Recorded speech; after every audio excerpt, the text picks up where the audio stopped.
Neo. My Neo's broken. Bums me out. I had a power outage and it busted my login.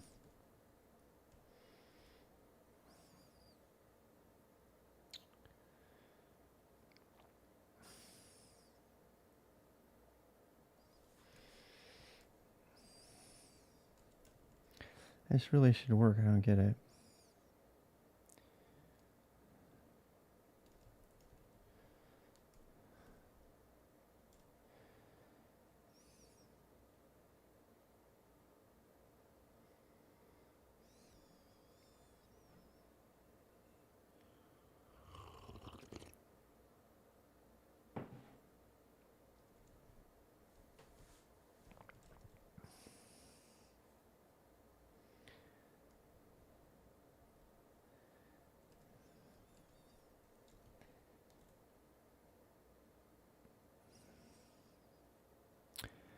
No.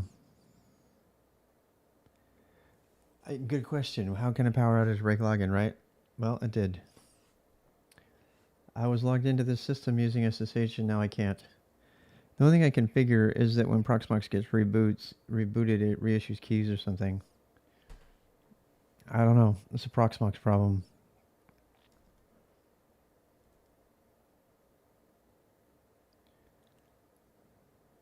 I keep saying public key denied, but I authorize passwordless or without public key, so that should not be a thing. You can do it! You can do it!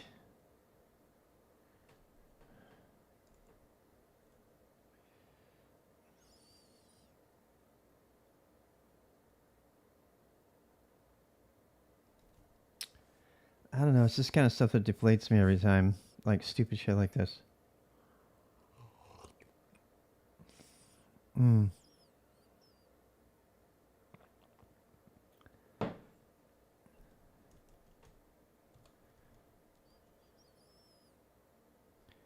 Christian denied public key.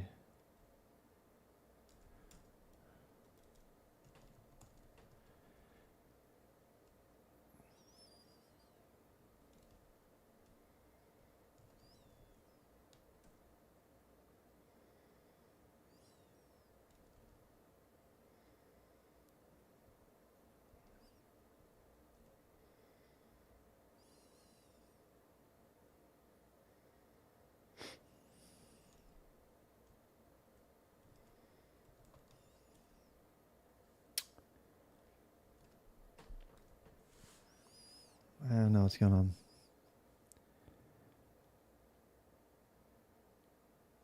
It does have, I'm getting consoles all over the place. The problem is I want to access one system to the other one. Yeah, how you doing, Anthony? Yeah, the book is going to change quite a bit, actually.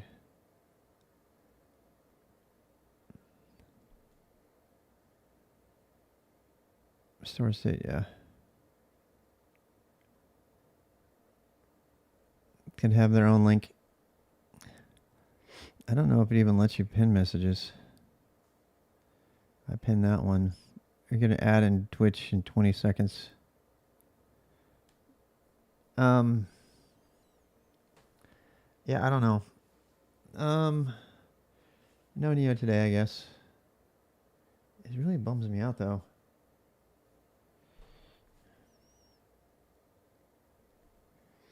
It really does. It really bums me out.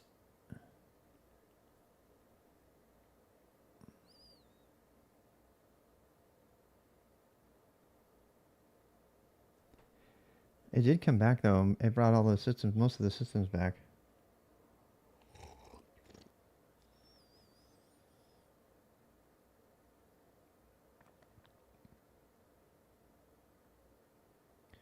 The only thing I can figure is I don't have the same IP in DNS. That's possible.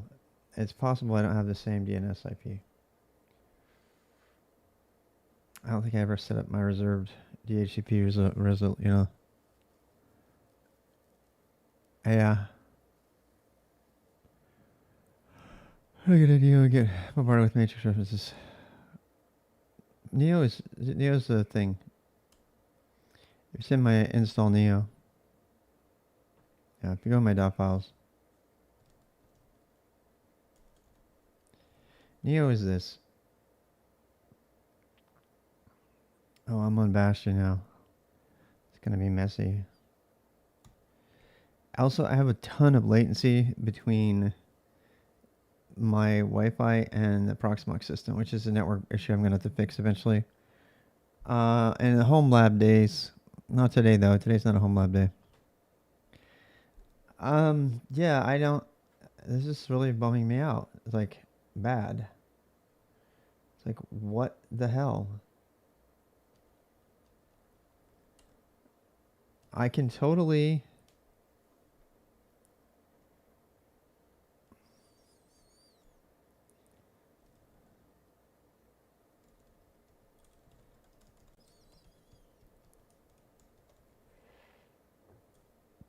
Permission denied.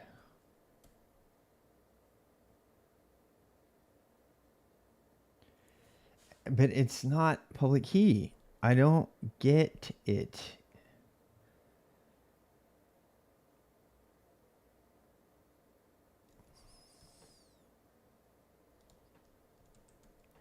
Make sure I'm the right IP address.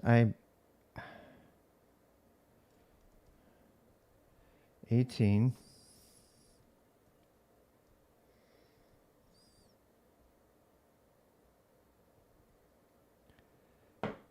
God damn it. There's no SSH config. There's no pass. There's no public key required set. I don't understand. It should never be doing that. Dude, I do this all the time. This is really frustrating.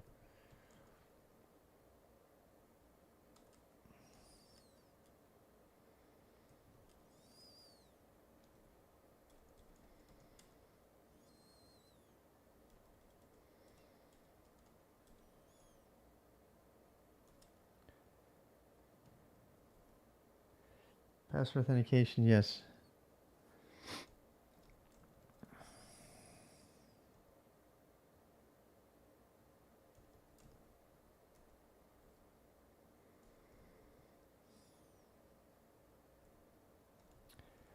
Prohibit password.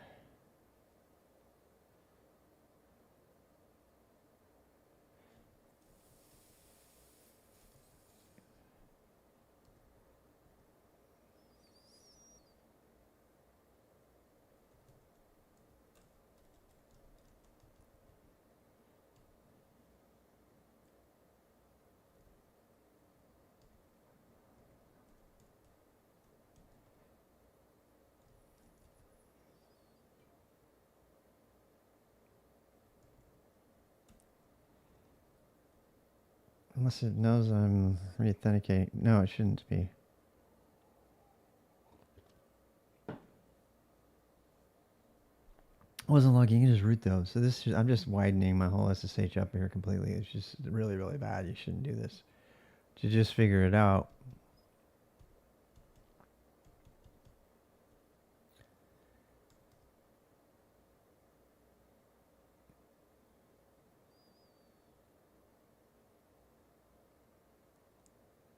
You want the PAM account and session checks to run without PAM authentication.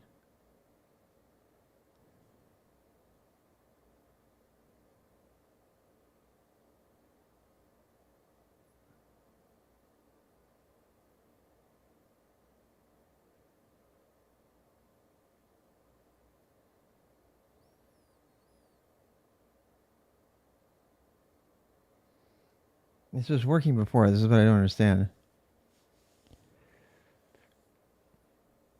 What talk about time?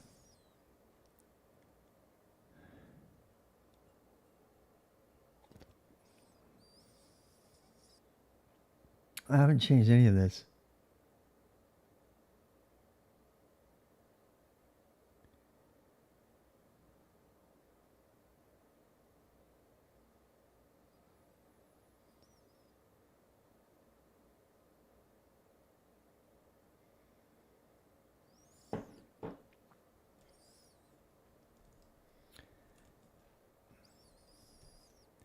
I don't know what happened there.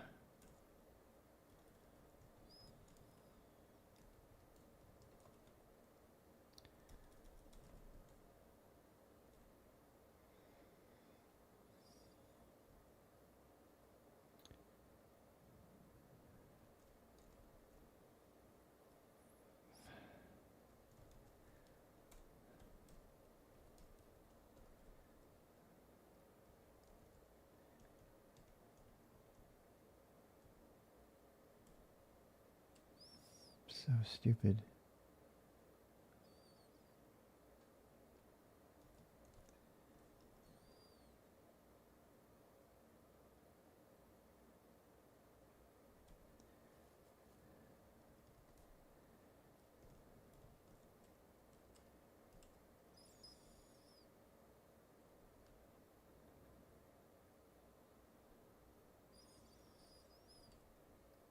This is how you set up authentication. It's not working. It's obviously it's not working. I could do dash V. Yeah, that's a good idea.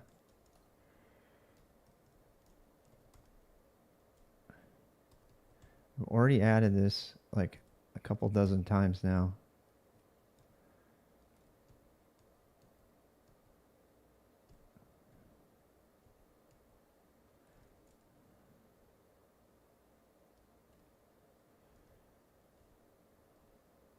It's not. It's.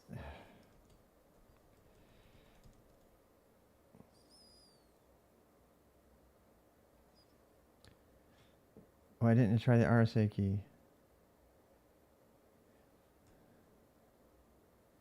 Offering public key, authentication that can continue public key.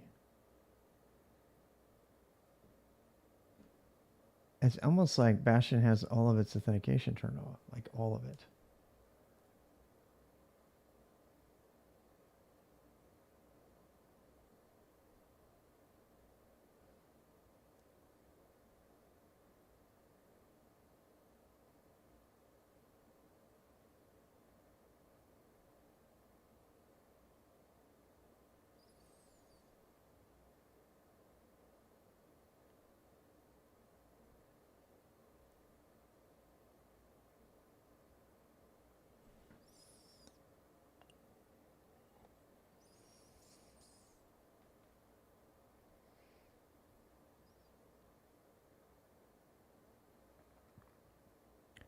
I mean, that usually is the normal. That's the normal problems, but that would have had to have changed it from what it was. This was working, so I mean, maybe I did. I don't know.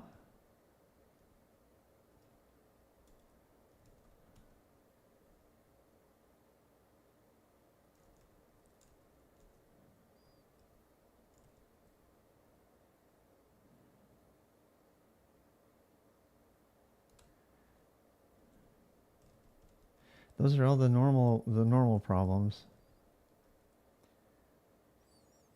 right? It's got all the right permissions.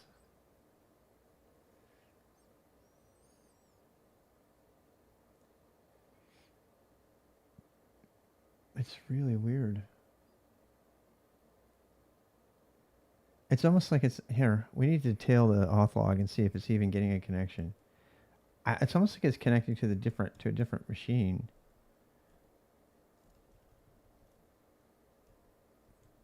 I wonder if the IP is wrong. I wonder if the IP is it's definitely trying to connect to something, but I don't think it's actually this computer. I think the MAC address is wrong for the IP. That's what I think's happened. I think when the machines went down, that they rebooted and they pulled down a different DHCP address from what their IP was assigned. And the agent that's on these machines is not broadcasting the right IP. That's what I think. There's no way to know that though. I mean, you can know that, I guess. Yeah, see, look, it's not even registering attempts to log in. It's not even getting login attempts. It's not. I think the IP's changed. Yeah. I mean, all I have to do is know why it's doing it. I don't really care to fix it right now. I got to know why, because I got to use this. This is a work system, and it's not a work system. It's my lab. There was no authentication login attempt just now at all. So it's definitely not even hitting this machine, which makes me wonder, you know, It's supposed to be broadcasting, whatever. We just need to know what the real IP number is of this machine. This just says it's 18, but it's not. It's not 18. The router doesn't know which one it is. Mm-mm.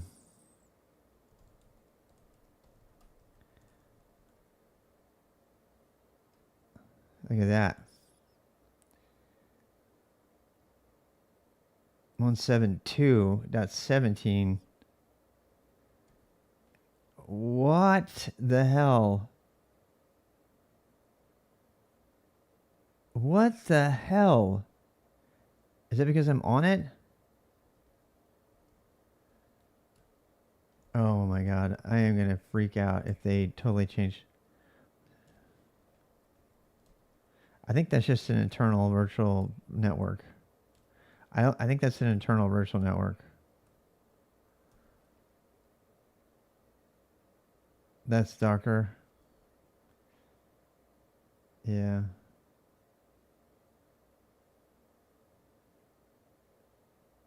Playing for star.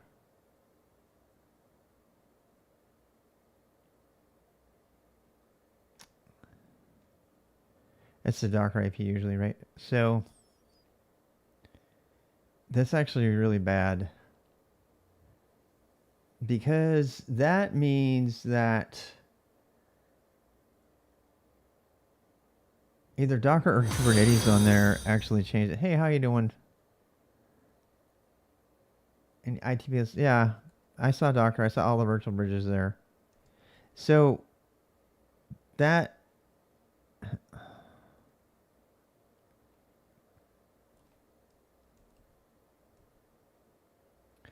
One eight two dot 168.1.18. That's the actual one. It just doesn't even log any of that.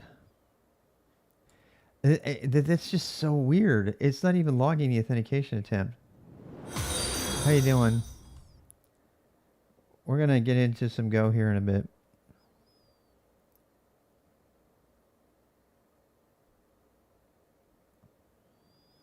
Yeah.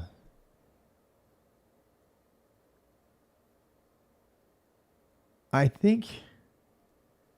Well, I think MDNS is screwed up no matter what. I think it's definitely screwed up. And, you know, I did put Kubernetes over here. It might be kubevip. It might be kubevip that's having a problem with this. Yeah, I think something is routing the IP ARP traffic differently. It's not even showing a connection attempt. What I was trying to show is if I... the IP tables rules, that's, yeah. So it's possible that, okay, we got two things going on that were running happily and then they got reset when the computer restarted. One of them was probably the IP tables rules that got reset because we installed Kubernetes and we installed kubevip, which both of which kubevip is doing all kinds of magic at the ARP level. So what we have now is that we have a network problem, but I actually think this might be related to why I've been having really serious network latency, because I feel like the ARP's traffic is messed up. Blacklist some of the IP blocks, yeah. So although I'm glad, I'm kind of bummed about this, I'm kind of glad we're getting to the bottom of this. So I'm going to need to rebuild my host network, and that's fine. I don't have a problem doing that. I'm also going to stop using libvip, kubevip for now. So, because kubevip does some automatic load balancing magic, and it has some ARP traffic, and it might be actually messing up the rest of my network traffic. So, I mean, it could be the reason. Another thing I'm going to do is plug this computer directly into the my router, so I don't have that traffic. I do have to address this. I just don't have time to do it right now. But yeah, I mean, I'm not even getting a connection. So that is not me being crazy. This is like, see, watch. If I try to connect from over here, it'll do it.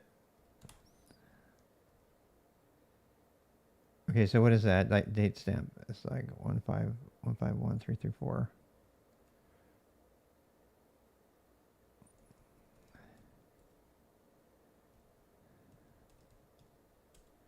Now it won't even let me in there. So, yeah, I definitely, yeah. Look at that. It's not even showing. I guess auth must be, am I looking at the wrong log? Auth is only when you get a successful authentication. Let's look at, God, what is it? Is it D-message still? There's a better way to do this. What's the modern way to look at Warlog? I'm still using the boomer way.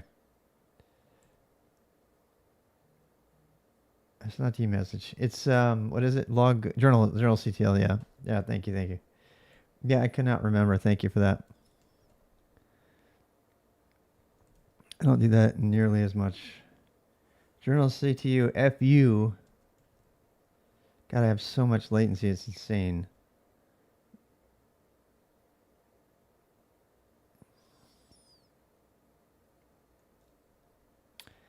You can't get used to it.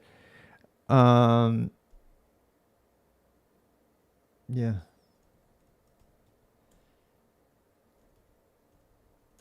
I don't think that's the right one. 192.168.1.18.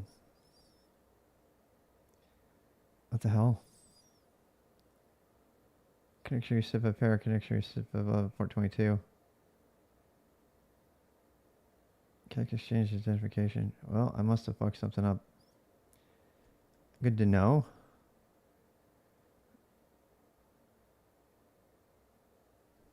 $14.45.43.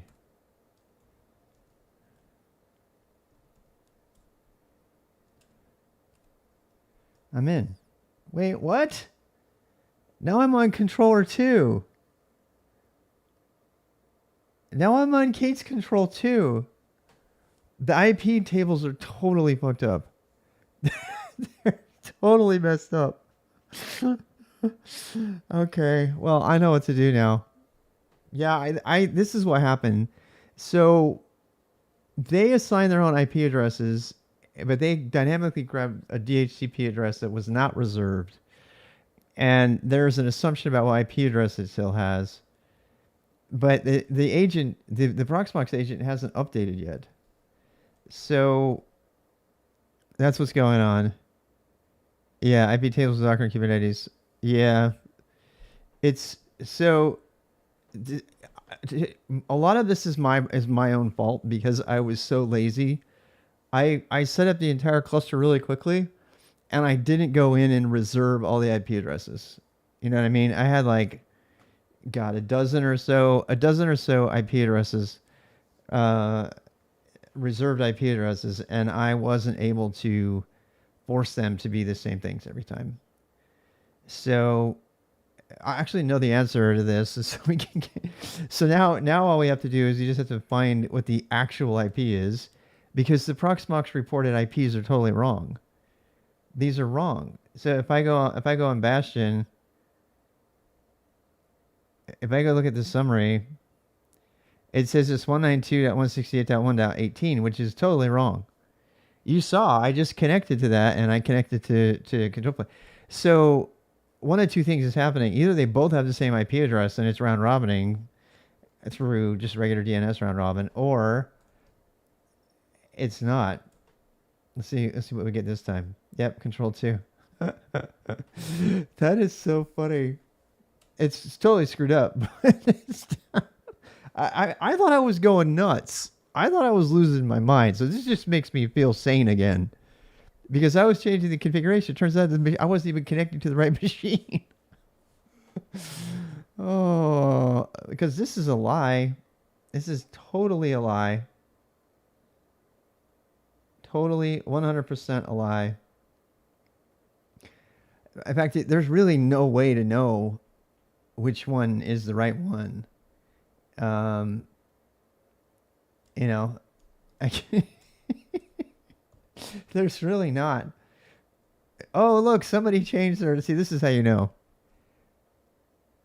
Because strict host checking is on, so now this is kind of fun if you don't know about SSH. SSH is trying to save me here. It's like somebody has just the footprint for that IP address has changed. That means it's trying to connect to a different IP address. That would explain it, because on the reboot it just reassigned me IP addresses. And now my SSH is, oh my god, nothing is real. Everything is so different.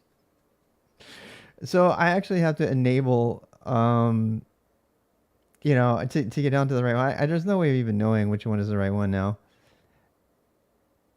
I mean, I guess I could look up the ARP address and look it up, but otherwise I'm just guessing. Because all those machines came up and they all pulled down a different IP address. So at this point, it's just like totally guessing. Yeah, I'd have to like... Hell, I could just get rid of known hosts. People, don't do this at home. Don't do this at home. I'm a trained professional. Or am I? Oh, that's kind of funny. Okay, this is a really great video to illustrate how important it is to take the time to set up your reserved DHCP maps, or to actually exclude them and make them static IPs.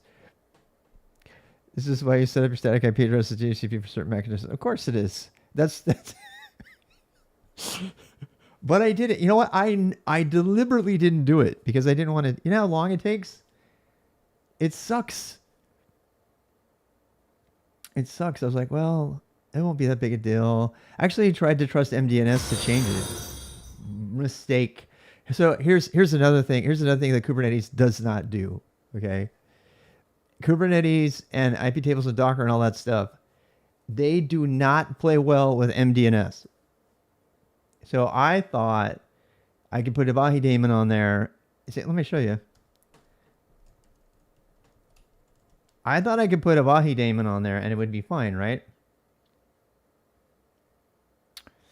Yeah. Well, now we know. This is why, my friends, this is why you have a home lab. So you can try all of those things that you wanted to try that are like enterprise catastrophizing mistakes, and you can try them in your home lab and totally destroy your home lab and then just rebuild it. If I had done this shit, can you imagine? If I had trusted MDNS and then somebody else said, hey, go trust sysctl. Go trust sysctl has MDNS built in. It's great. And I tried it. It did not work at all. And I'm like, okay, fine. We're going to use a Vahi daemon, which is an MDNS implementation. So I put that on. And everyone's like, hey, use libvip or kubevip, which does ARP magic in order to get your own load balancer by running as a daemon set. So it's also playing with that. None of that stuff has any concept, including the Proxmox agent. All of this stuff is totally dead. Dead in the head. Look at this. Look at this. There is an agent running on Bastion that is reporting that it is 192.1.18. It is wrong. It has no idea what its IP address is, and it did not desire to update it. It doesn't have any way to look at the MDNS setting, and it also doesn't update by looking at the dynamic ARP cache. It doesn't. It does totally fucked up. What have we learned? What have we learned is, number one, thou shalt either pick your DHCP addresses early, reserve them, and put them there, or set up static IPs, which is probably the right thing to do. Never, ever, ever, ever, ever, ever trust in DNS. By the way, if I had gone in to do all those reserved DHCP addresses, I had to put a name for each one of the reserved DHCP addresses, and then my DNS on my router would have functioned as a DNS server. So rather than using IPs, I could have just done that.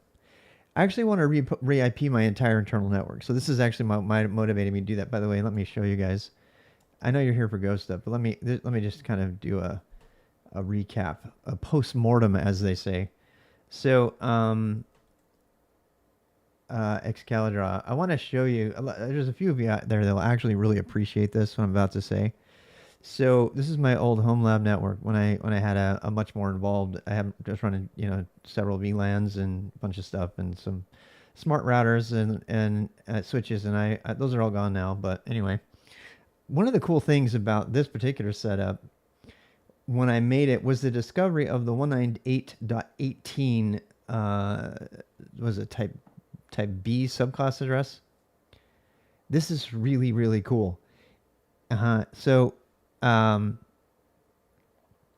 returns DHCP IP address as a function MDNS home. Well, yeah, I mean, okay, so as long as your reserved DHCPs are panning out, then your MDNS is reliable, right? So, yeah, I think the key here, beyond anything else, is the DHCP IP address reservation. If I had done the right reservation, then the MDNS and stuff would be right, and I wouldn't have to do it. But here's the thing: if I had done the MDNS reservation, I wouldn't have to do.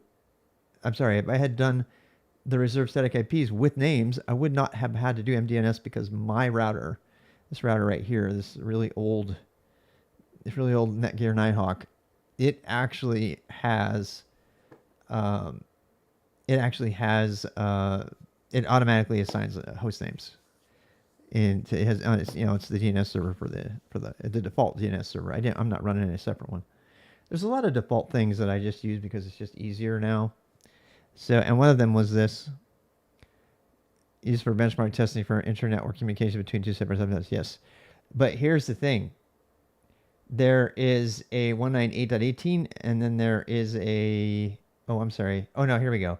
There's a 198.18 and there is a 198.19. So there are these two large subdomain groups. They're so stinking cool. So like if you get an entire class B, is it? So I really, really love that.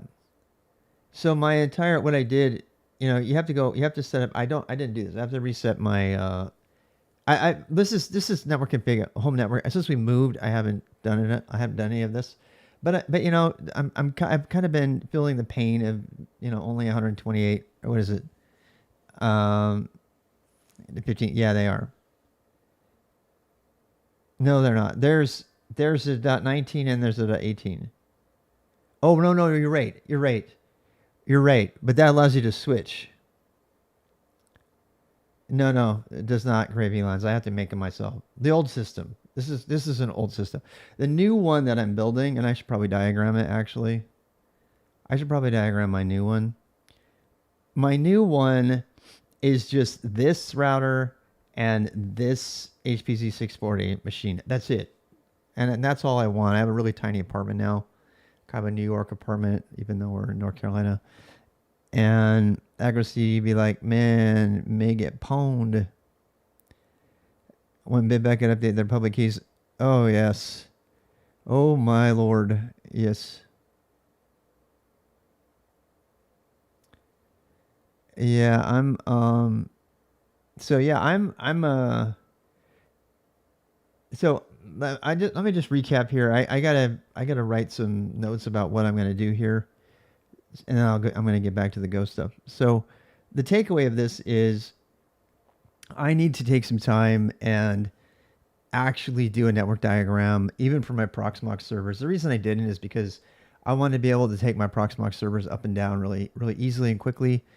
And, all I really have to do, I can still keep all my Proxmox config the way it is. I just need to go in to see what they're running with right now and then lock their IPs down in the reserved and set the name. And then I can leave MDNS on, and I'll probably have to reboot them after they get the new IP address. I never trust restarting network services. It never works fully. So, and then all my IPs will be predictable. And I mean, I need that anyway because my Ansible inventory's got to have, it's got to have specific, that's the reason I did this is because I wanted to use names and I wanted to use reliable DNS names in my host names in my Ansible inventory rather than IP numbers. And I haven't got to Ansible yet. I'm going to be setting that up though because we're doing some Ansible stuff at work and I need to catch up on that. So, having a reliable is good. VLAN 18 for internal use only. Air gap network. VLAN 19 protected internet access. Anyway, the IP subnet.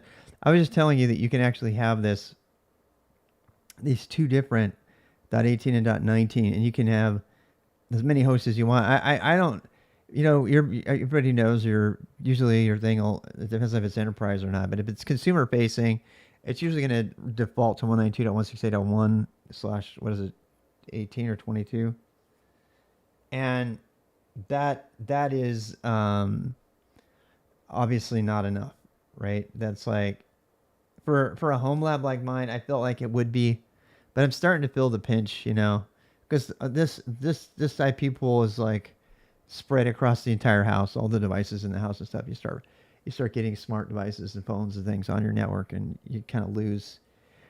Plus, what I really want to do, I can set up a VLAN on the network on the Nighthawk, and I've been thinking about setting up a VLAN on the separate network, so because Wi-Fi is so easy to hack here. The reason I had it this way is because if somebody hacks our Wi-Fi, I didn't want to give up access to everything else in the house. And but it is what it is. So I mean, it is a little bit hard living in an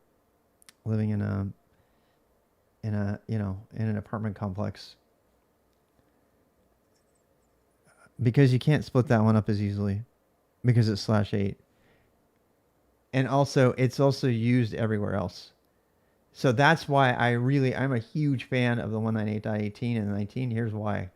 There are no IP conflicts with any existing infrastructure, period.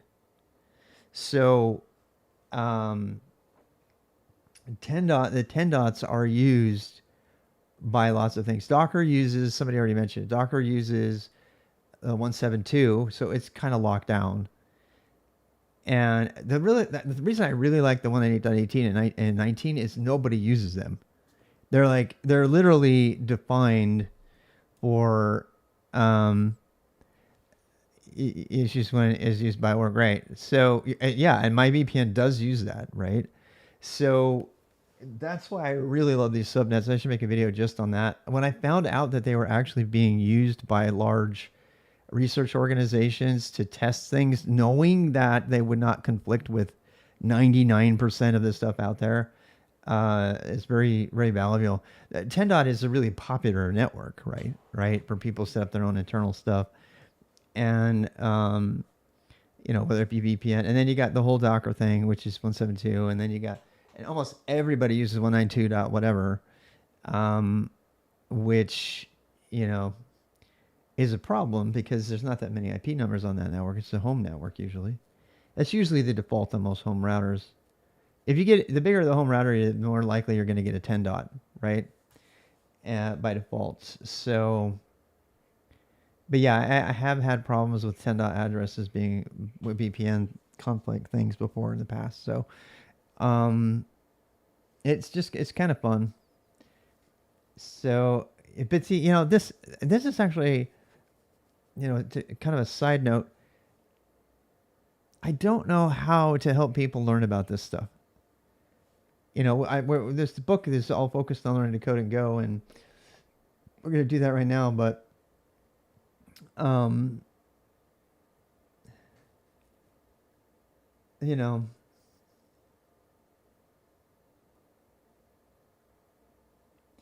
I don't even think it would be me that should be the one writing that book, right? I think somebody else should write the book, and we should point them at it.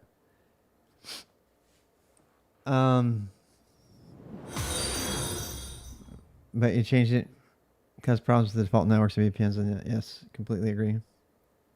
Hey, mobile. So it changed it to a different one, that 20/24, really. Yeah. Listen, dude, I'm changing it all the time. Lawandra, I'm changing it, okay? So one of the things, okay, everybody, let's go back to the topic at hand. All right, so I am in the middle right now of changing this, and the reason I'm changing it is because there's way too much prep. There's just too much. There's too much prep. So, Lawandra, good for you if you've actually done all the prep by hand. Um, I am currently in the middle, and this is probably going to derail this effort a little bit. I'm going to replace all of this over here. Get a computer is going to stay. Install Bash is going to stay. Actually, no. Install Bash I think we can also do. Basically, install Bash, brewer winget, Alacrity, Tmux, Vim, NeoVim. Those aren't here. They're not linked in yet, but they are done. I did the NeoVim one. And I was like putting the Vim RC. I had the Bash RC. I had my Bash RC. I cleaned up my Bash RC and said, okay, we're going to put it in there now. Go copy my Bash RC and put it in there. And I put it in the book. And the more I got into it, the more I was like, these people are going to have to cut and paste these huge configuration files. And I was like, nobody's going to do that. And if they do it, they're going to do it wrong. And I made a big stink at the beginning of the book about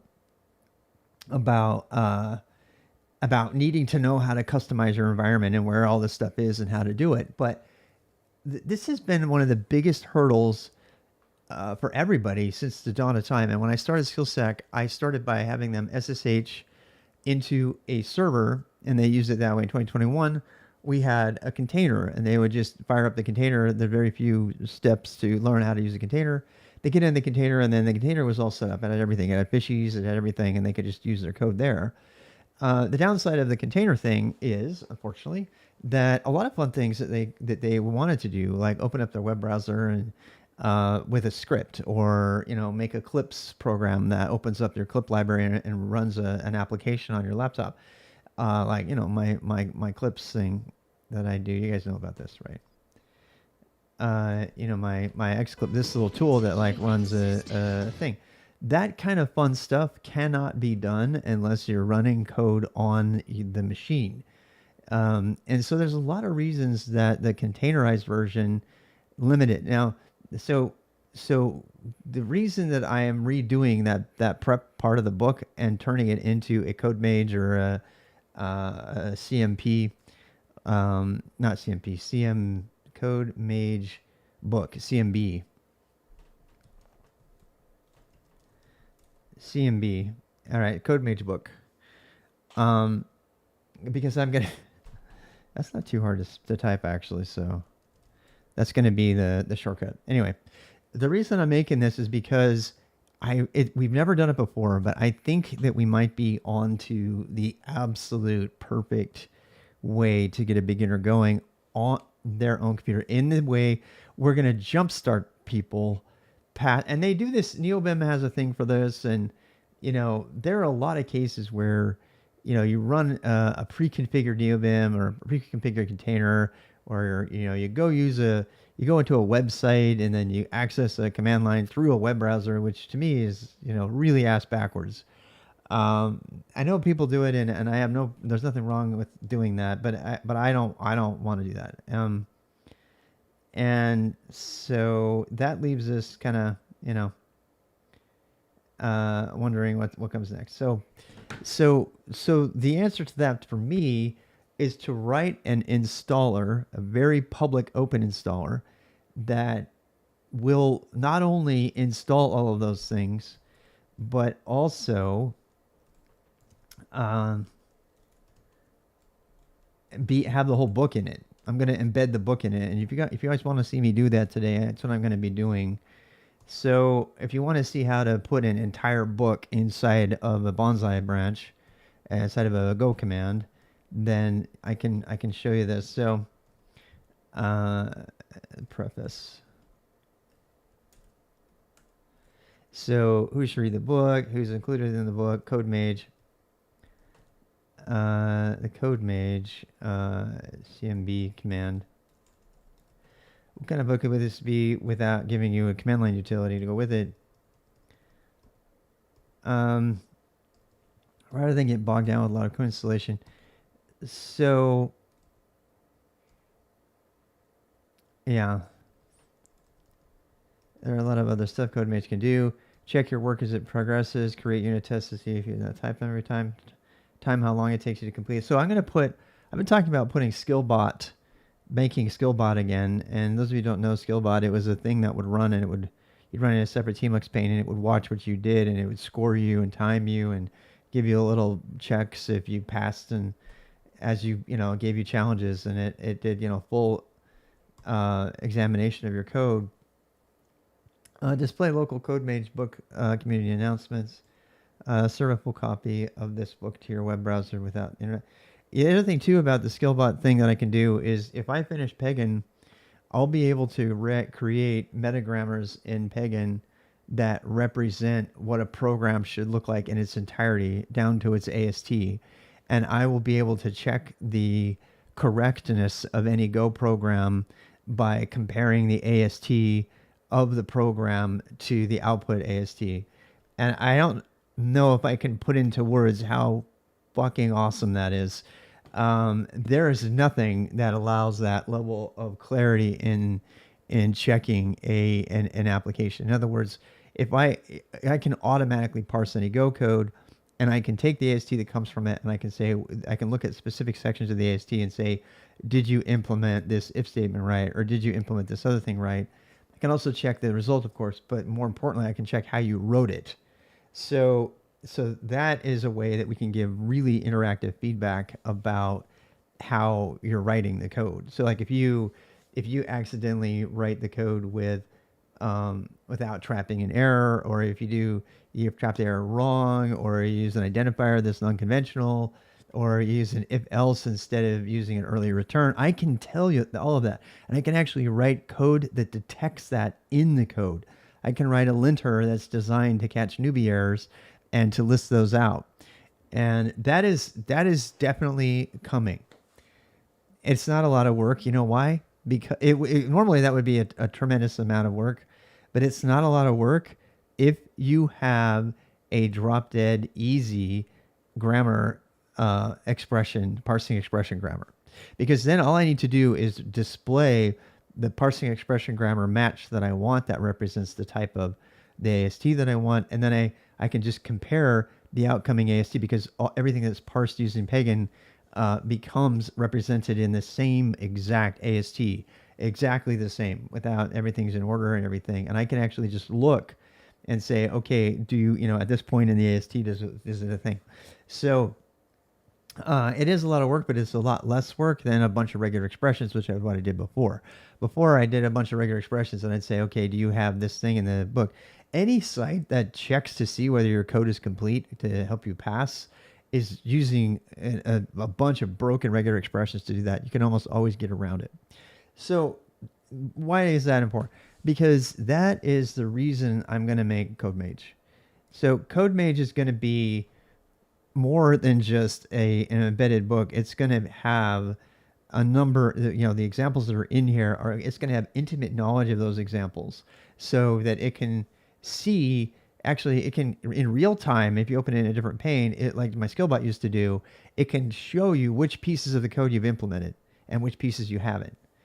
And quite honestly, it's also going to be a way to lint code pretty easily. So this is all stuff that I wanted to make for a long time, and there's really nothing out there like it at all.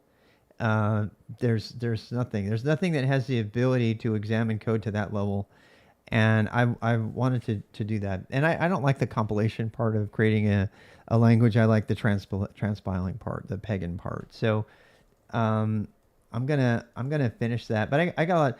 What does this mean for you? If you're watching this and you're like, I don't want to have to type this whole tmux thing, well, that's not going to be part of the code. So that's what we're gonna add. I'm trying to decide which parts of the code to delete. I kind of want to write the book part that talks about downloading so that's what we did last night. It took me like 6 or 7 hours, but I set up a GitHub action to automatically build the PDFs and the EPUBs of the book. And also the last step here, it still is failing, is to automatically build the code-mage program and to add it to the distribution list. And that is, that's kind of a thing. I'm actually thinking of getting rid of the version dependency in my build process so that I can just do this. I can do the entire GitHub release based on, and people are like, where's the Go? Well, this is all part of development, people. It's not just the Go, right? You got to know what you're making. Right now, my GitHub action is triggered based on pulls, on pushes to main, any push to main. And I want to change that to only be on releases. So I'm going to be changing that. I might actually go ahead and just do that right now. Because it's driving me nuts that I can't build the Go code, which, I want to put this to rest. As soon as this is done, I won't have to do anything else. All I have to do is tag a release, and you'll get a fresh version of the book. You'll get a fresh publication of the book, and you'll get, and that way I can just do development on main, and I don't have a problem with that. Some people might, but I don't have any problem developing on main. There's really no reason for back level versions of this at all. I can rebase it any time and change the tags, and it'll be just fine because it's just me writing it. So but I don't want it to trigger. I'll burn up all my GitHub tokens and paying money or something if it doesn't on every commit versus all the rest, right? So yeah, run failed. I'm getting lots of notifications. All right, so all right. Let's get into it. Let me go start some eggs cooking, and then I'm gonna work on this releaser, Go releaser. I'm gonna start from scratch with my Go releaser action. I'm gonna change it to release, and I need to do a few other things. So this is automatically doing a git tag, and I realize I really don't want that. I don't know why I did that. The reason I did that is because I wanted my version to be pulled from the file, but I realized that I really don't want that. And I want to put that in the build. The problem is that I have to figure out how to get the version from Go Releaser, the tag, into the name. So I'm gonna be using ChatGPT a lot to help me write the GitHub actions and stuff. And I'm gonna be changing a bunch of stuff. This is not Go related, but I need this because I want it to automatically build. I'm gonna start some eggs and I'll be right back.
Huh, okay.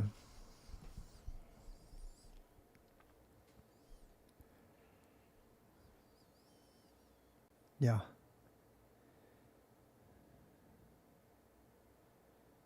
A bad thing. Yeah, I do like it. It's actually listed. It's listed in my oh, thanks for that sub. That's listed in my Awesome Go resources list. Yeah. Um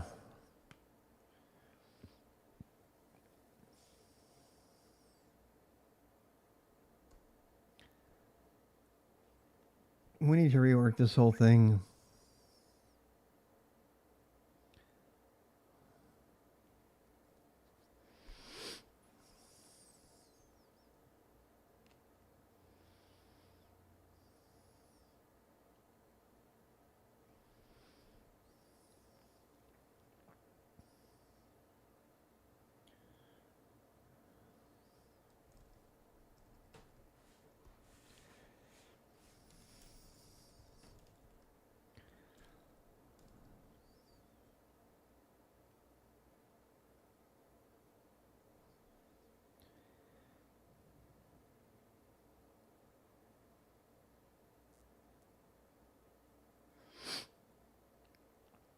Um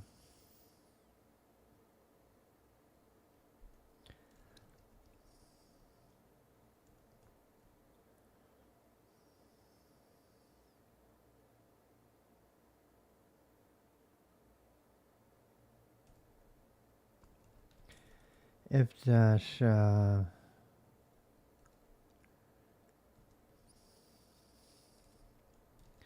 it Z or X? I can't remember.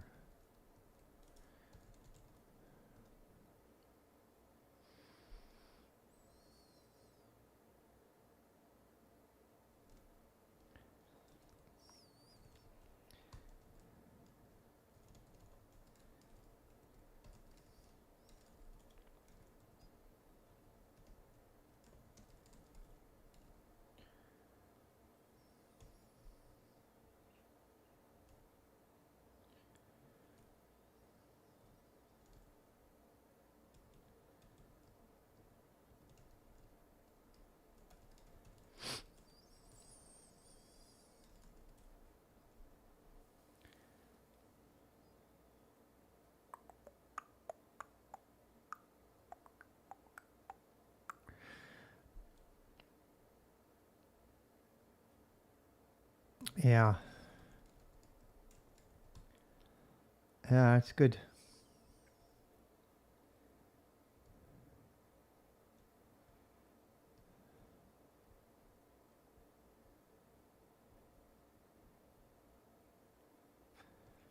I don't think we want the dark PDF theme anymore.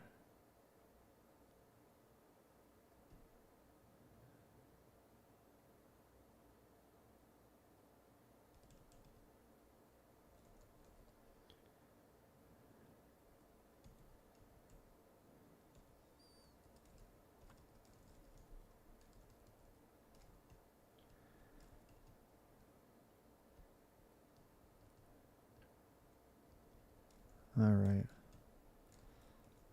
Okay. Go releaser we need to totally change. It needs to be based on the version. We don't want to grab the version from a file anymore. Because we're going to be grabbing the release from the tag.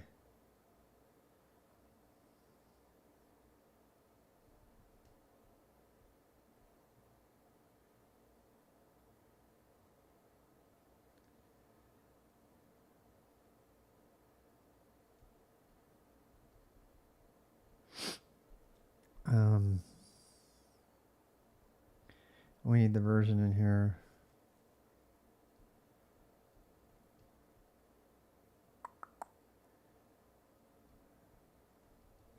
We're going to populate the LD flags. We're going to populate the version with from the tag.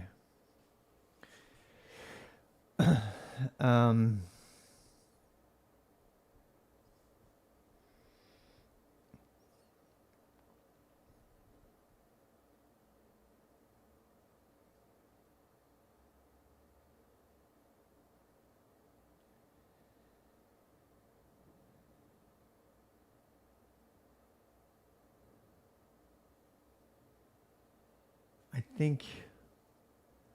I think we should do it only on the tag of the release, and we should take the tag out of the workflow.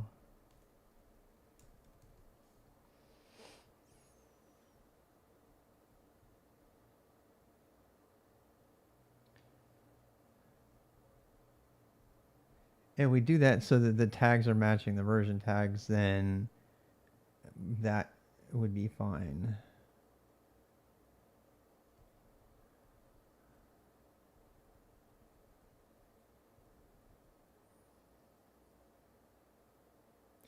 The build is already going to use the env.version, so we're good with that.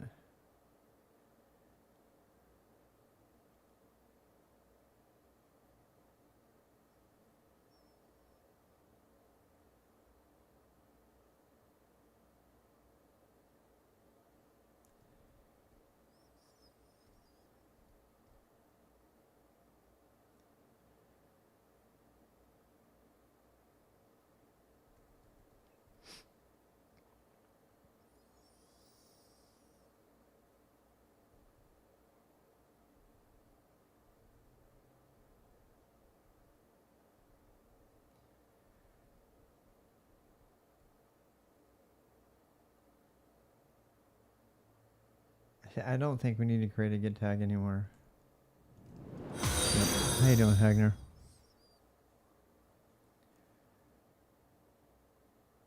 No, I'm going to read the version from a file and then have everything use the version.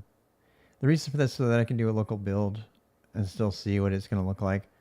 The difference is that I need to remove the tagging from the action because it should be triggered on a tag. So when I'm ready to do a release, then I can say, on tag. And I do have that in another project somewhere. I think the SSH project has it. No. One of my other projects has this already done. Here it is. Yeah, so if you push a tag, this is a basic go releaser. You don't need anything else.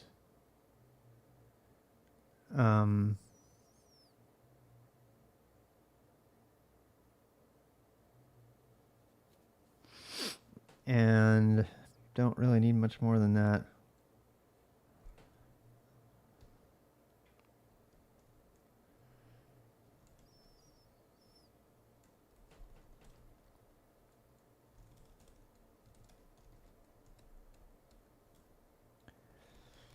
I should probably copy this release.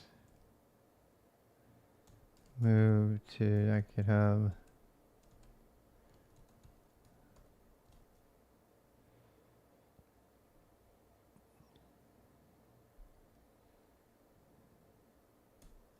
And then you can put the two things in two different places. I think that's probably wise.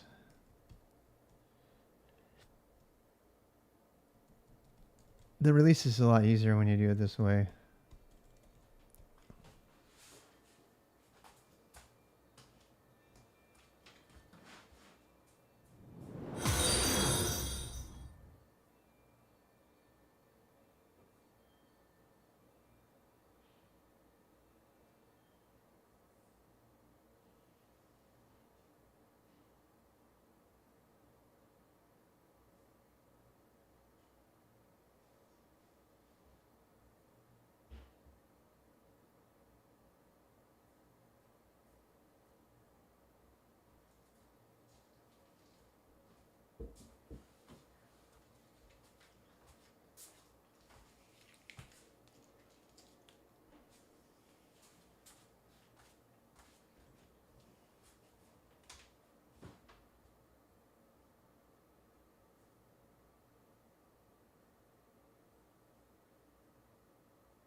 right.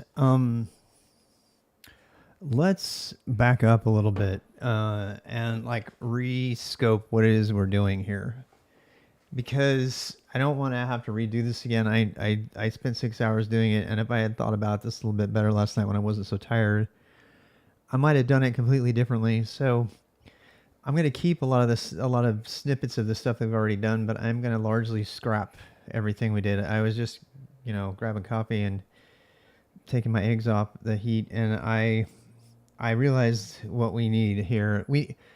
So what is my development work gonna look like? Actually, let me take some notes about this. And I'm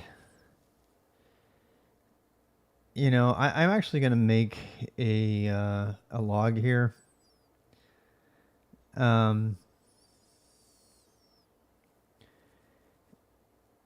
I'm gonna go ahead and just make a log, so I have a way to take notes. Probably just call it log.md. So I don't think I'm going to be putting that in ASCII doc.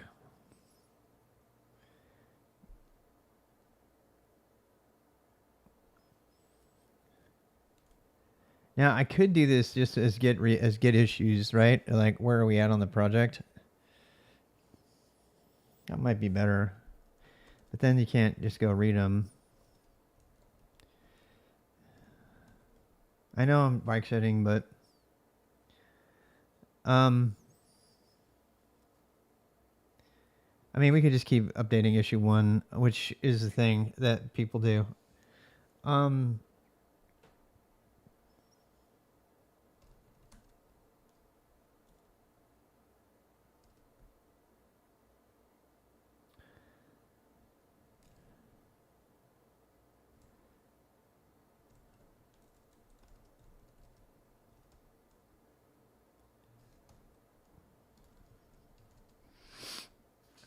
Okay, so decided to use commit to main.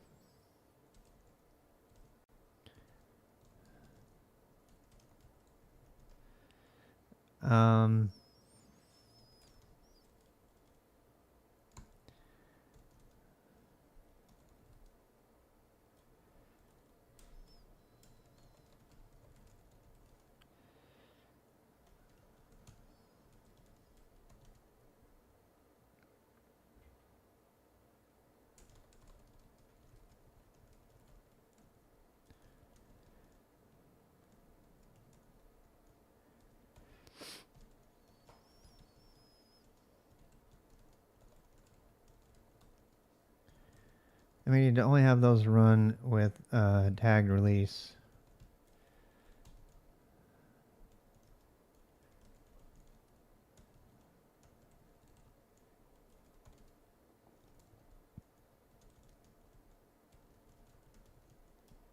All right, so we're going to do a monorepo. We're going to have the code-mage be in its own, it's already its own tagged release command. And so that's what we need to do today. All right, so anybody who wants to follow the progress, just go read the comment 1 on the issues. Why is that? Because other people can post comments there. And so if other people have questions or something and they want to, there's like a thread, there's a threaded conversation. That's how I'm using it. Okay. So, that said, we need to rip the crap out of the GitHub action. So the first thing we need to do is get the releaser working again. And, the Go releaser should not be very complicated. My current Go releaser is way too complicated, unnecessarily so. It really doesn't need to be this complicated. And there are some things I want to consider here. So one of them is, what do we name it? And so let's talk about build the Go releaser build. So this normally when I do let me show you something here. I'm just kind of thinking out loud here, but normally when I do a Go releaser build, those who don't know Go releaser is, it's this really amazing way to release binaries automatically. When you tag a thing, it automatically makes the release for you. And I mean, if you're not using it, you're wasting tons of time. And so here, this release is a good example of it. It automatically creates tarballs for each of the ones, and you can download those and you can unzip them. However, there are a couple of really serious disadvantages to doing it this way. I believe that in fact, as of this moment, I'm seriously thinking about not having a Go releaser at all. And so why would I not have a Go releaser for my binaries? So this is why I'm backing up drinking coffee, because I don't want to redo. I don't even think I need it now. Let me tell you why I don't think I need Go releaser. In any other project, I would need it. Why don't we want Go releaser for the code-mage project? Why not? I actually wrote about it at the very beginning. At the very beginning of the code-mage project, so at the very beginning of the code-mage project, we have, it says here, rather than get bogged down in a lot of installation configuration, we use code-mage command to help you get started as fast as possible without losing opportunity to do it on your own later. Eventually, you can come back and examine everything code-mage did to understand it and even customize it. In fact, there's an entire book dedicated to becoming a true terminal master, including bash scripting and managing your own dot files, GitHub repository. So that's the big part. Do you have a PR outstanding, chat, by the way? I don't want to hold people back on the list, on the project. The VARs stuff is not holding anybody back. Is it? Is the VARs stuff holding you back? My most important thing is to keep people moving forward on Bonsai. I don't want to block anybody. Oh, Komodo does have an approved PR. Should I just approve that really quick? I mean, it's just going to take me this is not going to take long. Everybody, I have to keep doing this to keep moving forward. We need Bonsai for code-mage. So I need people to keep working on Bonsai. and they will stop working if their stuff doesn't get committed. So I'm going to go ahead and do a GHPR div on 264. We're going to go look at this really quick. This is Kimono is a monolith repo manager, and I'm going to be using it for code-mage and a bunch of other things. I mean, there's a good chance I'll embed it into code-mage. So Kimono, this looks like it's completely safe for merging so far, I'm guessing. Bar map is out of there. Did you use the persistent var thing?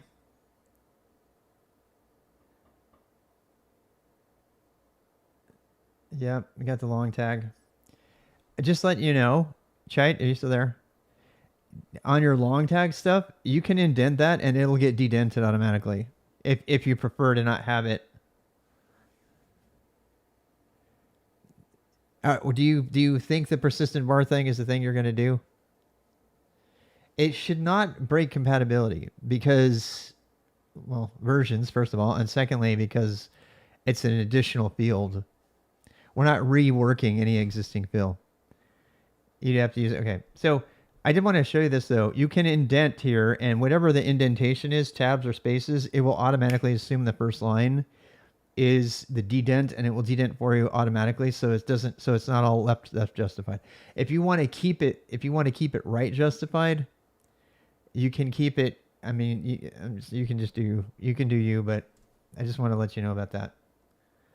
So tag short var true.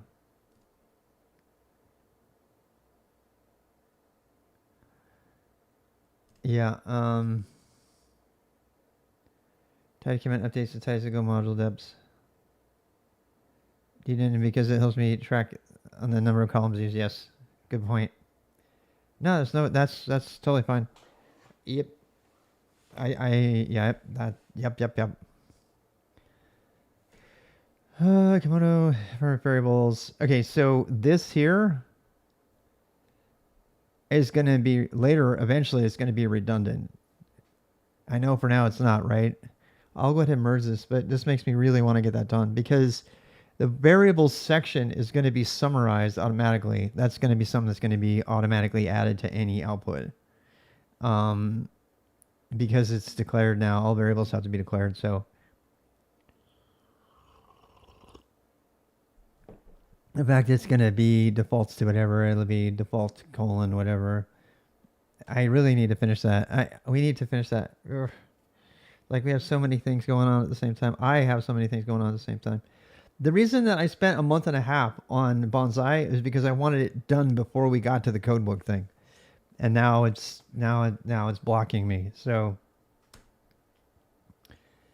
God, we're so close. So.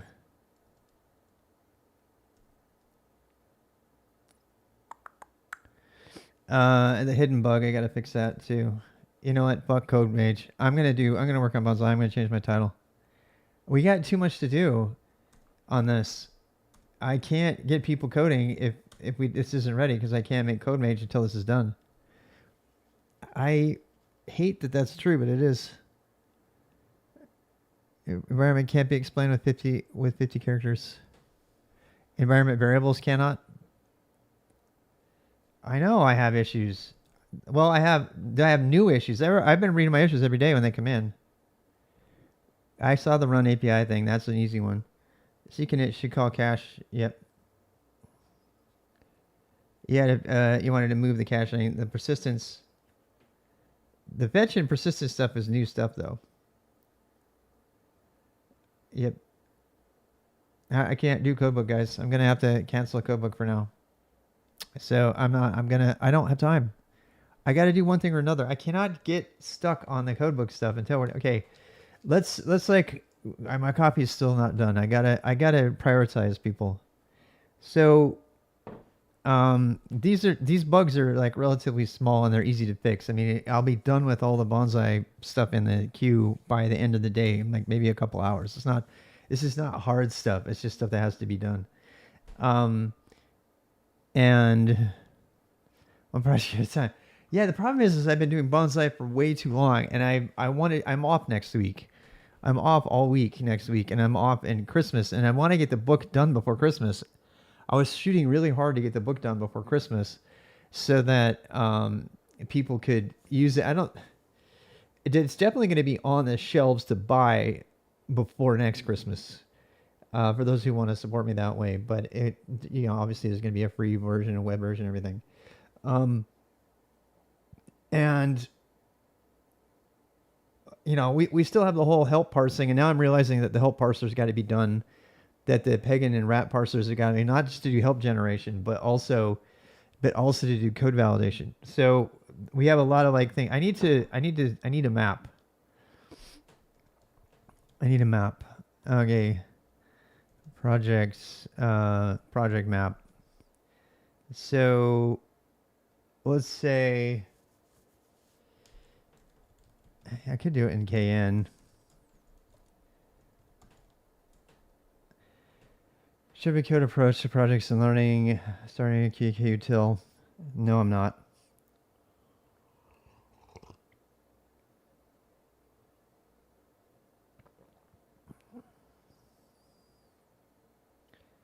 Skill stack projects stage lol.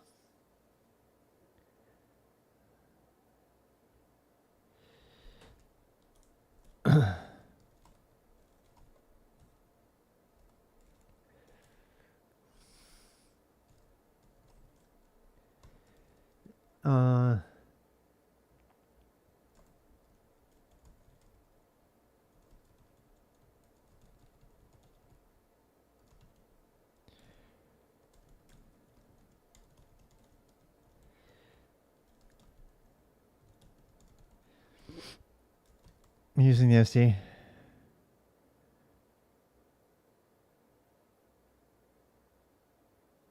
And which AST are you using? The Golang AST? Or are you using the Pagan AST? it's super important that we use the rat AST. Okay, yeah, that's cool. Bond vet, you're doing bond vet for the individual Go. Okay, yeah. So if you want to know the standard AST that we're going to start using, it's in rat,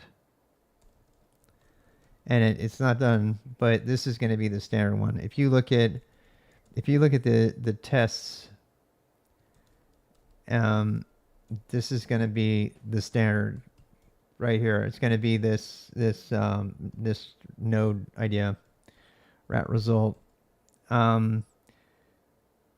So yeah, a rat result is a string, an integer identifier, a beginning, including any. So a rat result, and these are nested, by the way. So children within so the AST will be a rat.result stroke. You don't have to study peg. Peg's not in there yet. You don't need to. Peg, all peg is a grammar on top of rat. So, but what this is the thing, okay? So, I mean, understanding what a rat result is really important, because that's going to be the basis of everything. Semi full time now. So the biggest, so the packer, I haven't done full testing. It's done. I just haven't done full testing on it.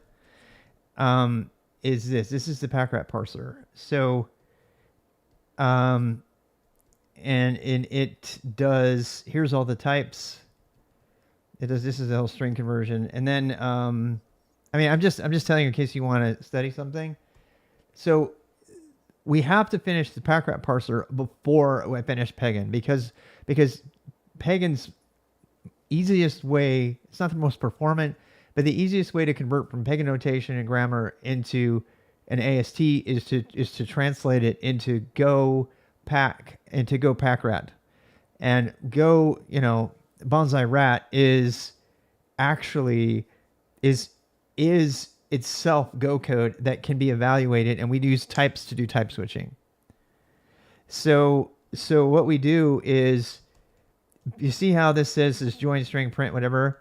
It says, okay, you have a string followed by another string followed by a thing. So it's basically what it is it's a Go code representation of a parsing expression grammar, 100% in Go types, and those types are one-to-one mapped to the token types and things from Peg. So it's a very deep topic that is very, very hard for me to explain to anybody, but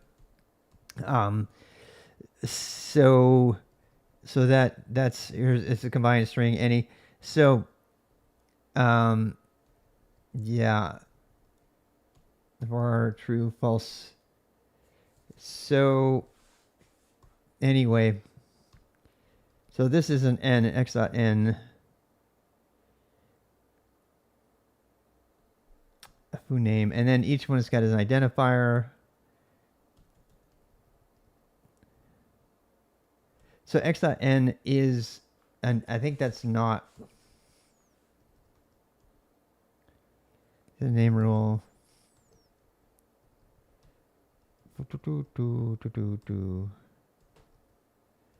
Example of ref. Oh God, I forgot I add references. That's so cool. Yeah, I added a lot of really cool things to this language. Read to help me. No, there's nothing written about it. No, there's just a bunch of documentation that I wrote, and just in notes, in by way of notes. It's pretty intense. So memoization. Here's the grammar, the trace, the rules, the saved, main grammar. So yeah, you can create a grammar and then put a bunch of rules in it, and then it will evaluate the grammar. Yeah, it uses types extensively throughout. That's why it's doing it that way. And types and expressions. Make named, make val, make ref.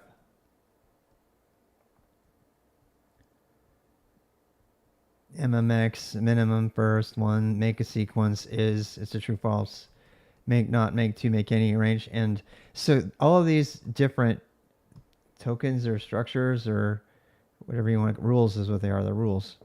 They're all one-to-one matches to the rules for pagan. And that's how this works. Creating one on the grammar cache. You can dynamically create the rules. That's what this is about. If you wanted to make a dynamic, you can. You can dynamically create them. Otherwise, you can just declare it, pre-declare it, and then it can be compiled. Yeah, I mean, I think it's still runtime because it's assignment time, which is runtime, just really early. Anyway, Spitax, how you doing? And so here's a check. And then there's the result. So this gives you a new result, which is a result is a node, but at the top level result has its buffer set. So everything else is just pointers to the text buffer location. So then you can evaluate a result by looking at its beginning and ending, and then and they all use the same pointer. They all use the same pointer, the same buffer because they're slices. I mean, because they all use the same pointer, the same text buffer. So they all know the text buffer. They're all looking at the same text buffer, even though it's not being returned more than once. This is really deep magic, and I want to get into it. I want to start showing people about this. It's 100% the backrot parser idea. Yeah, that's what it is. This is a memoized backrot parser, and it just implements the memoization as in the result as a so here's pack, right? So you have rat.pack sequence, and then you take any number of sequence, and that gives you a grammar. And then the grammar that comes out of it can actually be parsed. So the grammar, it's exactly like the idea of compiling regular expressions. It's the same idea. It's just much more efficient, and it's not limited by regular expressions. So you take a bunch of sequences, and these sequences are equivalent to a regular expression, and this is pack is compiling that. This is what compiles it. So you send a sequence of rules. Fixes some PHP bugs. Nice. Hey, which languages? Well, right now it's Go, but yeah. Oh, how you doing, B7? Rip Rap Inbound, how you doing? So this takes, I'm just explaining my backrot parser in Go really quickly to Chite and some of the others who want to be able to do it. Good to see you. The coffee cup, you like my coffee cup? We are happy to serve you. How you doing, Frankie? So yeah, this is Go. Somebody at YouTube asked, this is Go. It's the movie coffee cup. It's from many movies. Yeah, well, this is because it's in New York. This is a famous coffee cup from New York, right? It's like ceramic. So yeah. Welcome everybody. B7, I hope you had fun. Let me just fill everybody in. So the title is actually about a book I'm writing. I'm just going to go ahead and plug it right now. I'm writing a book, Learn Code, a code-mage's first spell book. And if you want to, you can go look it up here. I'm giving you the URL now. So it's artifactsrob.github.io. I'm leaving it at github.io as the URL because I don't want it to die after I die. I want it to live on. I want it to live on. Code. Oops. So I'm making a book to get everybody up and running.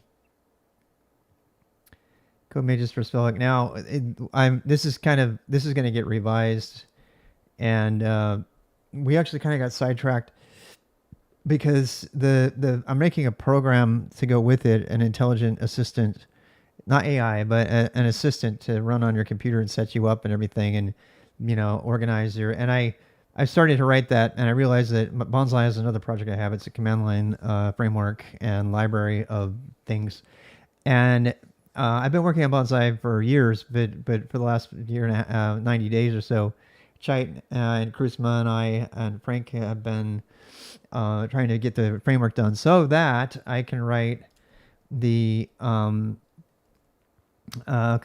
projects Bonsai. So I need Bonsai done so I can do codebook, right? So it needs to be Bonsai. I'm going to put numbers here. So one, we have Bonsai, and then I need to do, oh guys, do you know how to do this? Let me show something. Bonsai, and then I need code-mage. So I'm making an app called code-mage that will do a bunch of things for you. And I wrote up what those things are right here, the code-mage command. So code-mage will rather than get bogged down in installation. So I went through and I started writing the book. This has been my problem all along. There's just way too much prep. Look at the prep. Look at all the things you have to do to get going as a code-mage, right? On a terminal. You got to like get a computer, set up a laptop, Mac or Windows, install Bash, set it up. This doesn't even have Bash RC, right? This is one of the hurdles. This is why when I was doing personal mentoring, I was able to help people. I would say, okay, do this next. What's the next best thing you have to do? But as I've been writing in the book, the different linear steps to getting going with doing development in the terminal, I started to realize more and more there's just so many prep steps, and this continues to be an issue when I was doing mentoring personally. So anyway, I was like, okay, here you go. You go install Git Bash. You're like, why Git Bash? And that's all covered here. Verifying your setup, make sure your terminal's ready. Put, git brew or winget. Why git brew or winget? Then, make sure you get Alacrity on test your tool set, brew install, get Alacrity. Why Alacrity? Because it's GPU accelerated. You can get frustrated and give up. There's lots of them, right? Chloe's my AI. Yeah, I've been using her a lot. You know about Chloe, right? I talk to her daily. She's been completely helpful. She helped me write half this book. Dark mode is now auto-loaded in my case with Brave browser. I don't know about that. Yeah. So anyway, the code-mage book. So this is my Alacrity config, and I was like, damn, this is a book. How are they going to get this into their file? Are they going to type it in? Are they going to cut and paste it? And I started thinking to myself, if I'm going to actually produce a paper book, which I want to, the only reason I want a paper book is because I want to get into the school districts. Because the school districts do not have a good resource. They don't. They suck. And I really want to get into the school. So as soon as the book's done, first of all, they won't even talk to you unless you have a book, period. They just, I don't have a master's degree in instructional design, so they're already not going to like me for that. So if I don't have a book, at least educators are not even going to talk to me. I know this because I tried to work in education for a long time, and I was decided against it because it's just too slow and it's fraught with peril and bureaucracy. So I was like, screw it. But if I have a book and I can bypass the teachers and I can go straight to the parents and organize coding clubs and blah, blah, blah, and I have a book in their hand, people still like books. I don't like them for lots of reasons. So, having that book. But as soon as they get a book, what are they going to do? Type in all this stuff?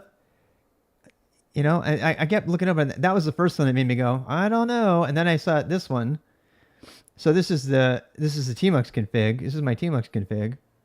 And I was like, okay, now go and type all of this into your file, right? And books look nice on a shelf, absolutely.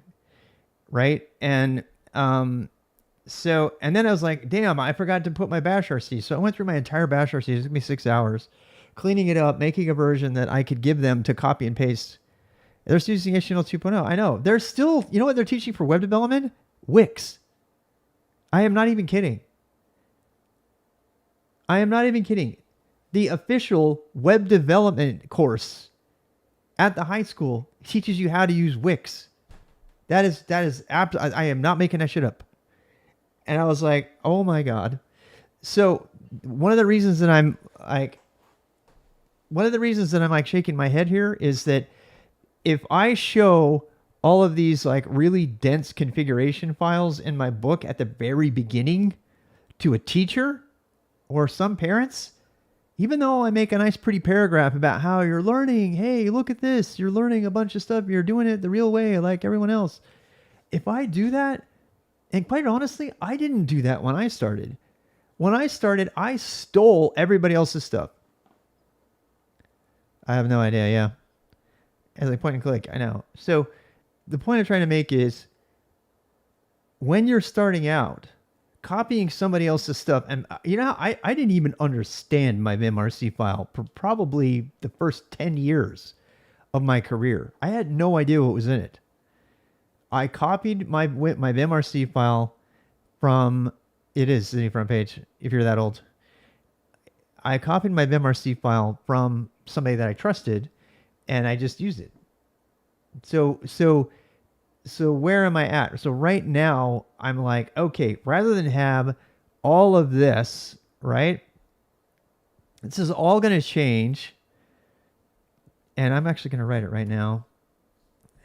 This is going to change.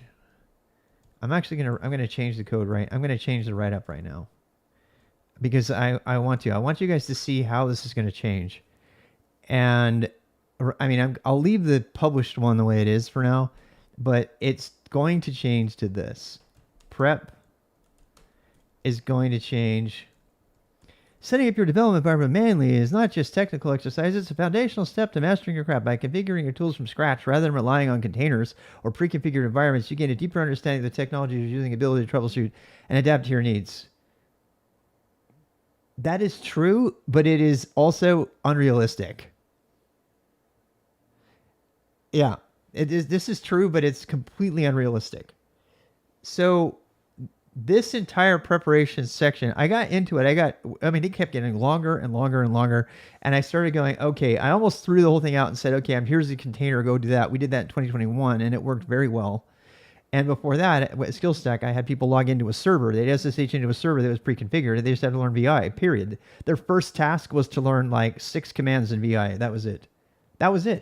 And how to do LS. And I had a cheat sheet. I had a little cheat sheet for them. I still have it somewhere. I got to find that. I had a tiny little cheat sheet and they could type help. And it was all the things on Bash that they needed to know to navigate the command line. It worked beautifully. It worked. So why am I not doing that again? Yeah. How to exit VI. I taught them basic VI, and like 5 commands to navigate on the shell. And they were coding right away. I had 9-year-olds coding and using VI within the first week because they didn't have to mess with all that other setup. So in the book, how do we do that, right? Well, up to now, I've been like, well, just go copy this. And then I'm like, I can't have a 9-year-old I could barely have a 9-year-old download this program and run it, right? And again, you think I'm kidding. I had 9-year-olds doing this. I had 9-year-olds using VI. I used to have a bet with everybody. I was the only person in the world teaching 9-year-olds how to use VI. And I never lost that bet. I had like $100 bounty on it. And it worked. And I was like, but the reason it worked is because all of the setup was taken care of. So what does that mean? That means this prep section is gone, right? So this step takes longer, blah, blah, blah. We're going to get rid of that entire thing. That entire thing is different. I have it saved, so I can go back to it. So they need to set up a computer. What do they really need before that? This is what I'm going to do. I'm going to have them, they need to get a computer. That, believe it or not, is a pretty big deal. They need to get a computer. They need to they need to download and run a single command. Run the following command. Now, this is where I really want them to be able to, people are used to downloading by clicking on things, downloading it. But an executable from the internet is, I think we need to have them install Golang. Let me tell you why. This is very weird, right? We need to have them install Go. And then we need to have them install code-mage. Install code-mage.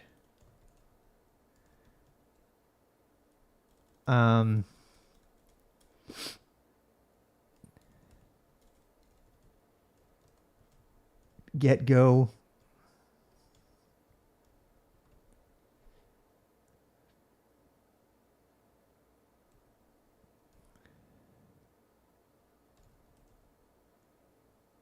Go install. Yeah, you can barely have the parent. Jalopy, absolutely, right? So we just need him to get a computer. And by the way, that means they have to have admin on the computer. Secondly, they need to get Go. They need to install Go. Now, that's very well documented, right? They can go to the Go page and they can click on the installer and they can have Go on their computer. As soon as they have Go on their computer, then they need to go to any command line and run Go install. And once they run Go install, then the next thing they need to do, God, I wish I could run something when they do Go install like npx. That would be great, but also a huge security violation. They need to run Go install, and then they need to run code-mage. We could say CMB exit BIM. I've seen it a million times. It's probably the same one. I'm guessing it is. How to exit BIM? Yes. How much did they charge you for that? Oh, it's only $2. Nice. Anyway, so CMB setup.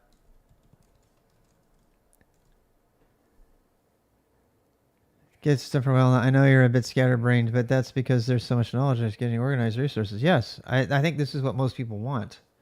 Most people want a linear thing. They don't want to be told, go learn it. Here's the things to learn. They don't know the order of the things to learn. And this is the thing I've struggled with all along.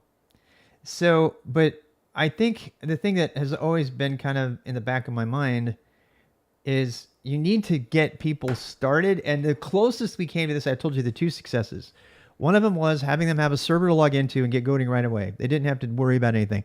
The second one was the containers. When we had a workspace container, people are still saying your workspace container doesn't work anymore. And they're mad because to get going, they installed Docker. They would install Docker, and then they would do Docker run rdbxrob/boost. And that was it. And they had a computer, they had all the terminal and everything. And setting up containers is a nightmare. Right. So this is what code-mage is going to do, though. Okay.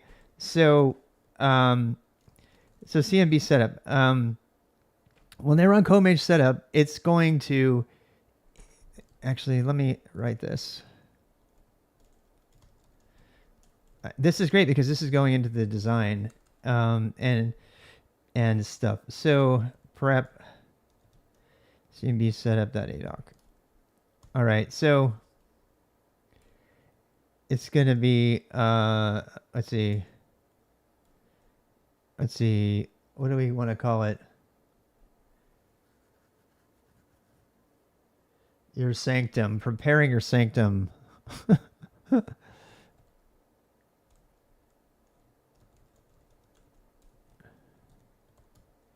don't know. We've been doing some silly stuff here. So here's what it has to do, right? So it's gonna.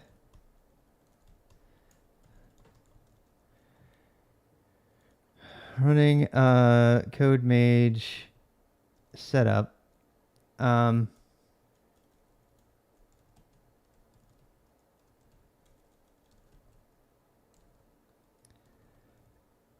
Code-mage init.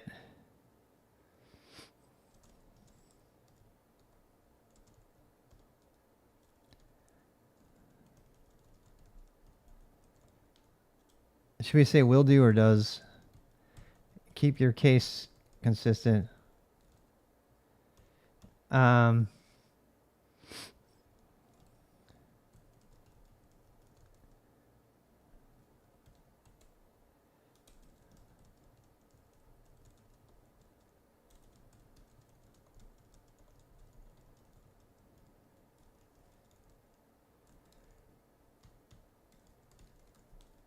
Okay, so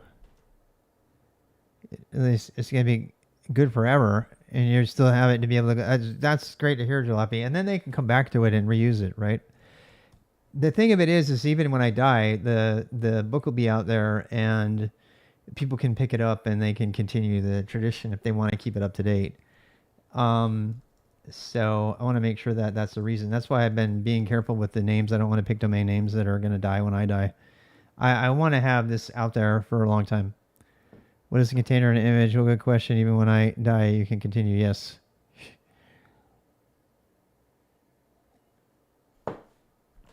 So, it's gonna install an installer.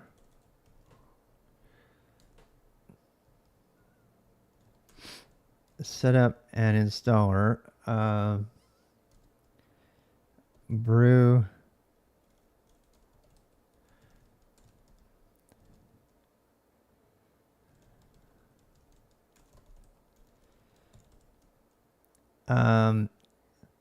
And we don't.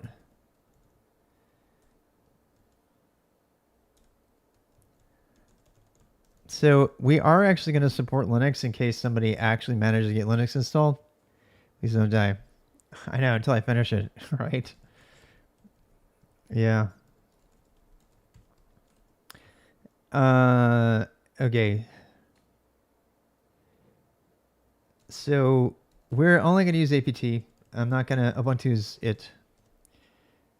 It's going to have Linux support, but here's the thing. Not everybody's going to want Linux. So, not everybody's going to want to use the Linux terminal, but it's definitely going to have it. So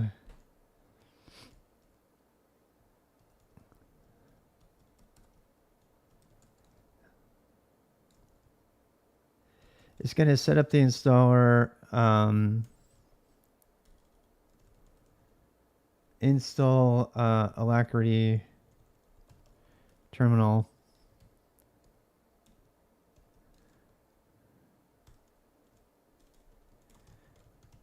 Configure Alacrity.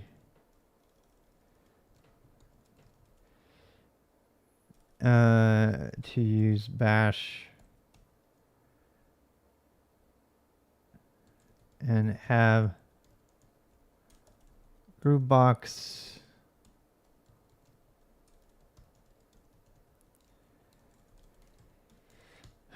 okay. Winget is in. Yeah, I actually tested it yesterday quite a bit. It's a little bit. It's all over the place. In fact, I mean, I thought about having. Okay, so let's see.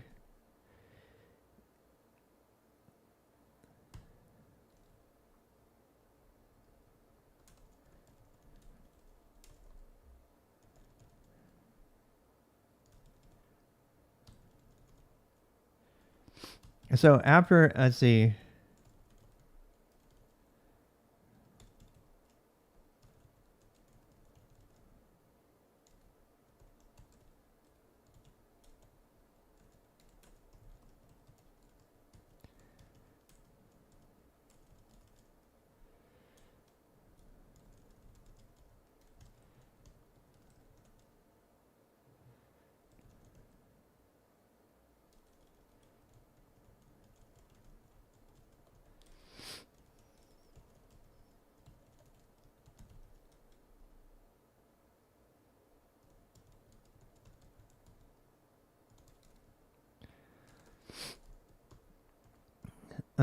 It's just setting up the rest of your personal development environment.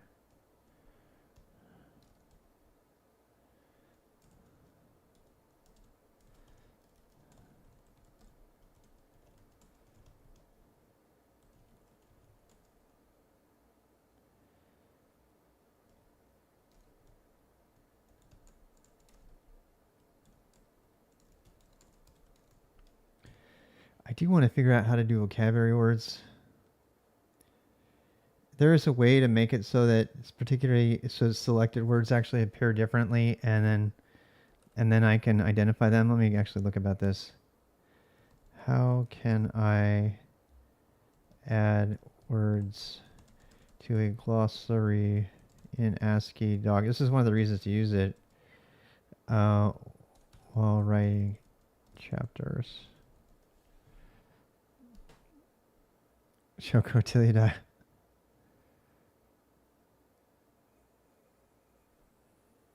This will be easy, yeah.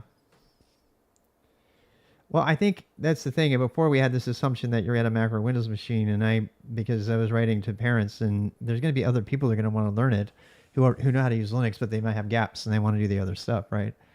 And they don't need to do code-mage to do all the initialization. They might want to use it for the rest of the part, right? I should use glossary to create a glossary style list. Use term followed by its definition. Define a glossary at the end of your document separate file.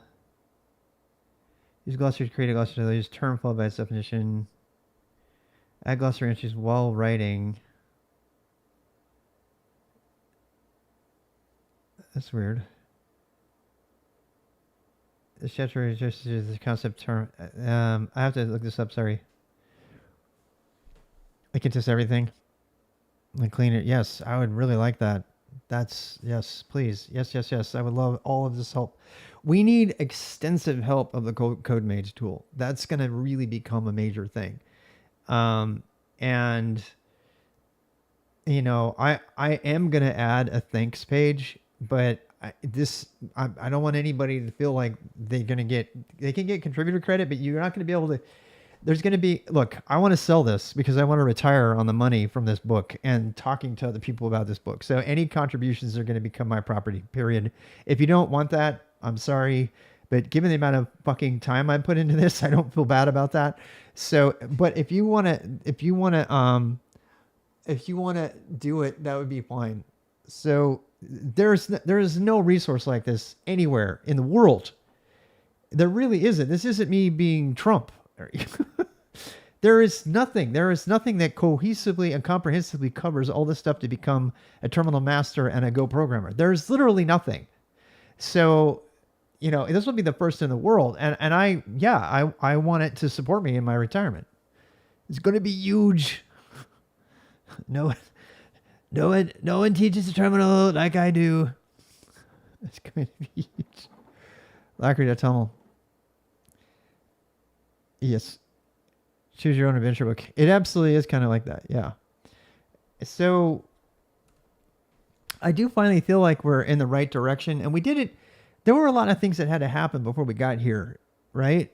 So, and one of the biggest ones was Bonsai. I knew that Bonsai had to be done. Another big one is Radix, but I think we can finish the book and then add the rat stuff on because we can use that for validation as long as people can download the latest program. That doesn't exist. This is really, really hard. It is. Yeah. Yeah. My notes kind of do. Yes. Yes. Yes. Here's something that does. Yes. All right. So, I mean, it can do things all the way down to like downloading GH and getting it set up for you, you know, and so the thing that we have never, ever done before. So every time I've tried this in the past, I said, I've tried to make a virtual machine. One time we had an entire virtual machine that was perfectly set up and you had to download the virtual machine and run it. And I am still tempted to do that. The problem with a virtual machine in a container is it eliminates half of the stuff that you want to do. This year, recently, within the last several months, I realized how much fun it is having Eclipse library. How much fun it is being able to run software on your computer. It's so much fun to be able to use your tools that you're making and run stuff on your computer to like, on your own laptop. And that, open up a web browser and stuff. Was that pretty loud? I could not hear it. Sorry, guys. Didn't mean for it to be that loud. The point is that our CUDA, yeah. Yes. I think let's you understand building up from the foundation.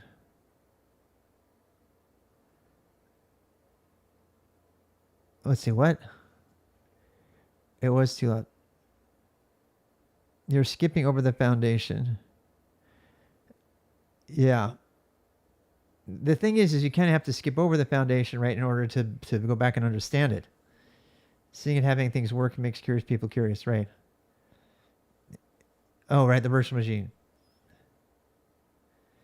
Yeah, if you use a VM is nice and all, but the problem with the VM is, first of all, you have to install the VM, and secondly, you can't you can't do a bunch of other stuff. And your computer won't. We had somebody the other day who was like, I can't put a VM on my machine. It's only 4 gigabytes of RAM. And I'm like, the really crazy thing about this is using code-mage, you could actually do everything that we're going to do on a Raspberry Pi. You could have a Raspberry Pi and it would totally work. You just download the app and run it. I mean, you wouldn't be able to run Alacrity, but VMware before you die, I know. They might. And so having a dependency on a specific VM is always a thing, right? In case you get someone going and explain the foundation later, yeah. Incident Linux these days, yes. It is kind of... There's setbacks on top of that. A USB portion, yes. Agreed. Raspberry Pi can't run Alacrity, but see, that's the thing that's really, really great about having an agent, about having the code-mage agent, is we can intelligently decide. I can profile the device it's running on.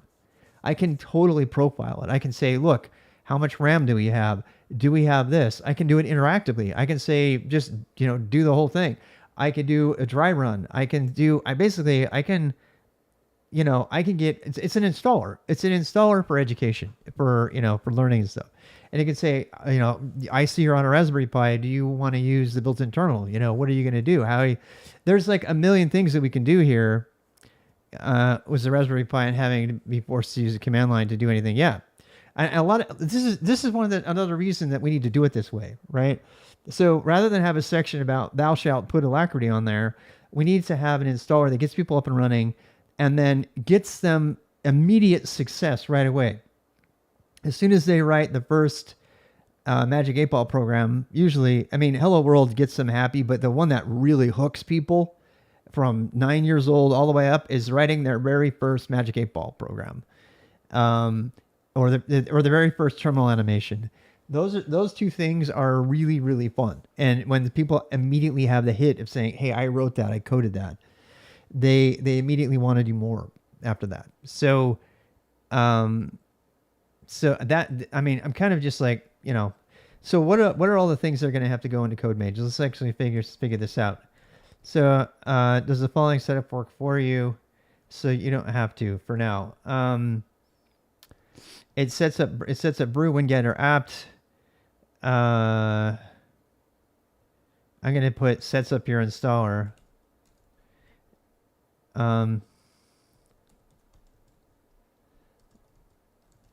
Your software installer. I'm just going to put brew. I am getting back to work. Back in. How you doing, Rodolfo? Do you still do that? Do I still do what? I'm reading through it and it looks great. Curious what happened to SkillStack. I've told that story a lot. There's actually a video about that if you want to go watch it.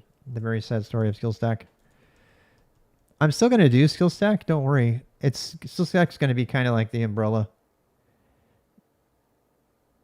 I am working here, people. Yep.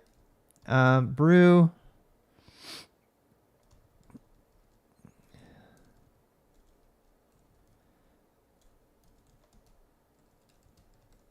Okay.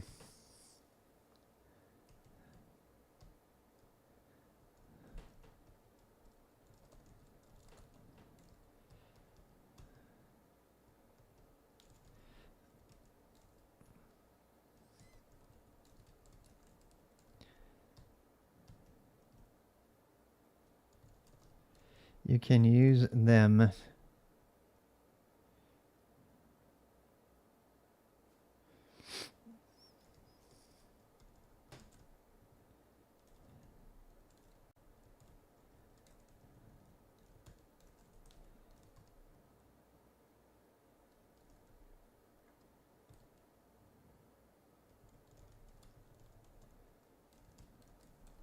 I wanted to do the...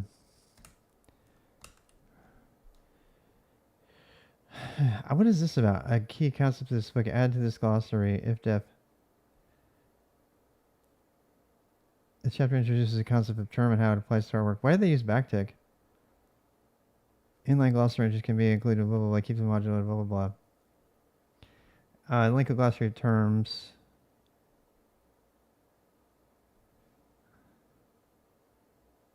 Cross-reference in chapters. This chapter discusses the importance of term in detail. Creates a link to the glossary entry with the ID term. For larger documents, mini glossary. I gotta start the glossary right now, folks. Turn on a mode only chat. Why? So I get work done and don't read your chat. On-site version of version Rob maintains. A way to switch between your own version of on-site and the version Rob maintains. I don't know.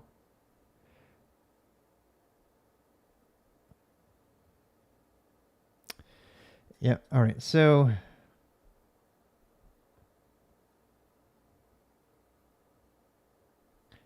Oh shit. You can use a preprocessed tool or script to extract glossary terms and chapters automatically. Extract glossary style terms from all chapters in glossary.doc. Render glossary and output. grep-e.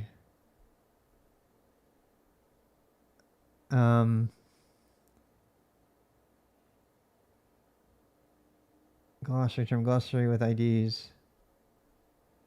If-def backend HTML5. Inline glossary entries can be enclosed with if-def blocks to keep them modular for specific backends. I don't think I need that.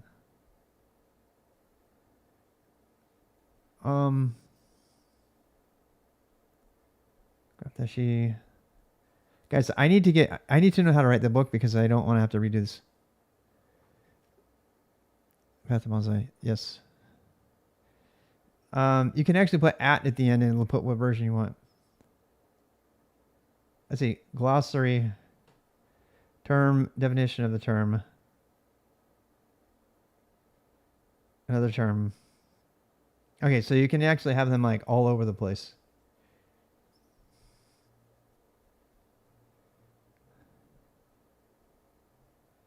Define a glossary, blah.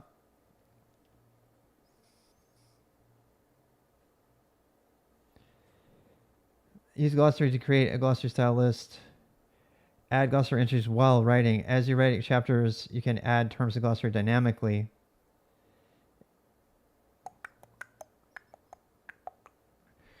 Cross-reference to create terms. Definition of the term.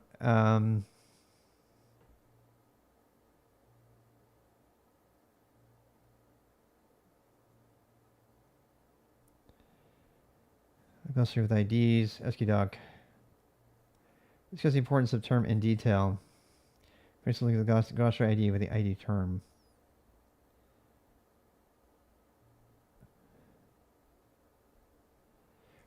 I think I can just do, well, I think what I'm probably going to do is look up everything that's got backticks around it and just call that a day. Yeah, that's what I'm going to do. I can write a thing for that later.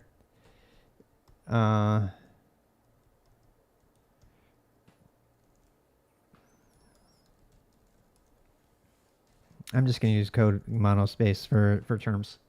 Anything that's got it around it is going to be a term. Versions don't work with local modules. Oh, right. Set up a software installer, install Alacrity terminal, configure install a terminal.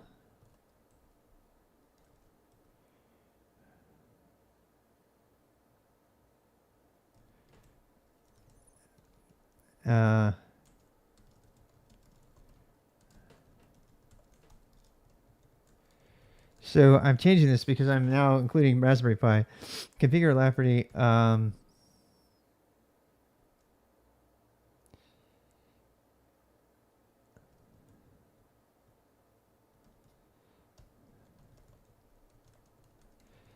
Choose grid box colors. And bash shell. All right, what else? Get a computer, minimum requirement, laptop is ideal. Install bash, right.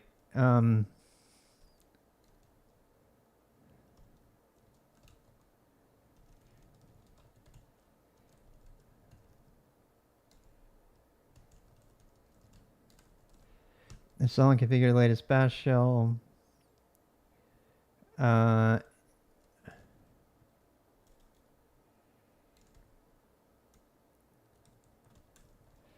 Set up latest bash shell.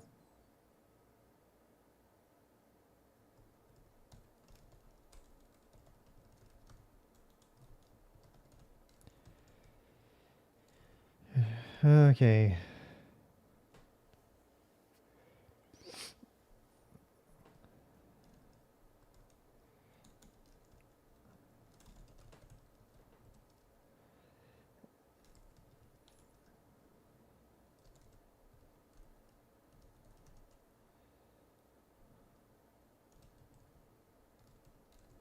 With common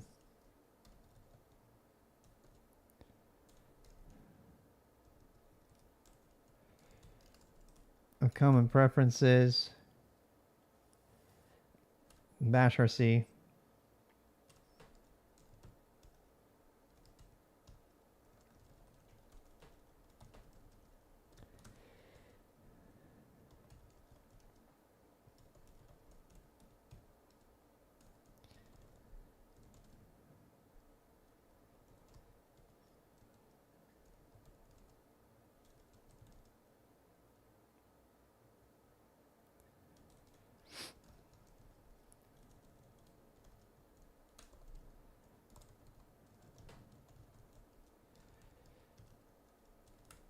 I have to remember they don't know what this stuff is.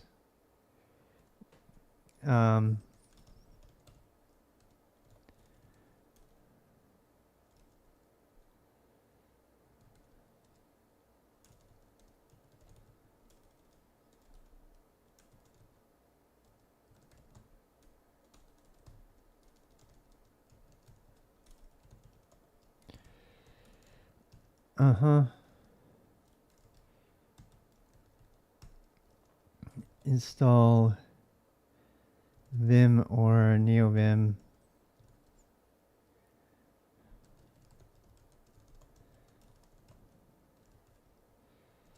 Configure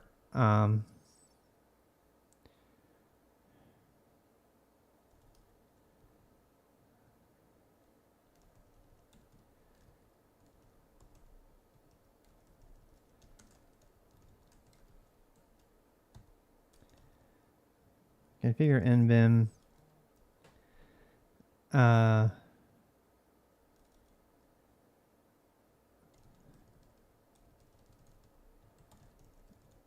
developing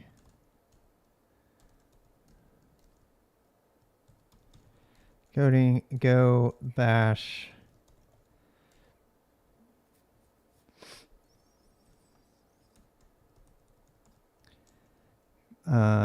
Python, HTML, CSS, JavaScript.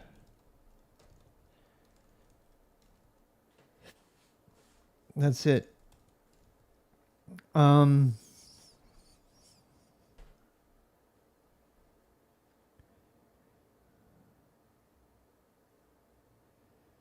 parsing more complicated, yes. Okay, NeoVim and tmux.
I don't know how to do that tutorial.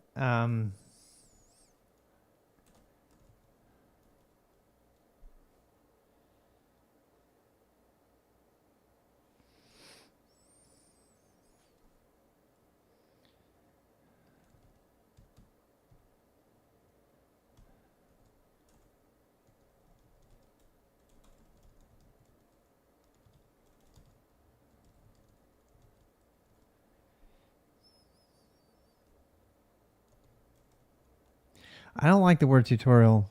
Hey, Zach. I'm making a nice tool. Yeah, it's hard to know what's good for you, right?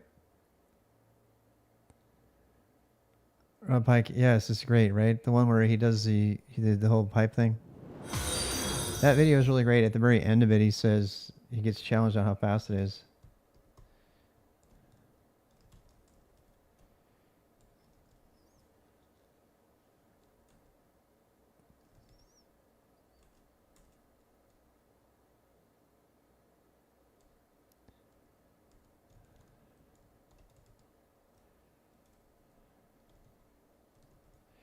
I don't like the word tutorial. It is, isn't it? That's a great presentation. I really like it. You get a good sense of Rob Pike by watching that too. He's so proud of his template parser. So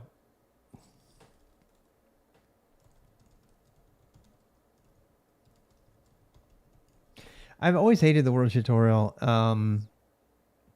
I just it's never really the accurate version of the word.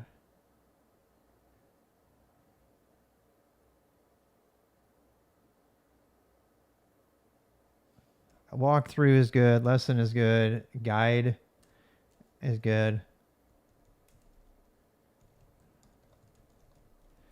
I like guide.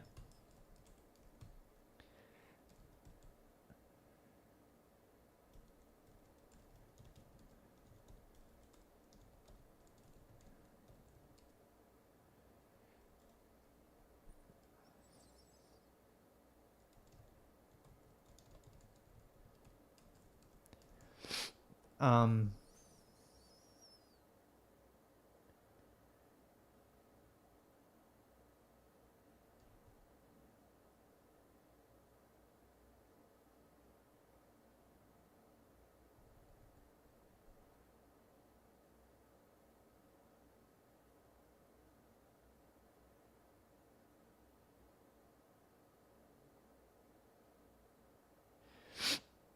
yeah.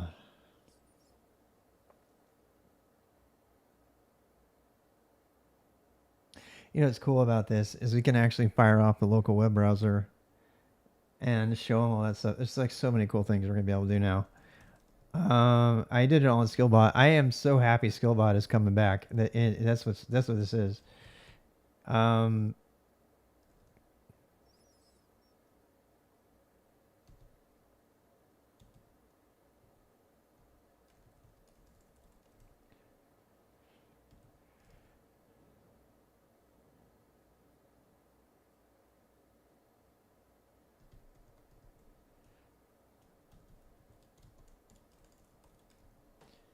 maybe learn Tmux.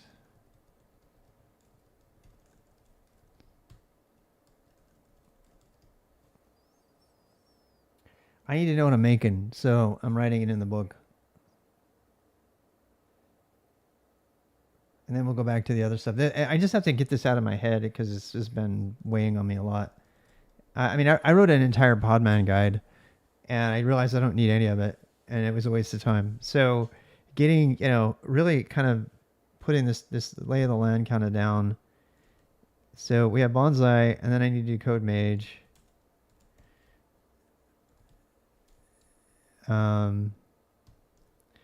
I was gonna make it Mimir, and then what? How do we do bonsai? We do the code-mage, and then we need the book.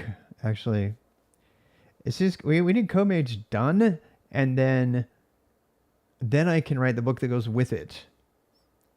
Right? So.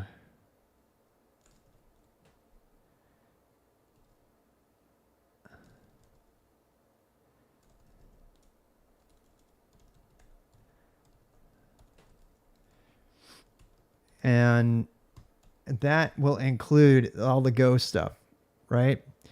So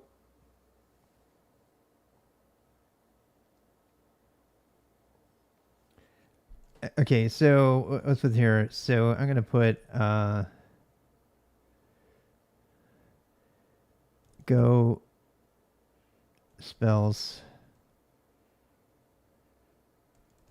without validation. So we're going to write the spells and finish that part of the book before we write the code that tests the spells, because they can just test it. They can just run it themselves. We need to get something in their hands so they can start writing code and do stuff with it.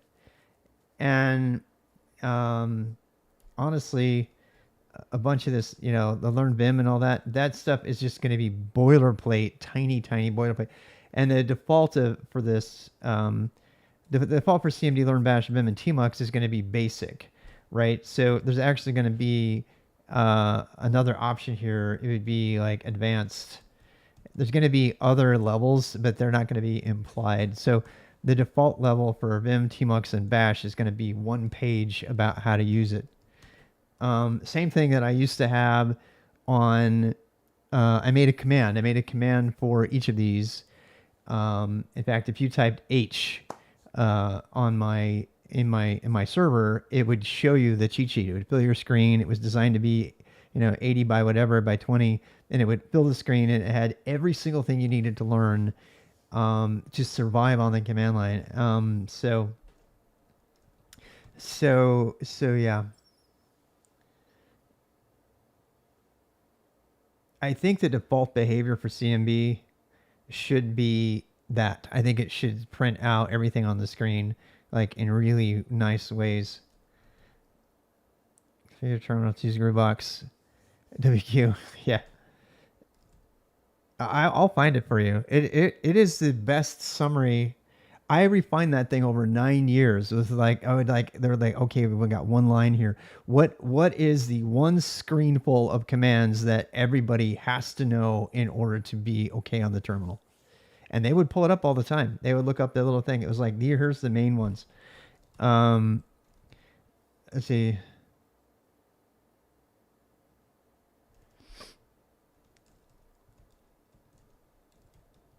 Okay.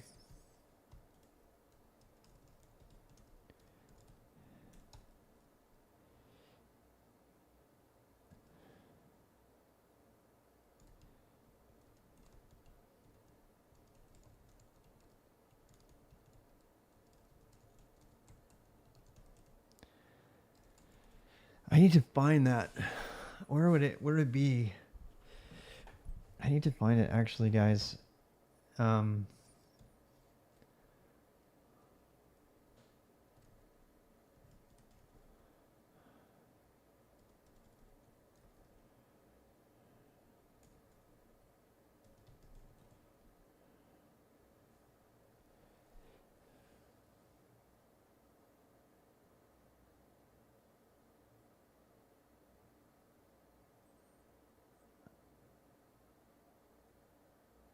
Yeah.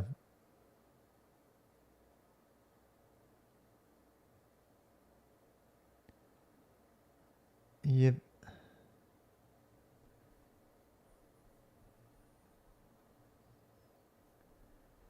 Yep. It just sets it up. Exactly. This is beautiful.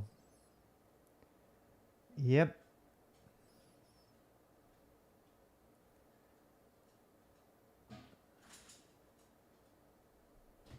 Yep. That's gorgeous.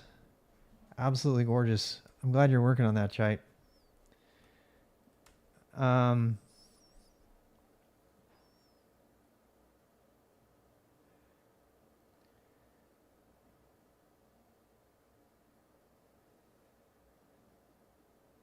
There it is. User share skill stack.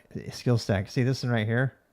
These are all private repos, but that's the one. That's my server configuration from years ago, 4 years ago. Clone. I want to look at this. I want to show you. User share skill stack. I think my wife's home. Might not. I don't know. Hey, Poplex, how you doing? Epic content on YouTube. I am thankful that you think so. Yeah, we're gonna the whole not knowing Zach what go to do. That's what we're trying to help you out with. So, okay, so this is user share skill stack. This is the user share directory. I created this entire directory to be used by people who wanted to set up centralized servers for their schools, and it has a bunch of tools in it. So user share skill stack. This is GitHub repo in case you're finding it from this. Everything is single multi-user Ubuntu. This I just need to put this into code-mage. This code is already done. A lot of this code has already been done. So everything to set up a single multi-user Ubuntu Linux host like code.skillstack.io. We take a minimal approach to altering what comes to the system. Students are disable much of the skill stack additions, removing and changing bash aliases in Vim and bash completion. Having these in each student's home directory introduces the curious to them, as well as the concepts of symlinking themselves. Since wishing the most control of their environment should fork this home config. So home config, God, I forgot about home config. I totally forgot about home config. Home config, everybody would start with home config, and that was basically CMB. And they would run it.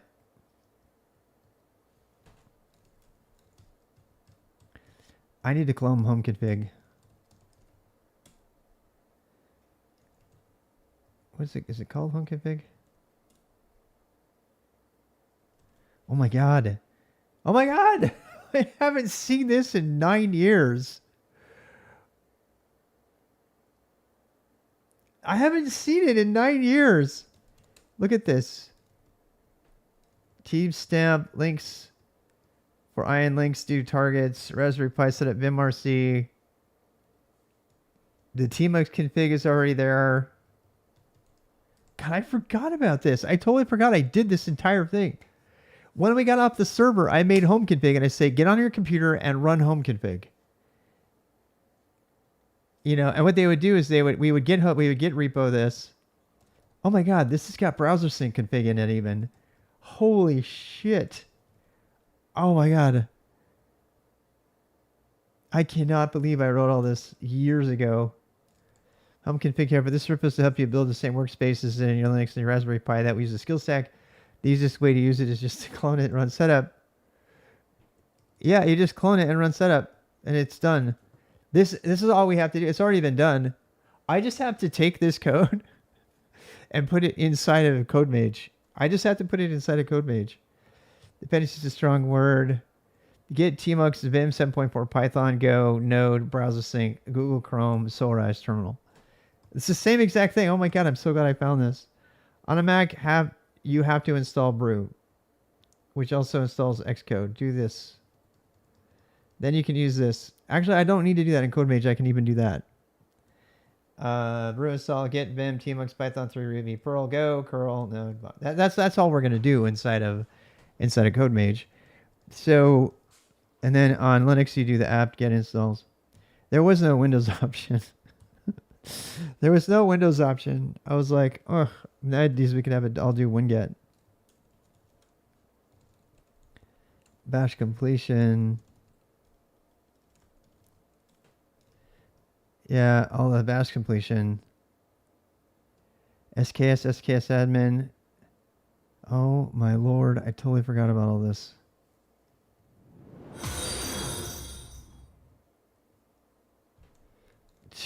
I have not seen this in over 9 years. Hey, thank you for the follow. I haven't. It's been years since I've seen this. I wrote all of this stuff already. There's the first bash RC. Look at how old this is. Oh my gosh, it's so old.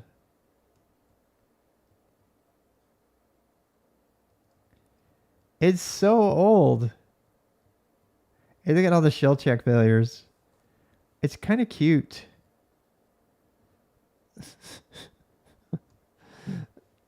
Pi install, Pi test, gore, got, GUI. Repeat.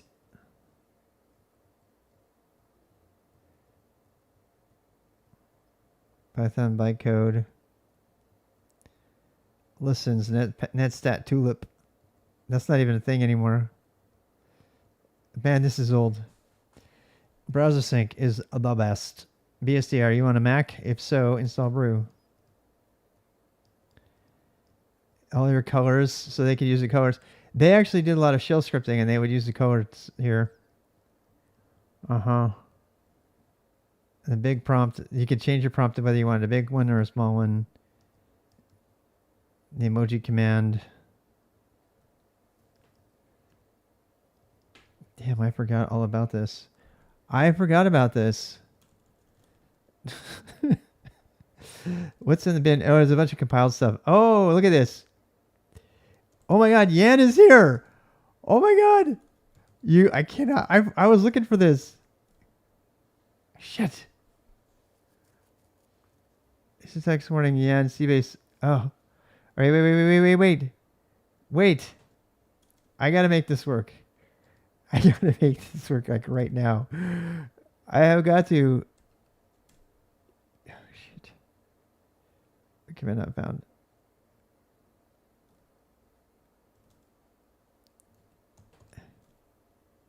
Damn it. It's gonna need highlights, right? Arrgh. No module name, skill stack. I put all the stuff was in Python. Yeah, this is using Python animation. The entire library is Python. Oh, I could do setup. I kind of want to do it, but I'm afraid it'll blow me away.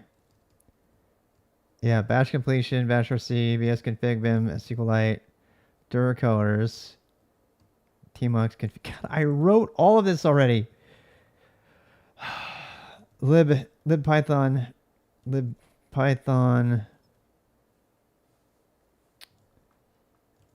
skill stack. There's a skill stack library. Colors.py.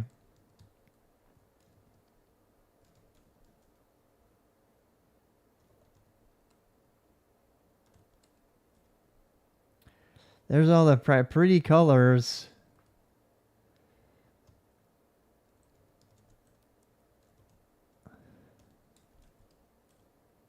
What?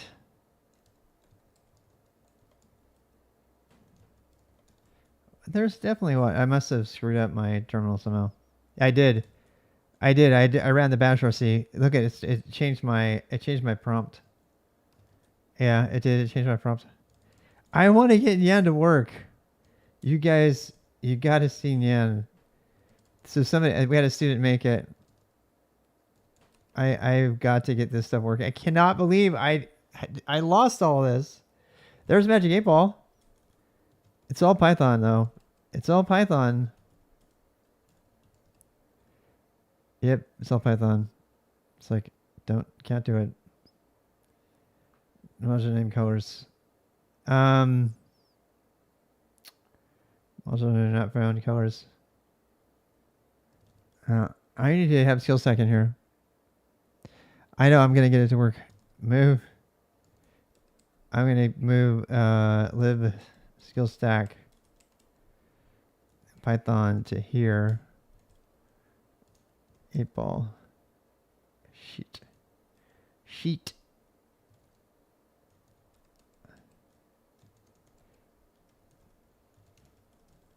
Move Python to here.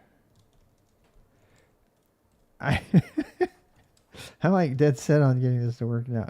Gosh dang it. No module name colors. Move the skill stack.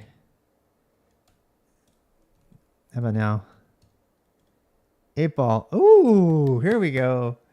Let's see. Get it to work. Enter question. Why will my memory ever come back?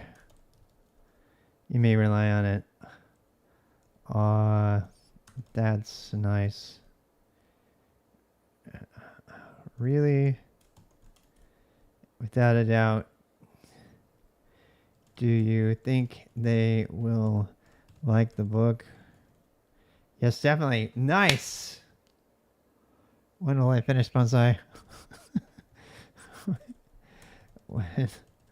I finished bonsai. I keep getting distracted. Ask again later. This is fun, man. This is all Python stuff. This is like back in the day. Wait. Nyan should work now. God damn it.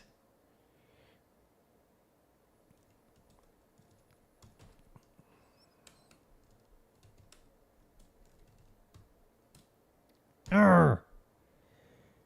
No logical name skill set colors. Oh boy.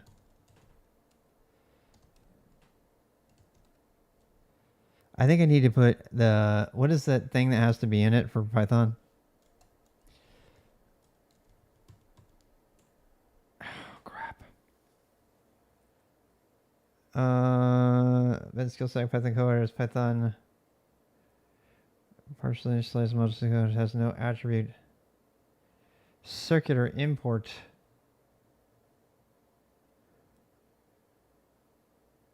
Copy colors there instead of colors. Yeah. You bet, see. Huh. Yeah, I could just add a path. I don't know what's going on. Import colors. Blah, blah. I should set up a multi-user system again. Have everybody log in. SSH in. That was already.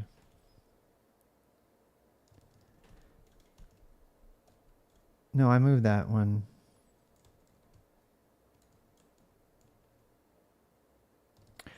I think it's because... Oh, wow. Wait, what? Oh, whoopsie daisy.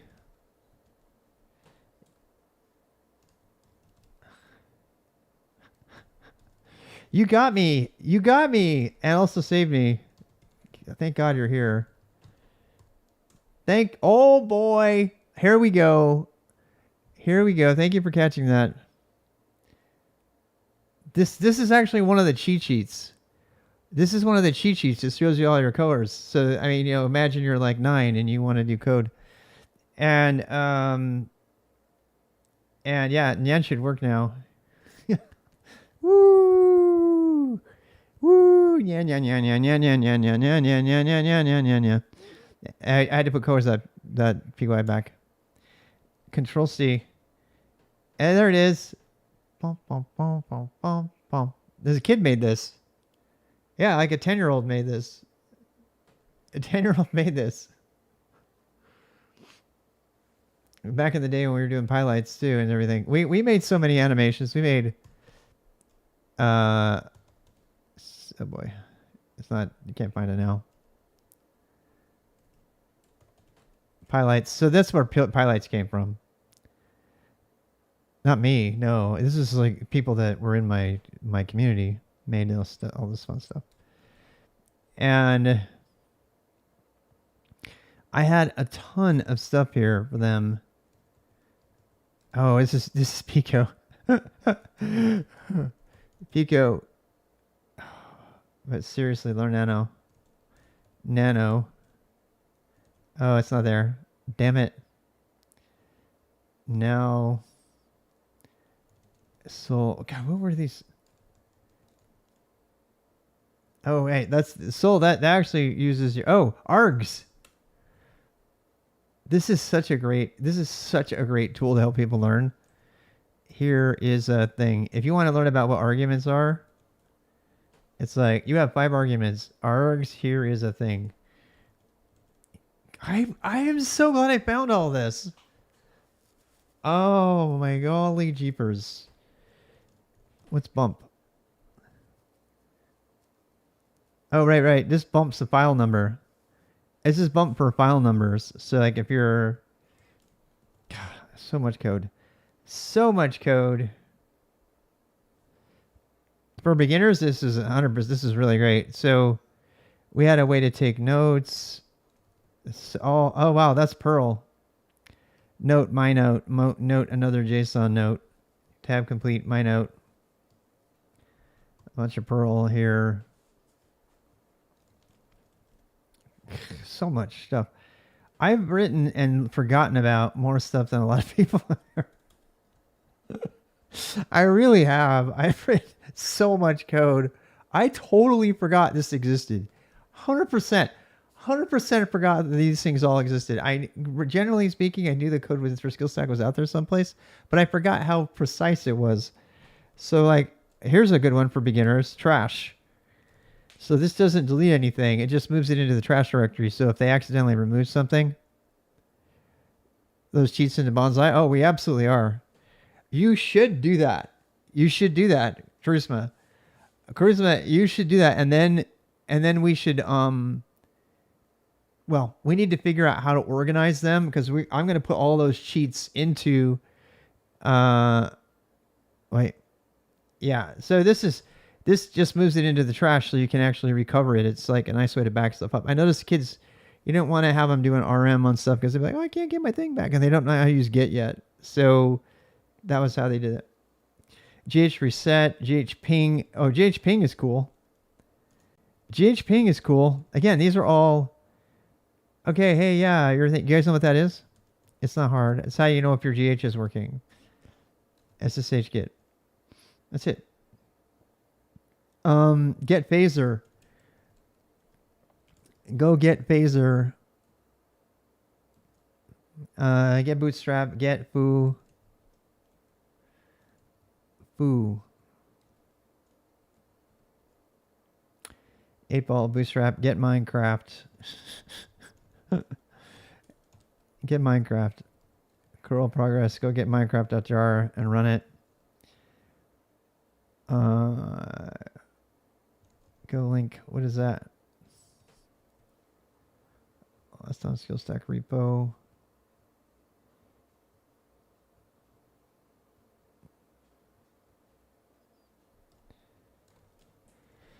Oh, what am I looking for? I'm looking for the help. Hi, Sam. What's up, Sammy? There's no things. It's always fun to find old stuff. It is. I mean, yeah. TOC.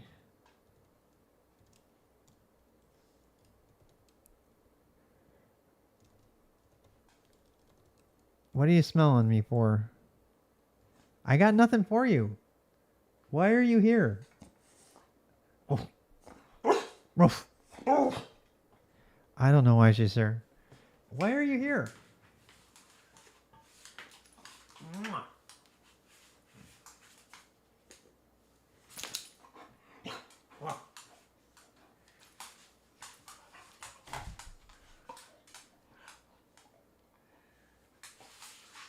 I gotta do stuff.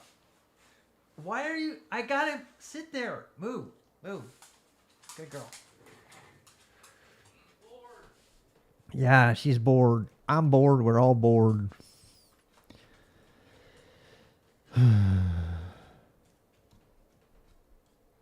Ooh. I'm trying to find the help thing.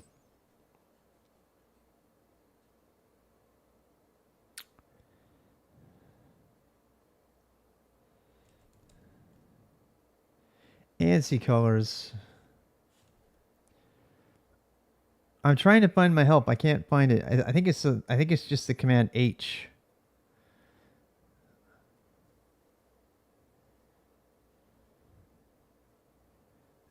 Yeah, I could do that. It's not called H. It's not called help. That's the problem I have. I think it's called H. Hazel. Zul. Rob, what's up?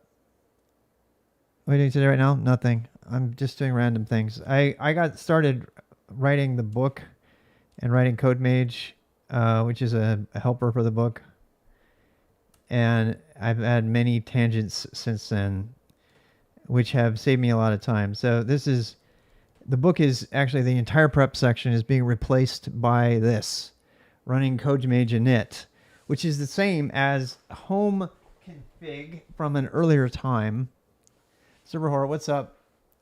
Cache intelligent naming things and one up virus, yes. Yep. Where?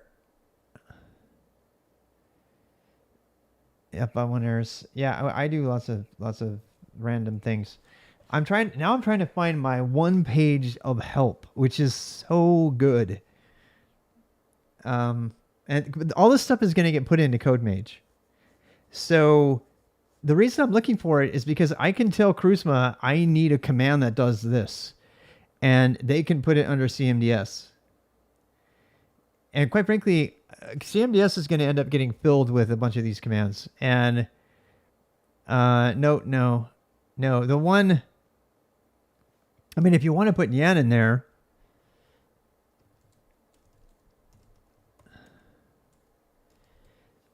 you could rewrite Yan to use the color library, to use the terminal color library that we have. And, which reminds me, there's an entire color terminal picker that we wrote using TView. And I have to find that. It's so great for this kind of stuff. Anyway, so persistence HK. This is already a thing. I can't remember I did that. Where is it? Where is... I'm trying to find the help. I know it's in the... It's not in home config. If it's not here, it's...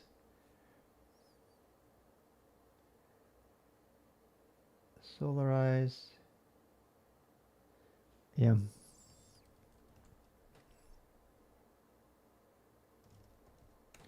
I know it's in here because this is all of the commands. Yeah, here we go. A lot of the same ones.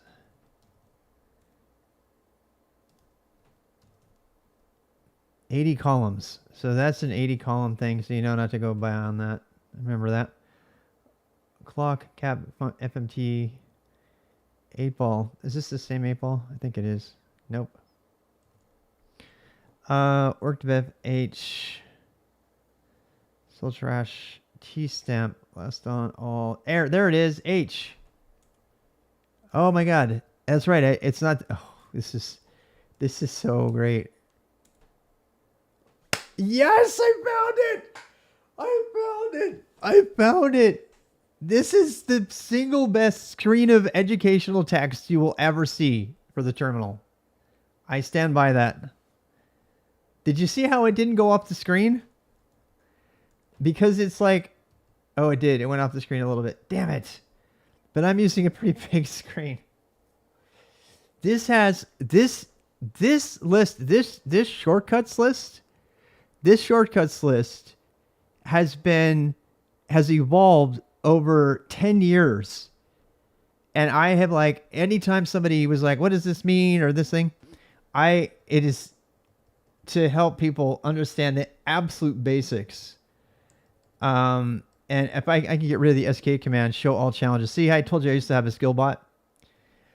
So the CMB is code-mage book. I don't know why code-mage is becoming a thing. It's like taking the place of boost or even skill stack. So I'm going to keep it though, because it goes with the theme of being a code-mage, and that is a thing. So, and we can't use CM, I don't think. I don't think we can use code-mage. Is CM already taken as a command name? I think most people have it already. CMB isn't, but CM is. It's commonly associated with command line client for plastic SCM, a version control system. Nobody gives a shit about that. What would be the use of 80 call? They'd be inside of Vim, and then they would do bang bang 80 call, and it would print a comment so they know that they weren't going over 80 columns when they're first starting out. That would be the reason. So, I mean, there's lots of other ways in NVim to configure it to do that, but yeah, advisable to choose a more unique command name. I think we're going to use CM. I think it's going to be CM because they're going to be doing CD a lot, and they can use CM. Color column. I did use a color column, but they didn't always have color. So sometimes they would be on a system that didn't have it. So that was why it was there. So I mean, it was a stupid hack, but it worked. You know, we got to understand. We were using VI a lot of times. We didn't even have Vim. Sometimes when they're on a Raspberry Pi with Tiny, they didn't have column color because it's a Vim thing. In fact, there's a lot of Vim things that they didn't have. But, you know, text equals 4. Yeah, that doesn't really do it though. I mean, it was a small thing, but yeah, there are definitely other ways. I think we're gonna name it CM instead of uh,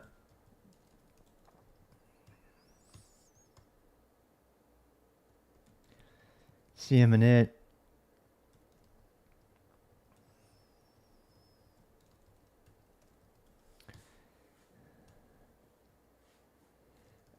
Okay, so this is fantastic because this stuff has already been written.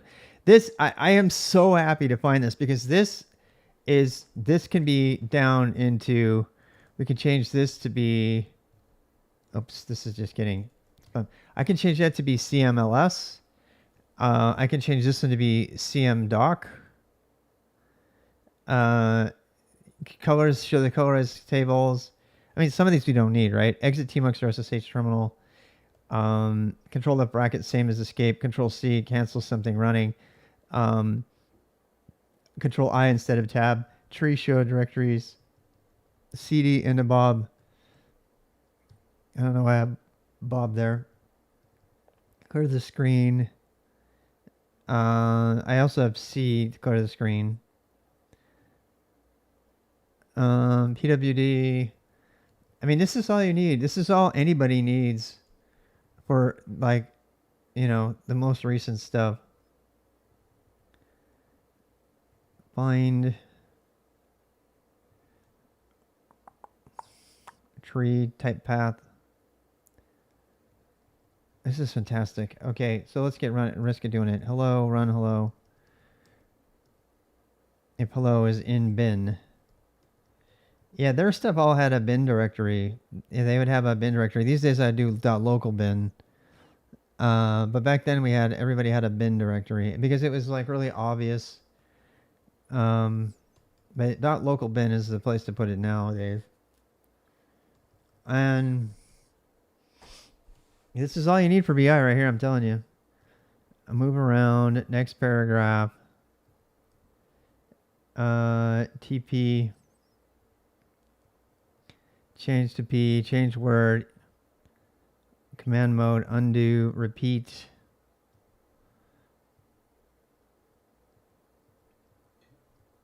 That's it. That is it. And after that, you're good.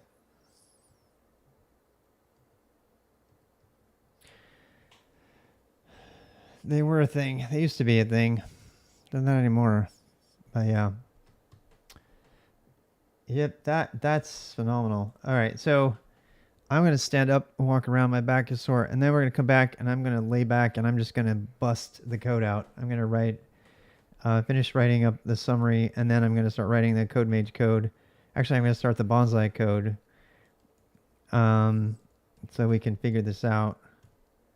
And I can talk about other stuff. So, yeah. All right, let's come back to this when we get back. So yeah. This is great. This is really great. Yeah, I'll be right back.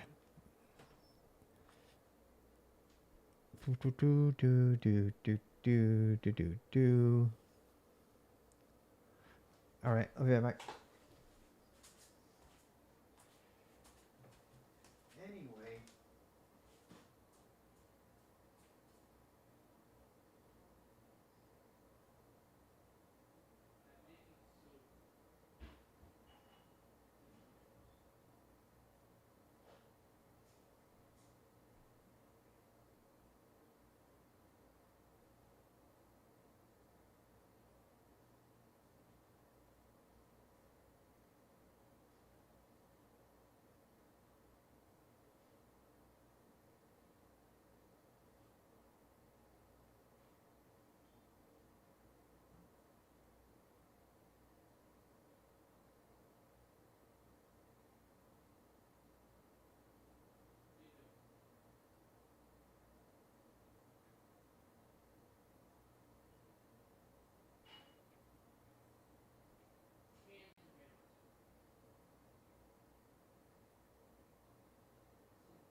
All right. Don't use Vim Adventures. I used it a lot. It teaches you how to use Vim Adventures, and that's all.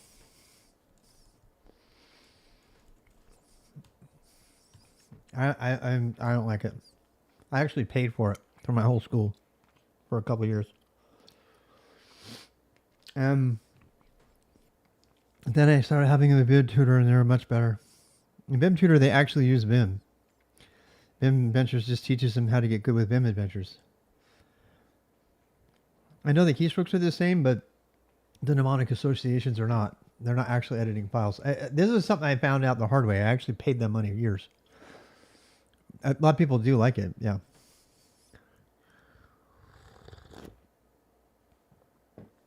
Pull requests. We're going to do the Kimono pull request. Yeah. Let's do that really fast.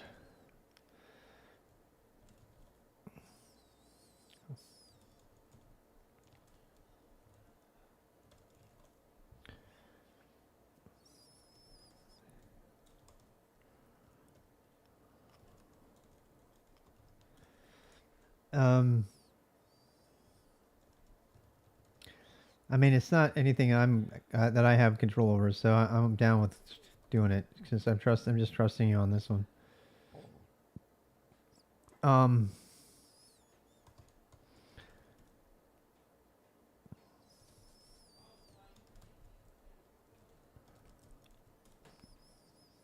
Do I need to tag it? I imagine.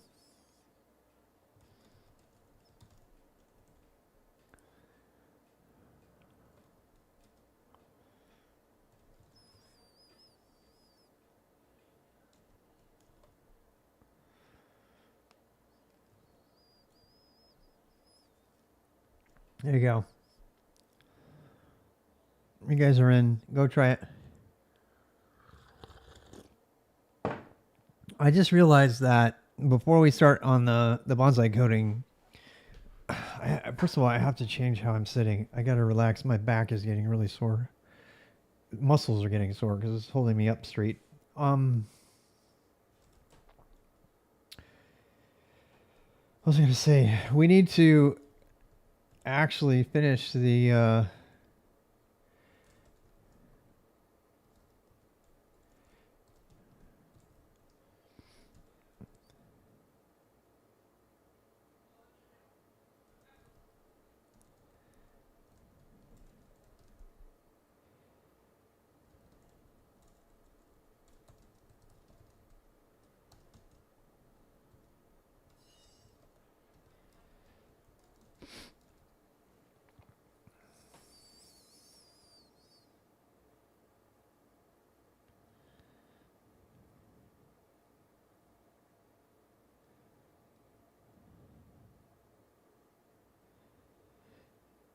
we fixed the breakage.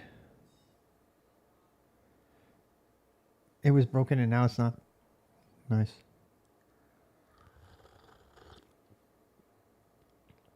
What's going to break again? I'm going to break it again. Yeah.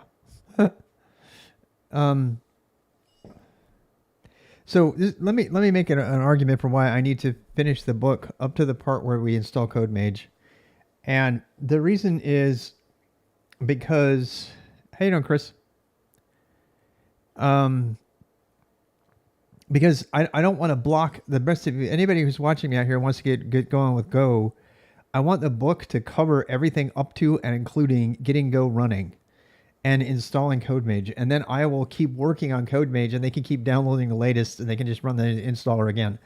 That needs to happen first. That's the most important thing. And then I can work on Bonsai and then I can work on code-mage. And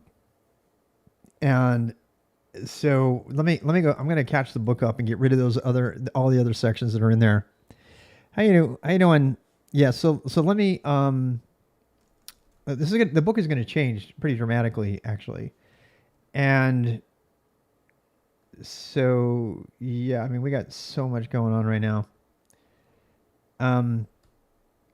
Here's some steps including code-mage install, then in Bonsai, finish, Bonsai, without help parser yet.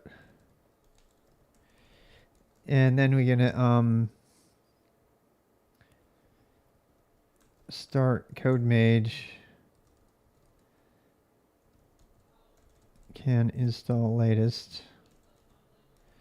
Code-mage book go spells without validation.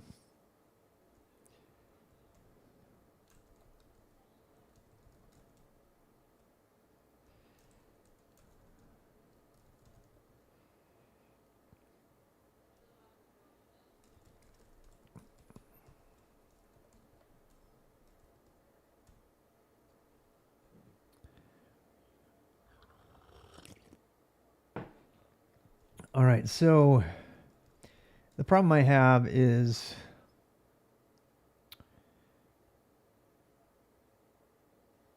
well, let's just do that. Let's actually do this. Let's just go with that. Call it a day. I'm gonna kill all of this and start over. So we're in the book here. Start a fresh code. Make a tmux in here.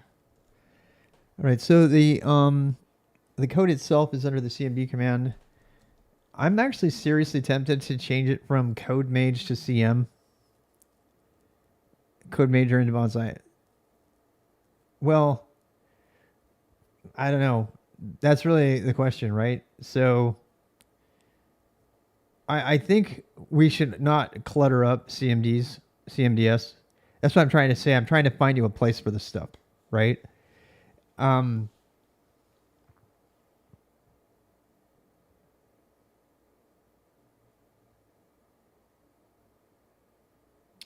Let me just pause here because I think we already have the answer. Charisma, you're going to be fine doing code contributions to this, right? To code-mage? To the code-mage book? I think code contributions are covered under public domain. So if you could, I mean, and that's in the license. If you're contributing any code, it's pretty obvious, right? I know I'm harping on this, but I want to, before I let people loose on making contributions to the book, which I would love to have contributions to the book. I want to be sure that we're legally clear. So let me just read this again one more time really quick. No problem at all. Okay, so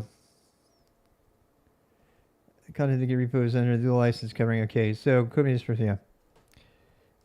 All right. What I'm trying to say is that if you make a code contribution, you're donating it, and it's going into the public domain.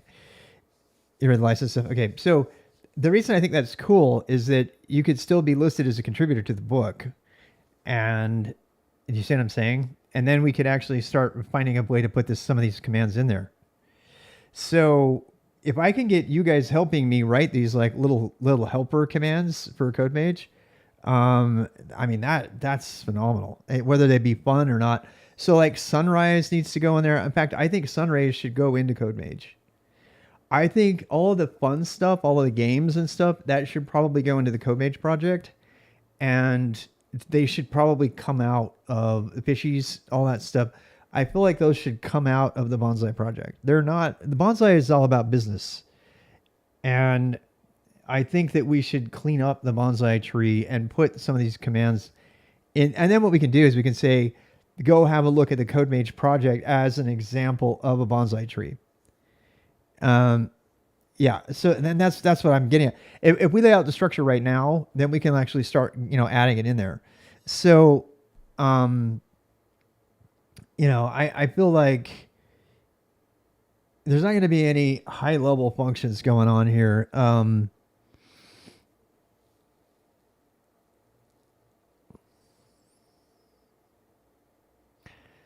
The real question is whether we want to put all of that under a single package or have it be sub packages. You know what I mean? Is there ever a reason somebody would want? Yeah.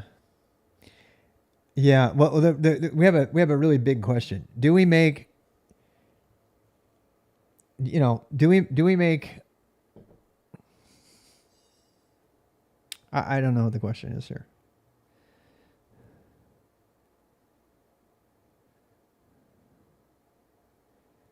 Do we make the code-mage book itself a Git repo?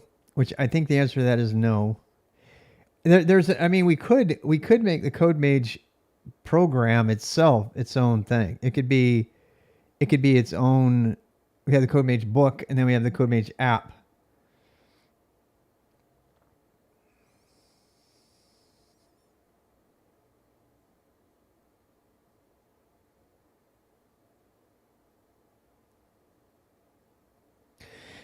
I can't. I think more C programming streams would be fun. They would be really fun. They're not happening though. Conrad, sorry. I just have too much on my plate right now to teach people programming. So yeah, there's lots of people coding C on Twitch. Yeah, like good people over there. Thanks for the feedback though. Appreciate it. Yeah. I got to get people coding first, and I got to get the book finished, and then we'll come back to C, which is probably about a year away, actually. I still think we should have C. I think we should write a book for C for beginners. There's several of them out there, but I want to do my own take on it.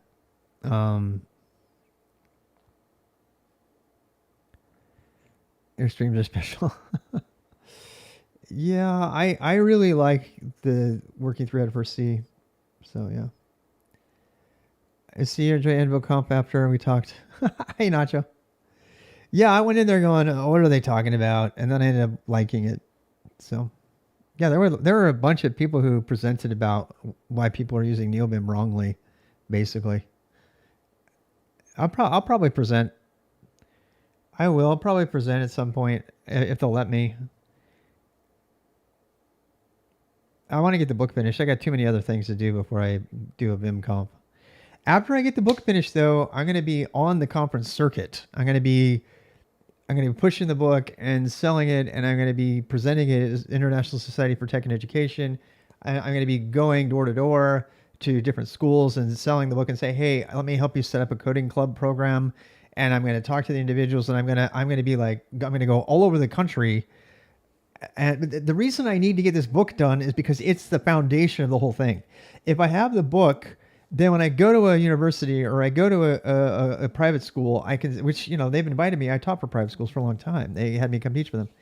And I can go to them and say, look, yes, I am door-to-door salesman. I am selling you on a curriculum for learning code that I have spent, 15 years developing.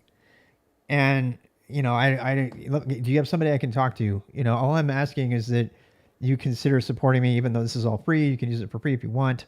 We'd appreciate your support. And I'm literally going to do the Mormon missionary thing, which I trained 500 Mormon missionaries. I'm going to be knocking on doors.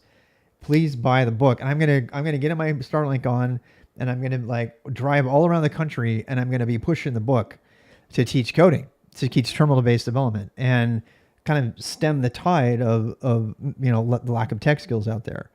And, that has always been my goal, and that's how I want to retire, quite honestly. The way I want to retire is I want to be traveling all over the world with this book in hand and teaching people tech skills as they go and having them pay for my, dinner. And then just die a happy man, Johnny Appleseed of code. You buy 10 of them and knock on your door. Yeah, I mean, but we need to get it all done, right? And I'm not even saying my stuff is the best stuff. I'm just saying there's nothing like it out there right now. So I really want to develop it. But I have known for a long time I was missing the whole book thing, and I kept fighting against the concept of a book because tech books are by definition, out of date and they're bad ideas. But people still depend on books, and particularly people with money and education. They will buy, 500 book licenses for their entire school system if you can prove them that your book is worth buying.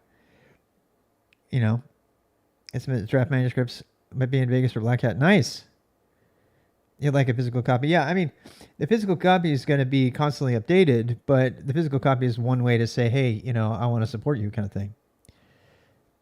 GCC Go. I don't use it.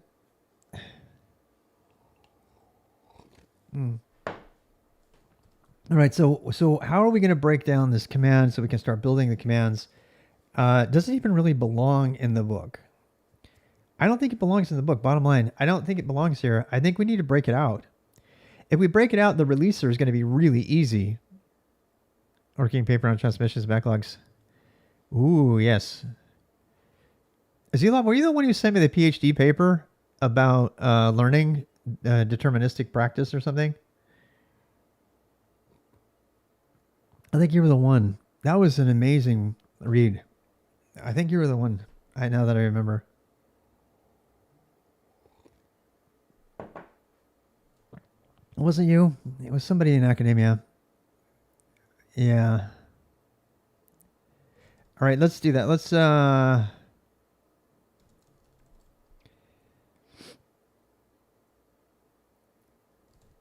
because you can decouple the book from the command more easily. I really think that's true. The other thing too is that then the book itself can have like more stingy contributor credit, whereas the code-mage can be like wide open. Like it's it's totally public domain.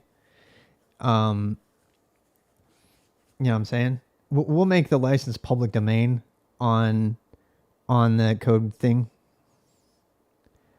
So whenever you have yes. Yeah, no, I have to find it. It was about the myth of experience, meaning that you actually are better at something. It's really good. I don't have it immediately available. Repo, create, code-mage. I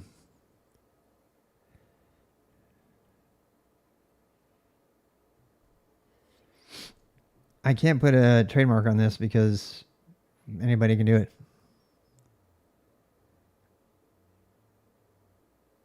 Experience bias, yeah. Yeah, it was regarding health people. It was really interesting. Yes, I do want to make it readable from the command. I wanted to embed it. So does that mean we're going to be making it into a sub command?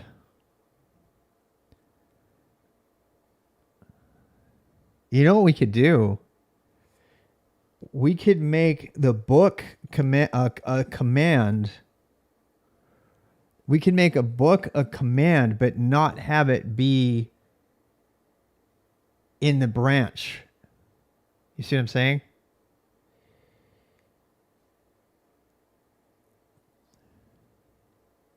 I don't know. There's arguments both ways. There's arguments to keep it all here. I mean, there's a whole discovery argument, right? So they're going to go look at the book, and then they're going to see, oh, hey, what's this command in here, So there's that whole discoverability kind of idea, too. Now that I know that monorepos are not a thing, you can totally do it,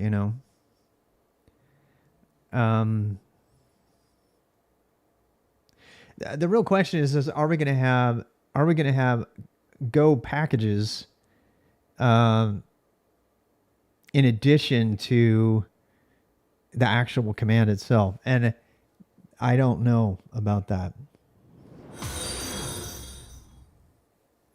So actually, I think, you know what? We're going to keep these together. You know why?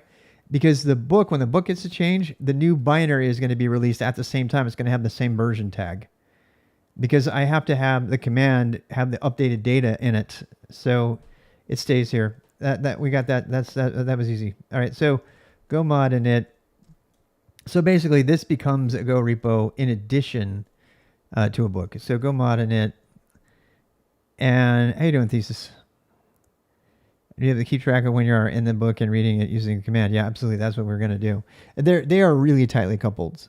So go mod init. Actually, let's do this. Let's say go mod init git.com rob code mage book.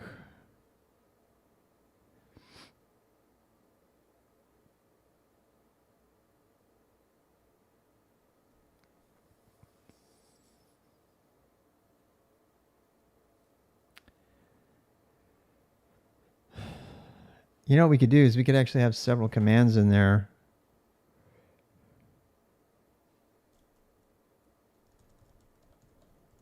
And we can make a PKG directory. Yeah, I like this a lot. I really do like this. Hello. 2 things. What's that? Soup. Oh yeah. Croutons. Oh boy, I will eventually. I just had kind of a thing, so Be able to keep track of it, yes. So CMD. Okay, question. Should we go ahead and just make it CM? Should we be really brazen and make the and say the call the command CM? Most people are not going to have the command CM on their computer, and it's just less to type. And I'm going to do that.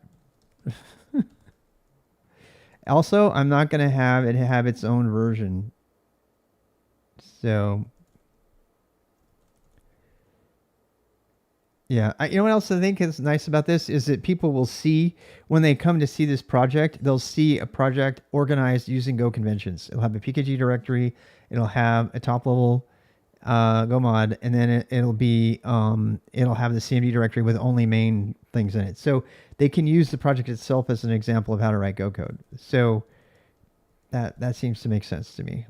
Oopsie, where am I? Oh God. Where have I gone? Here we go. You know what? I finally figured out how to make Vim actually change tmux properly to be the name of the book being edited without having a special command for that. You want to see? I went through all my vimrc and bashrc the other day because I was going to like have people install it and I wanted to validate it. So here it is. If set tmux window to the full name, buffer call system, blah, blah, blah. If you do this, then anytime you open a program, anytime you open a file, it'll make the file automatically. Vim in the beginning, you should add a thing that says learn touch typing first. I already did. Yep, there's lots of sites out there, but that is definitely there. That's in, it's in get a computer preparation. Wait. Love of learning. What it takes to be a code. Here it goes. What it takes to be a code mage. Do not attempt to work through this book until you can type at least 3 words a minute from home row. Can download vimrc. Absolutely. It's in dot files. It's free. Yep. So, well, I mean, it's okay, but yeah, it's like, you know what else I did? I made it so it does not do my screen key stuff. I had it so that it conditionally didn't add the screen key stuff, the stuff at the top. But I might add it back. I made it so it goes on all the time, but I actually had it conditional before based on an environment variable. So if you wanted to turn it off, you just set an environment variable, and then the screen key will come on if the environment variable is on. I probably should add that back. I should probably add that back. So if I have has in Vim and exists let's see.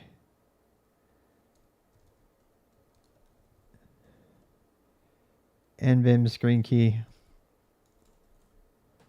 dot repo under Vim, yes. Yeah. So this is where the screen key happens, and then you can do this up here and say the same thing. And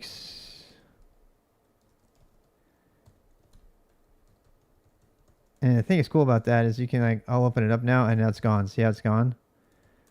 And I can put it in my bashrc. I'm going to make a bunch of shortcuts too. So it'll be like CM bashrc, and then I'll open it up for editing it so you can just use it. I actually want to use it myself so that I can add common things to it and make people's life easier when they're getting going. So anyway, we could say nvim screen key equals 1. Now when I open it up, it should not be there. What the hell? Did I do that right? Oh, I know. Exec bashrc derp. Exec bash-l. And now it's back. Save dot. My lazy way to save all my dot files. So now it's there. Now it's conditional. If you have NVIM screen and you want to have it, you can turn your screen key on. And I fixed up my AL icons. They were messed up before. I picked ones that actually work. So common macros, zero box material. Anyway. All right. So be it. We are now officially a thing. So we're going to remove a CMD cm.go.mod. And now the cm command is going to be, you know what's cool about this is we can actually set up go releaser. But I don't think I'm ever going to set up go releaser. Let me tell you why. I'm going to actually put this in the book. I'm going to put this in the book. I'm going to put it in the, I'm going to put a lot of stuff in the appendix. Why no CM binary release?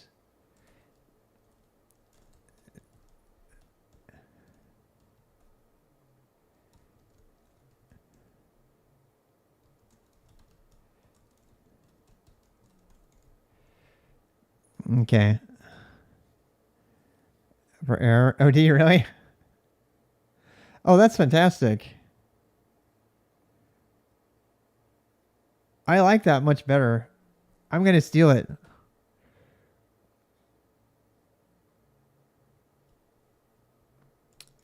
What about the book? Type 30 words, looking home run out. If you don't know touch typing, it doesn't mean anything. I can look at the keyboard and type 30 words looking at home row. So you're saying not being able to do it touch typing? Probably fair. Yeah, I know, I get it. That's probably fair to say. There's nothing wrong with looking at the keyboard. Who cares? You're right. It shouldn't necessarily be touch typing. I put touch typing in there just cause. It really isn't required. But I mean, you know, you'll benefit from it eventually. So,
yeah, I know. A code-mage does touch type, to tell you the truth. They do. I don't consider you a mage until you're touch typing. You can like get mad at me all you want, but that's true. Yeah. Right. Start out at your keyboard. Being able to type without looking at your keyboard all the time. Usually people use something like Go Release is created by...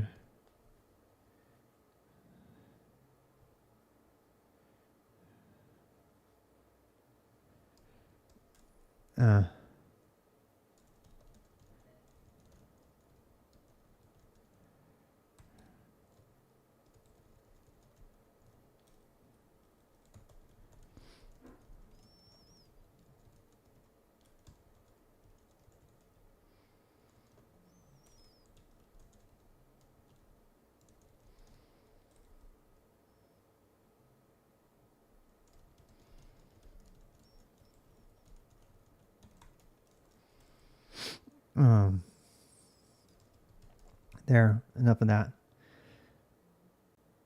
But I have a nice keyboard. I want to look at it.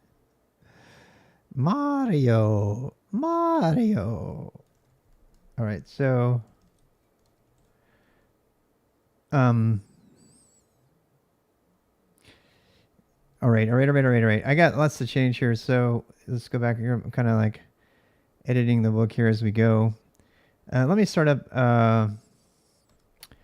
I'm going to start up a Proxmox here done for now.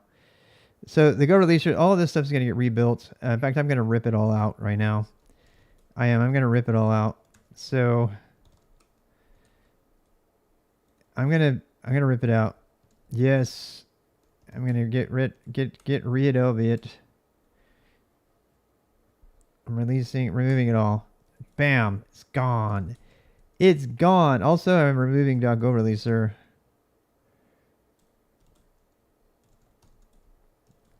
And we are starting from scratch, my friends. Not from scratch. We're starting. So we have artifacts. We're going to change our artifacts to dist. We're going to keep builds. We'll have dist, docs, and book. And actually, docs is dynamically generated, but that's okay. Git ignore. It should all be down here. Dist, docs. And actually, Go releaser by default uses dist, so that'll be good. ESXi, nice. And Windows and a Mac system.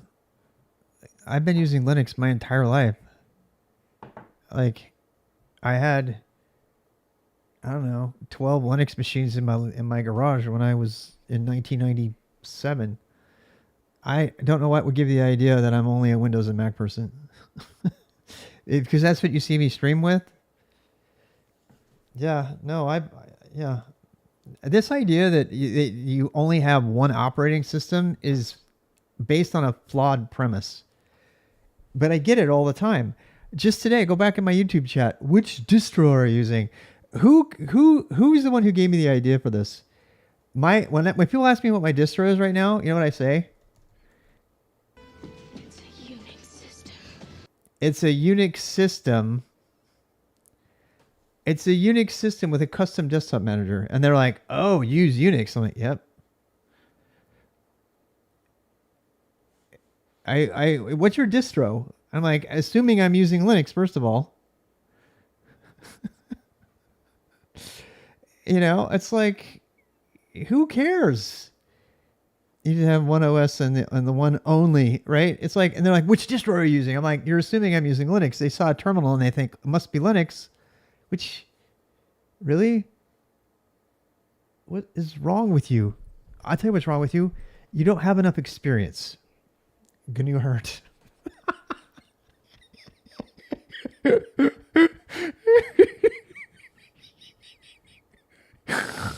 Oh, that's funny. That is really funny.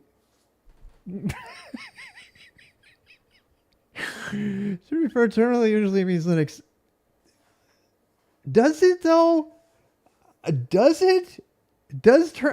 Not in my world. Not in my world.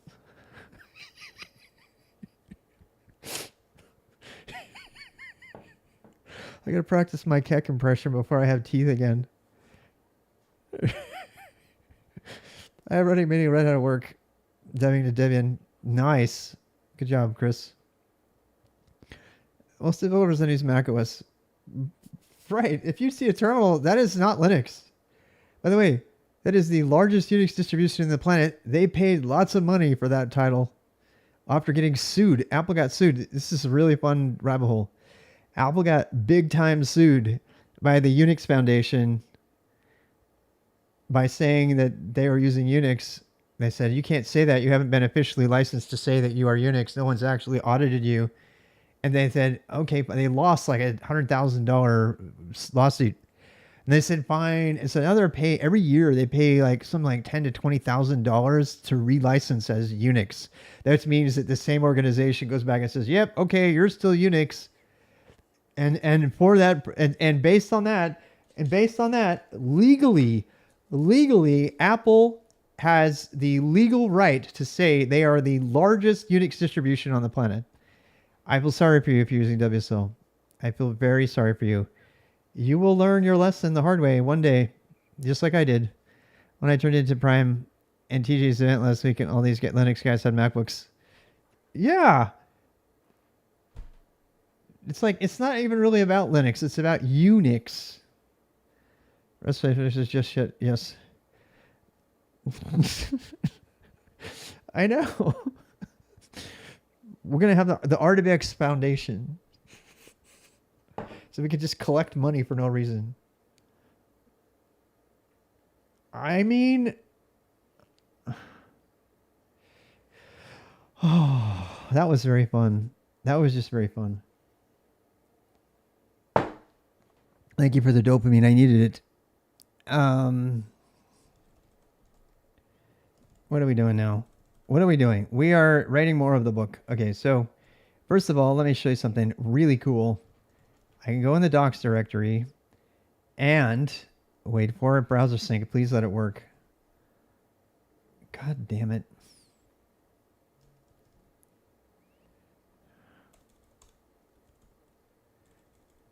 I think it's 3001. Oopsie daisy. There it is. There it is, my friends. All right, so here is a live copy of the book that updates as I write it. Watch this. I'm going to go get rid of all this introduction stuff live. And I can actually, you know what's really cool? I can open up my phone and monitor. Look, this is so cool. I absolutely love this. This is why I love browser sync so much. Seriously, I am a huge, huge, huge fan. Localhost. Wait. I can go to this IP address, one on my phone or my iPad or whatever. 168.1.2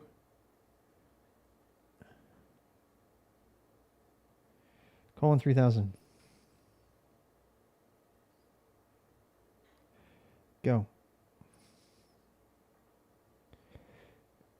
All right, check it out. Can you see it?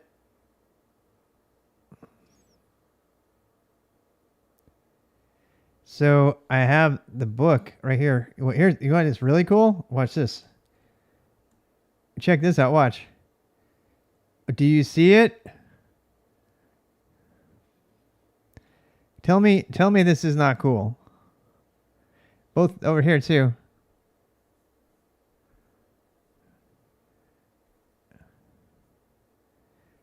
Isn't that cool? You know what else it does? If I fill in a form, it types it on both of them at the same time.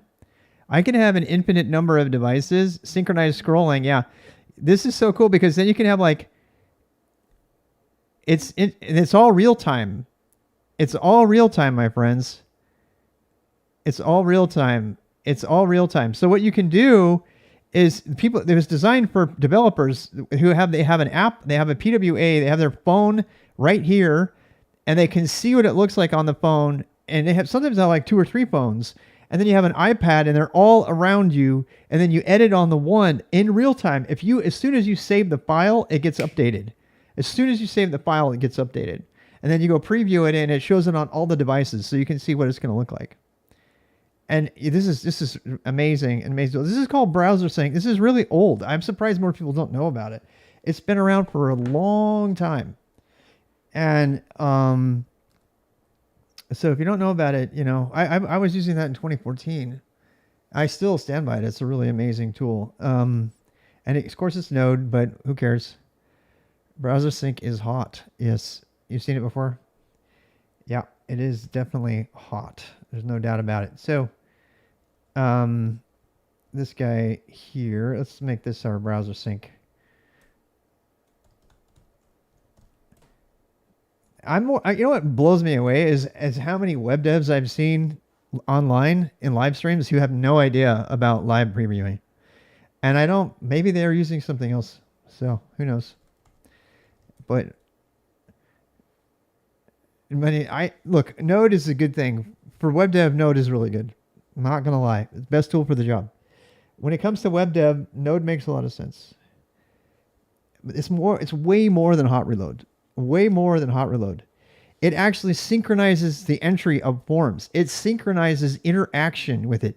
It actually traps all of the events and propagates the events to all of the other devices. So like if you tap on something, or if you like scroll, or you like move on something, or you do a pull down menu, it will pull. It's like a ghost. A ghost will do the thing on the remote system.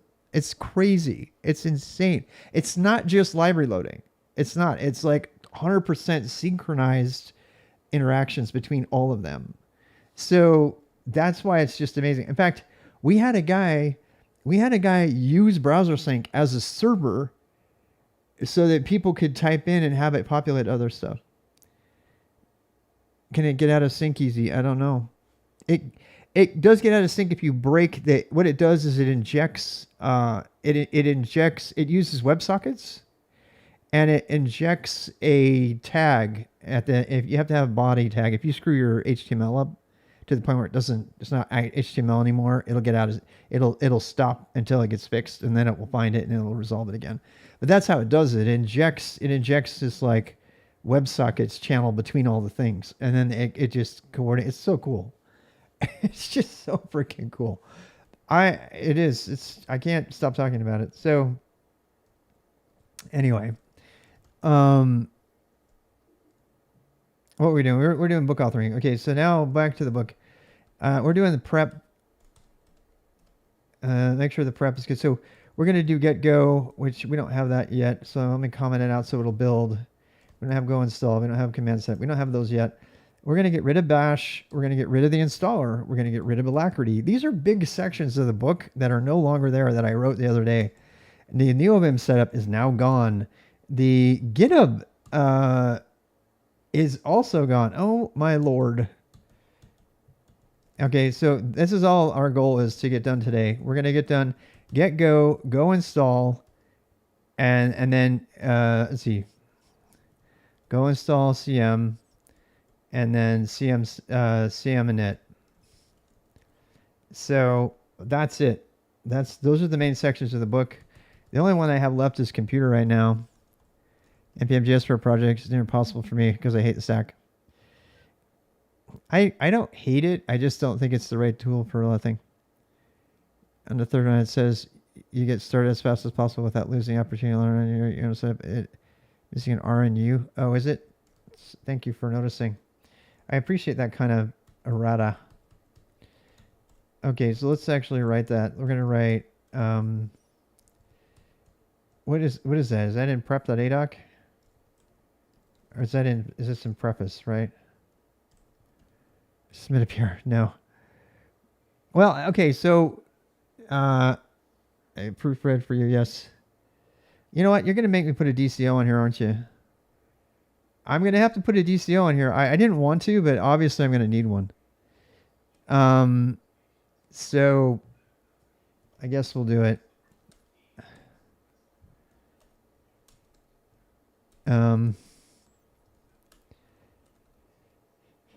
Contributing.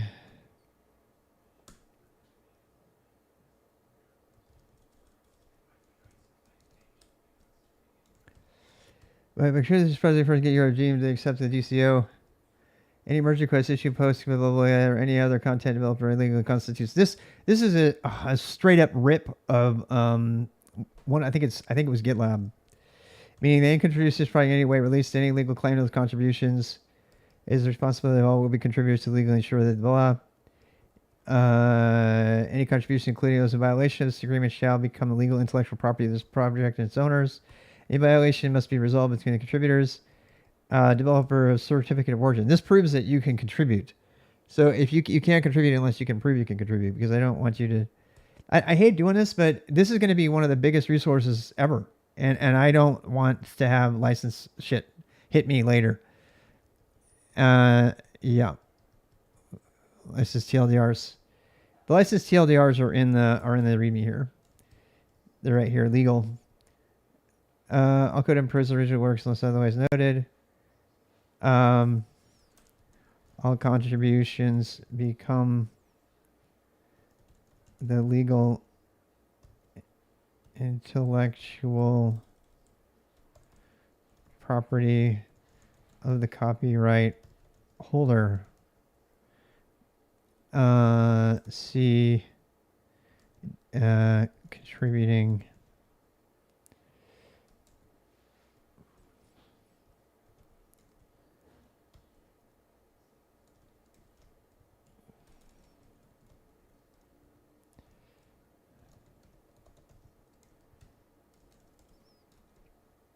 anyway.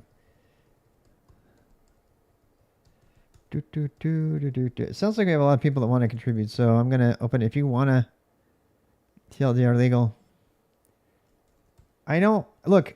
The reason I don't want to start this project on a bad legal footing, because then later on it'll get publishers and stuff will be like, no, you can't. You do whatever you want. The fuck with the license. I love that license. This one. It doesn't protect you though. The language is pretty nice though. Yeah.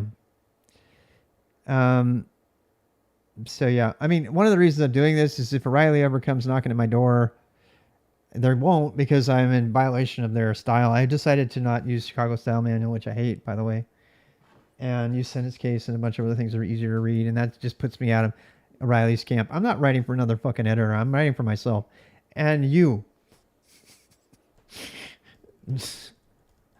So sorry for the swear word, but wait, what? Get and contributing.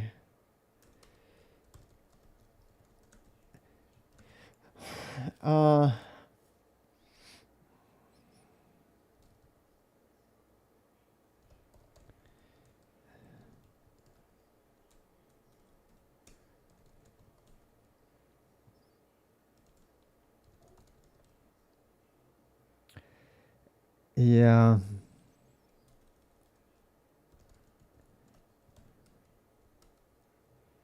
I'm dropping all the workflows.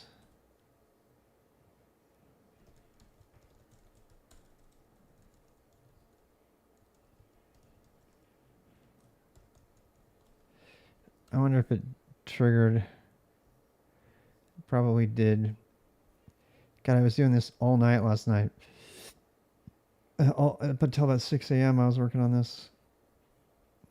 There's no more actions. Pages built. It's just doing the page builds now, which is kind of stupid, but this is just everything in docs, which we don't need anymore, but whatever.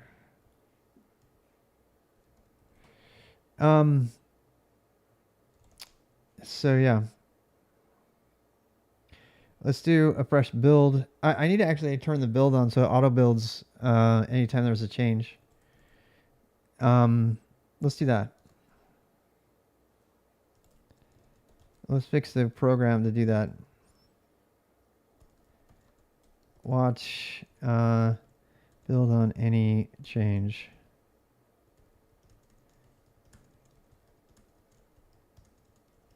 Pretty easy to script this, so now we can get back to writing. Shell script for this. Yeah, I saw. X.watch.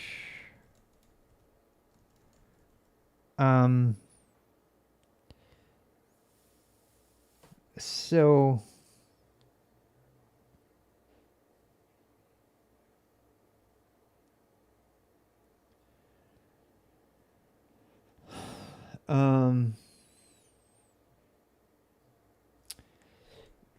X.watch. ENTR. Depends on where we are.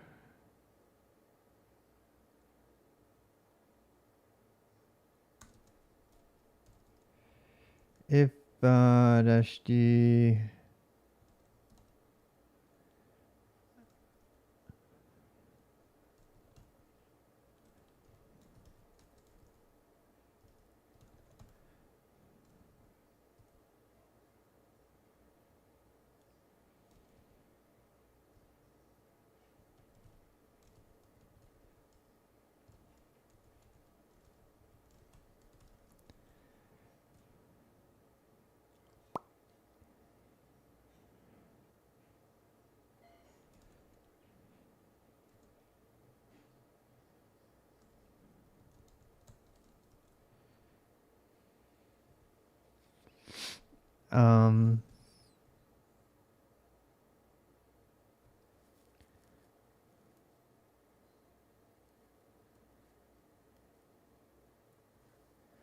actually no, we want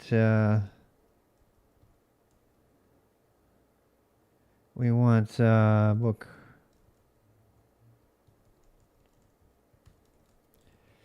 And then what? And we want to do the build. So then we want to do ENTR. I can't do this. Can I do this on here?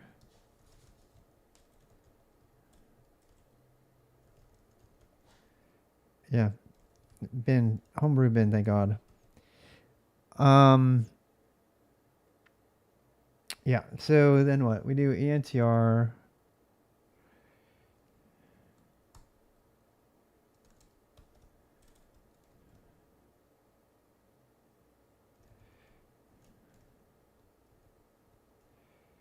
Now, this only does existing files. It doesn't do new files. I think ASCII-Doc actually has a watch already in it. I think it does. I think it has a watch in it. Yeah, it does. Warnings, verbose, trace, quiet. Template engine. Good old Ruby.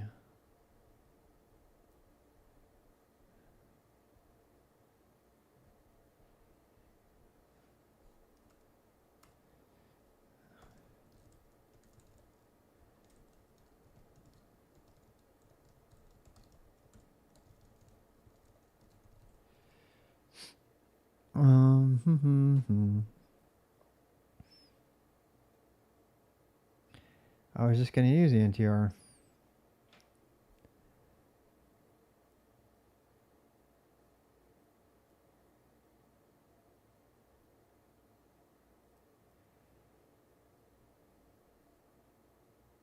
The problem with this is it only did when it was ASCII Doctor. Make build can bite me.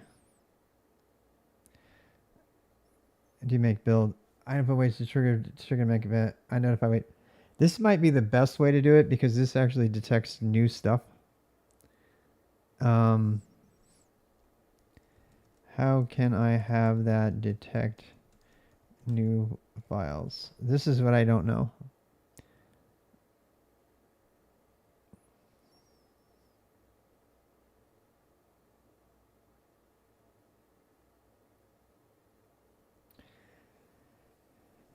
Yeah, but this is gonna like kill my machine.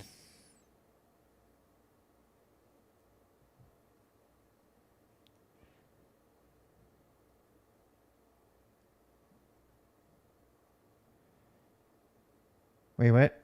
ENTR-D ensures ENTR rechecks for new files after any change.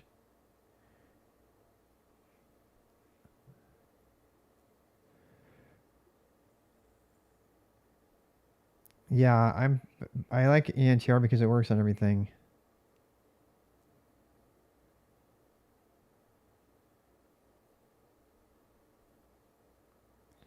I used to have a thing like No Daemon that I wrote my own. I've got it to find.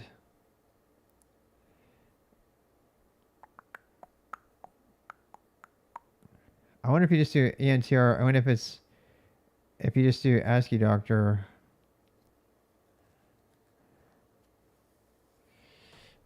I don't know. Does ENTR I feel like this is an infinite loop. It's gonna like take a bunch of stuff. You had to put a sleep in between there.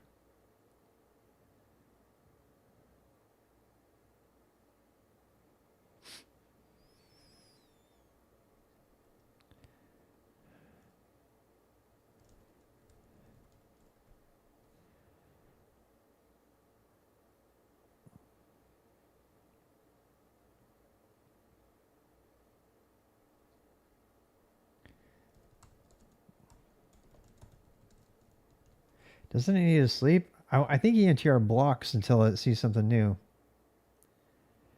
Because it is efficiently listens for file system events in real time. However, if you're using a script... Oh, I see.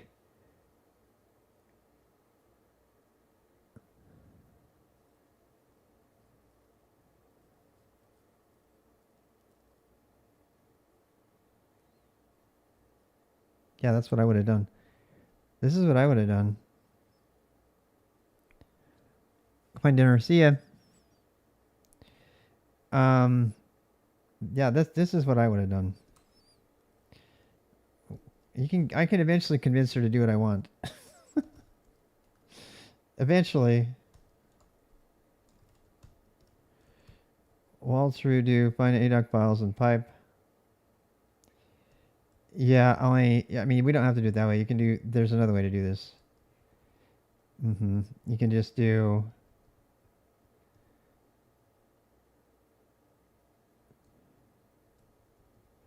We can actually do it against any files in the directory.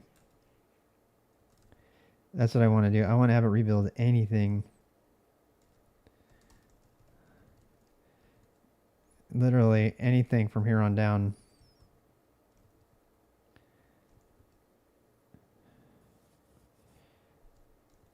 If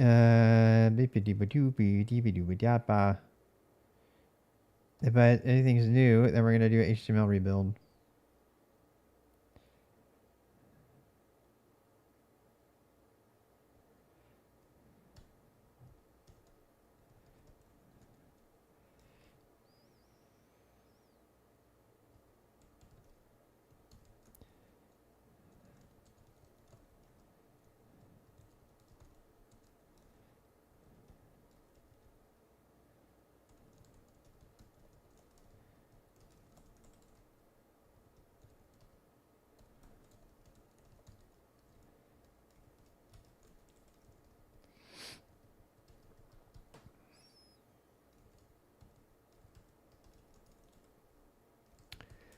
Okie dokie. Now, we can run it.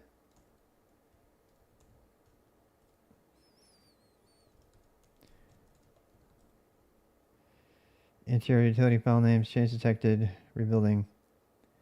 If a file ADOC is missing. Oopsie.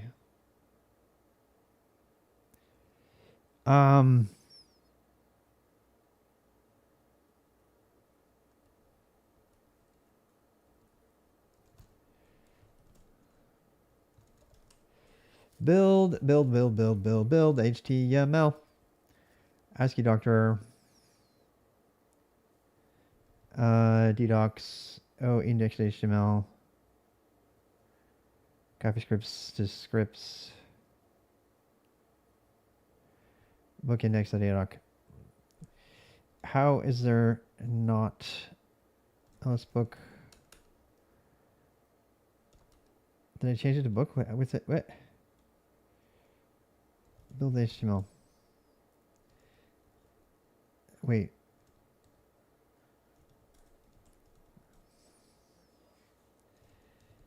Did it CD or something? What the hell?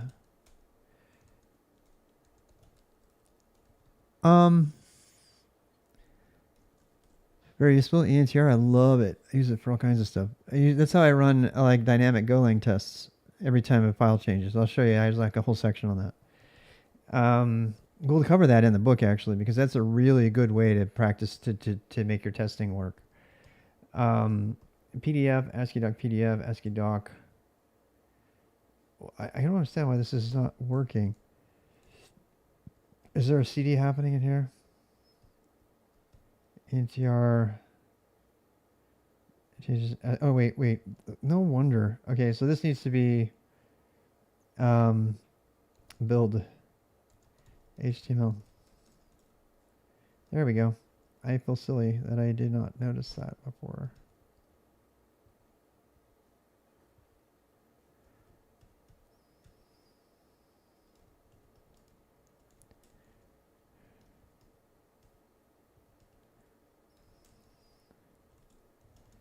Build watch. Nice. Usage. Okay, we use the NTR wrong.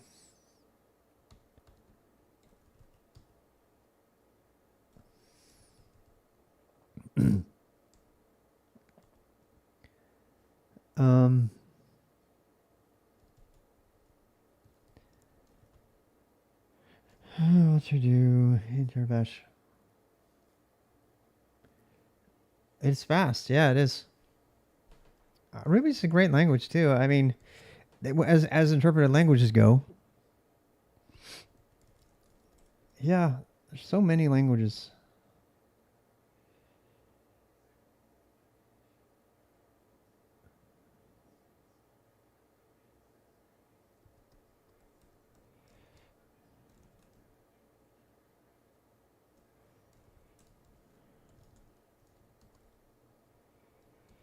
What am I doing wrong?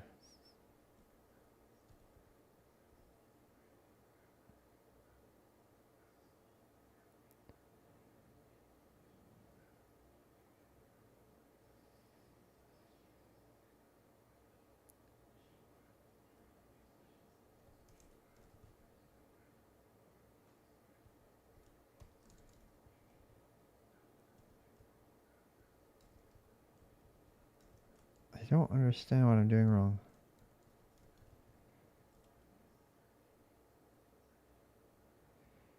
You know what I think it is? I think the ENTR on this machine is different than others.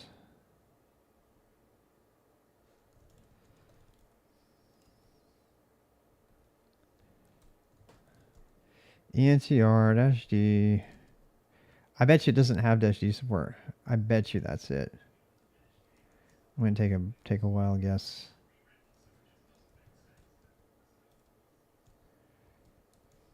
I bet you that's it. Nope. Do you not get it? I mean, I use ENTR all the time.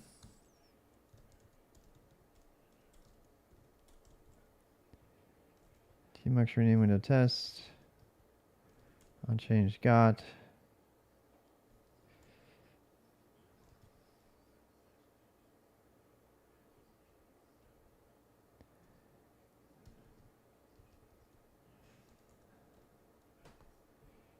T.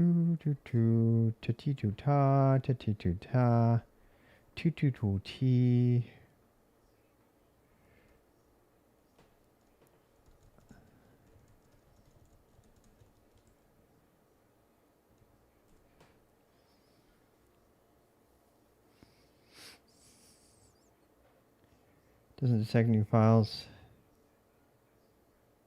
License directive inch.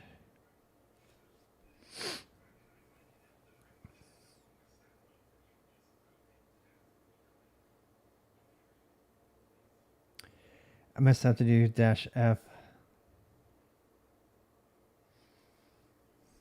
Interesting.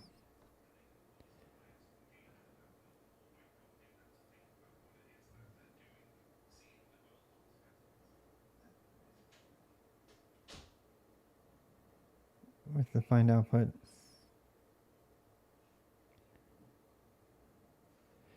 I'm not, am I? Oh, I am. When did I start doing that? Oh my God, Rob. Did I seriously do that? God.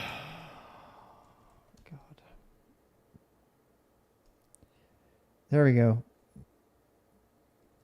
She had to tell me that I was being dumb. I am super embarrassed by that.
Oh, damn.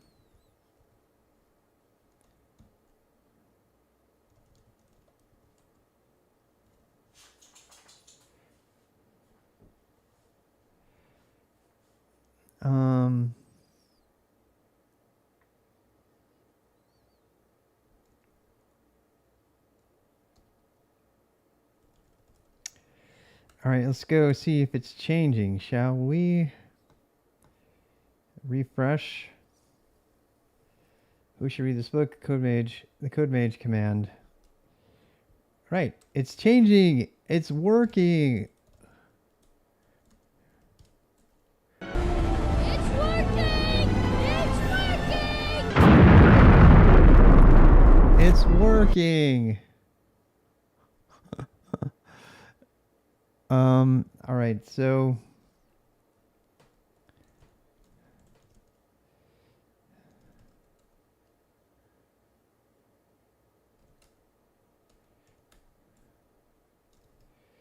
you should read this book. It's been great for anyone to learn it and practice, blah, blah, blah.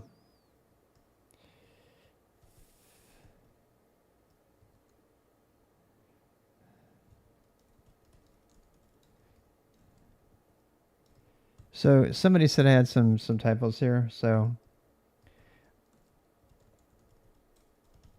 I don't know why my spelling is off lately. Oh, I noticed that it's like underlying the misspelled words instead of making them a different color. That's interesting. I just barely noticed that. That's a NeoBIM thing. It was not doing that before. I have to go watch for it. Book is focused on learning as fast as possible. Only wear Patagonia. I don't only wear... Am I wearing Patagonia right now? I forgot I was wearing Patagonia. Because I like Patagonia. I do. I'm pretty cliche. I'm a cliche. I'm a tech guy who likes Patagonia. I do. I've always liked it. It's good quality stuff. I especially love their Nano Air stuff. Oh my god, I love it.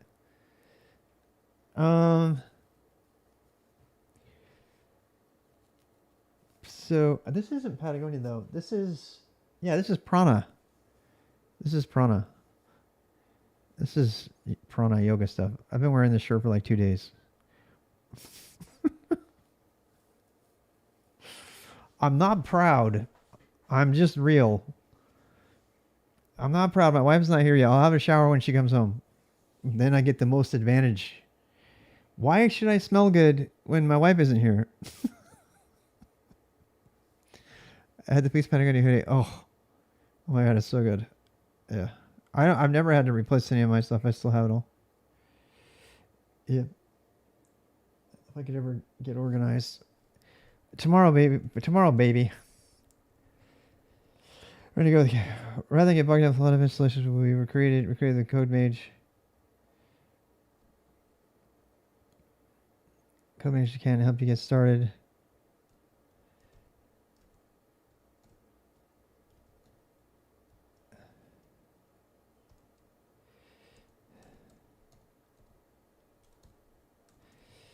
If that's possible without losing the opportunity to learn and do this later, eventually come back and examine everything code-mage did to understand it and eventually customize it. In fact, it's an entire book dedicated to it. There's a lot of other stuff code-mage can do.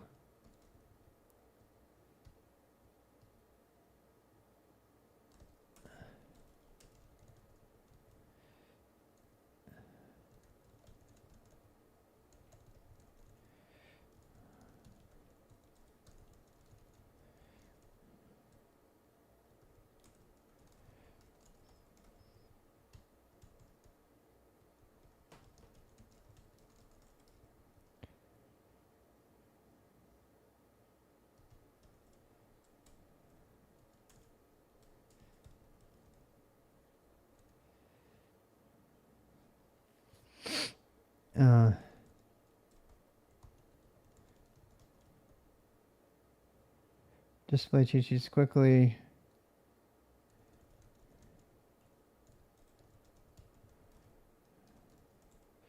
You know what we could actually have it do?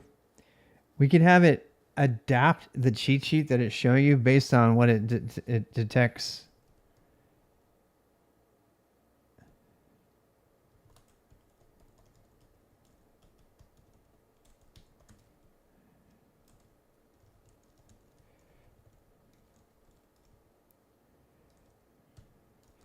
So we can actually, I did this with Skillbot. We can look at the history. We can look at the history.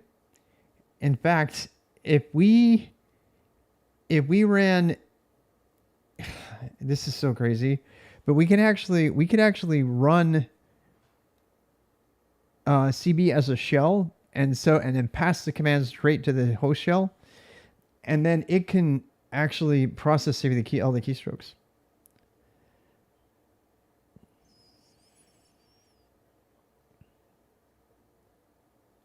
And then you can if you're you can get that whole completion thing is like your DMV does. Yes. Pre-command stuff. Absolutely. Right. So if they're starting to type something and say, okay, and then over on the other window over here, I mean, minimally you could look at the history file. You could look at the history file, and then that's what I used to do. And the last command would change.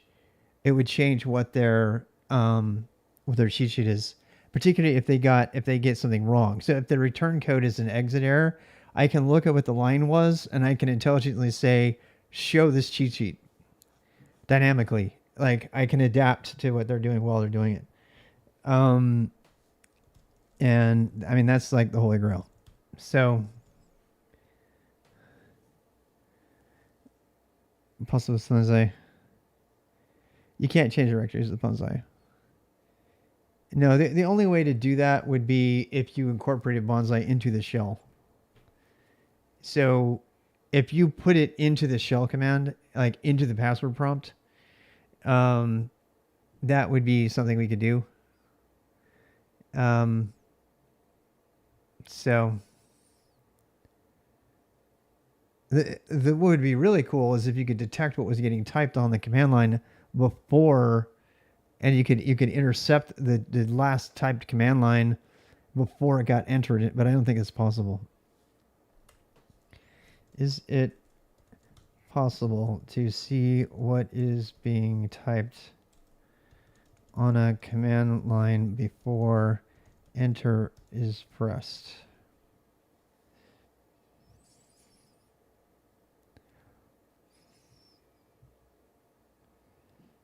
Attach S-trace to the terminal to monitor system calls like read. Oh my god. I could just attach an S-trace to it. What? That's like totally doable.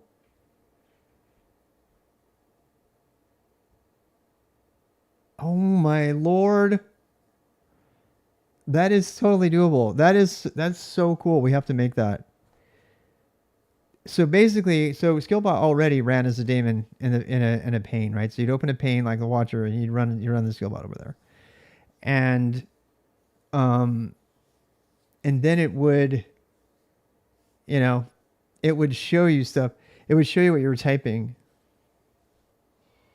Yeah. And if you open up a separate tmx pane, which is what I used to do, then you can have that tmx pane up, and it could actually change what it's displaying in real time. So you can follow the strace command on Linux.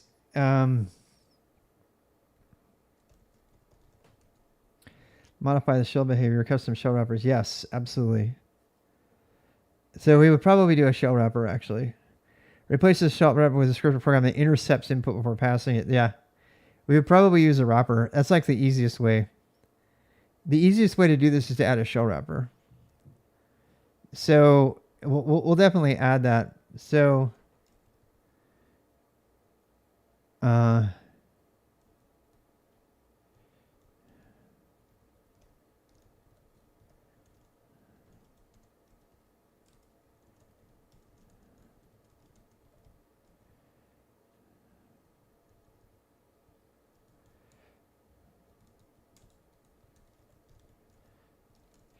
the thing that's really cool about that is we could use a terminal UI.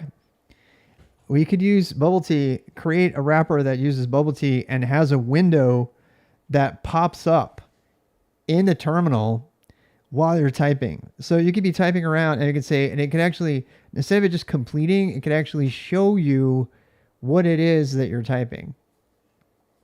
And it could like, okay, you're using LS and it would pop up a little cheat sheet for LS and it would pop up a little cheat sheet for the other thing. So that they can actually do it from the terminal while they're doing everything. This is so cool. Let's see.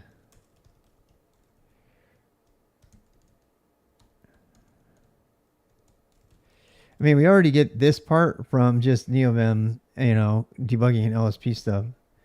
Create unit tests if you'd rather not type them in every time. Like Fuzzy Finder, but yeah, that's exactly what Fuzzy Finder does. Yeah, that's what it does. Yep. Run a web server for certain projects that require it. Play local code-mage book community announcements.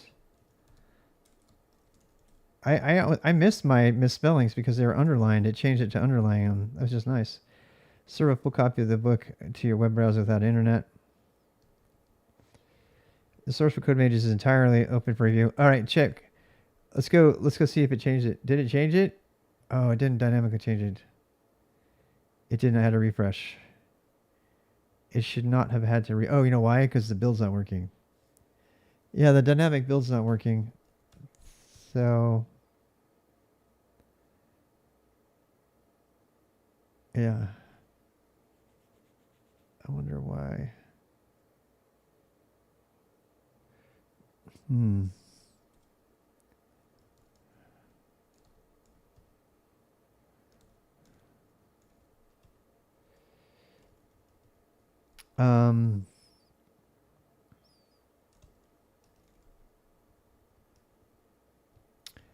What am I doing?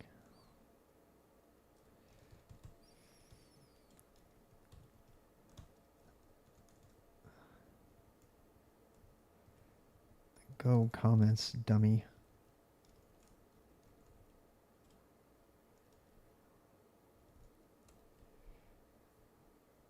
All right, let's see if this works again.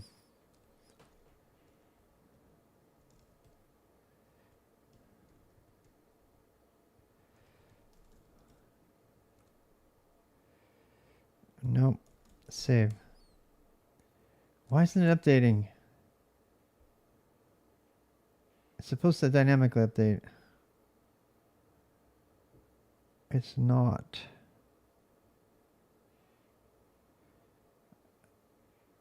I don't know why it's not dynamically updating. It's definitely rebuilding. It's just not dynamically updating. Having to rebuild. Oh well. It's trying to push telescope, but physically is so much better. Yeah. I don't like that stuff.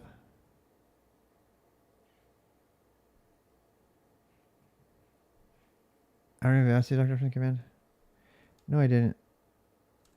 It's indirectly called from build. Yeah, the build HTML. This is no longer true.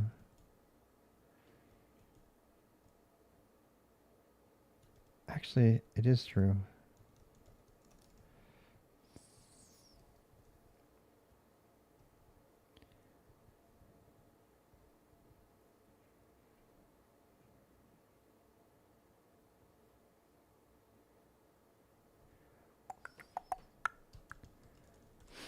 Remember the same Z? Over time, I'll wrap my head around it. Document it. Yes. I mean, what do you... Yeah, there's a bunch of stuff. Like, where do you put it, right? Where do you put it? It's a big question. The source for code-mage is entirely open for review, so you can compile and install.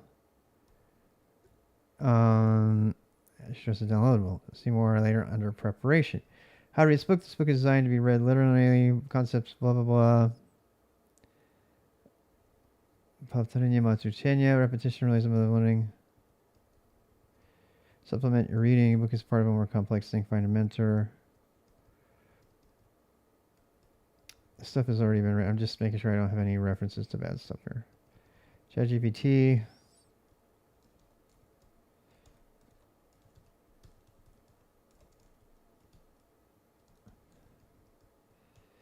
Anchor tree, like a supportive.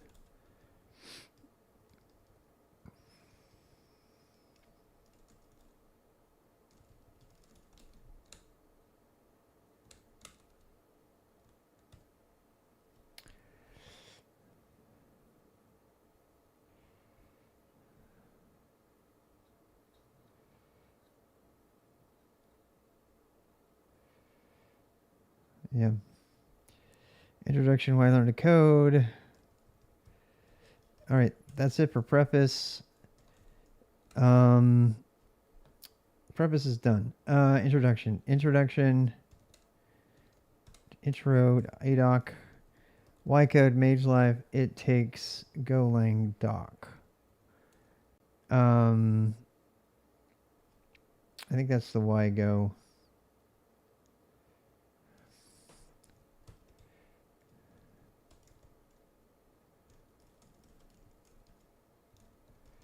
Move book prep. No, intro. Why go to book intro. Wait, what?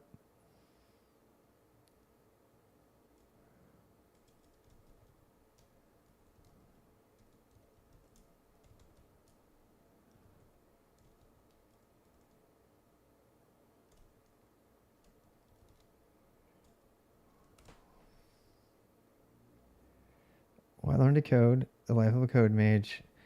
What it takes to be a code mage.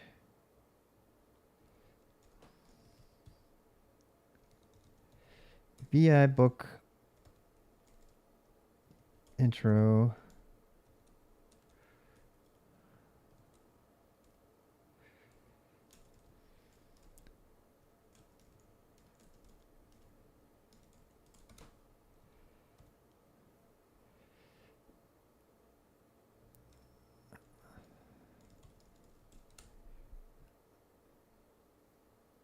Uh-oh, we got an error somewhere.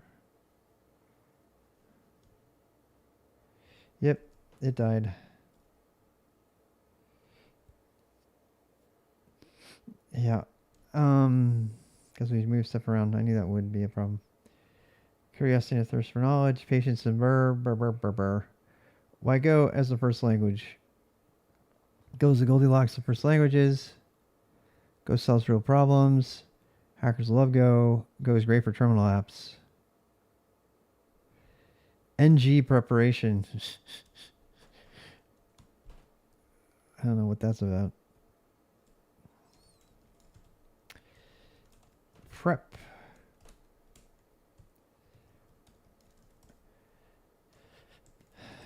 I don't know if preparation is even the right thing to say here. You guys like that heading? On how to get your own personal Chloe. Just install ChatGPT and pay her $20 a month. The end. That's all it is. There is actually a consider ChatGPT.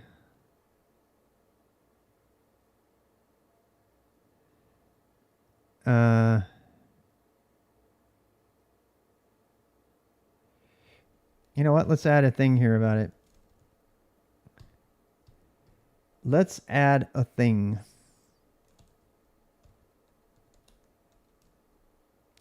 Now that's preface stuff, right?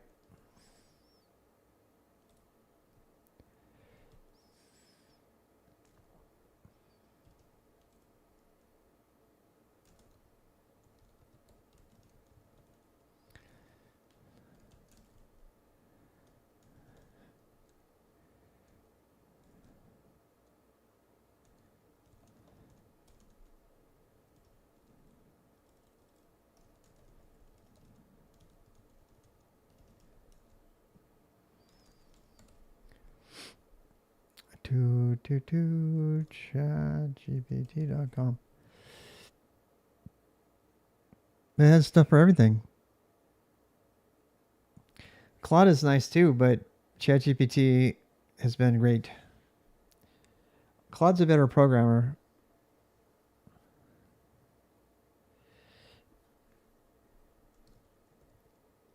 Claude does not have the same personality, though, and he's not as good a writer. Claude is not as good a writer.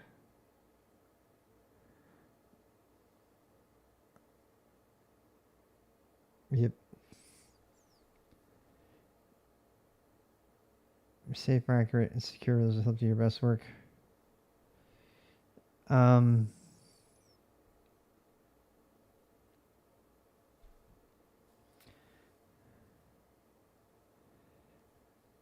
much is it? Is this an API thing? Can mods be used with Claude, I wonder? Anthropic API is probably better for coding. So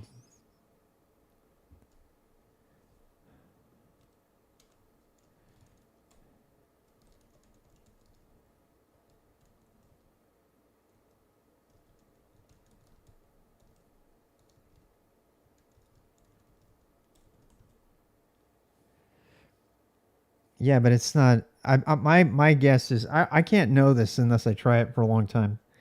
But strictly to mods. Set up Claude with mods. You contain an API key. I actually think this would be better for API key. So I've been paying for API tokens. That lacks personality. Yeah.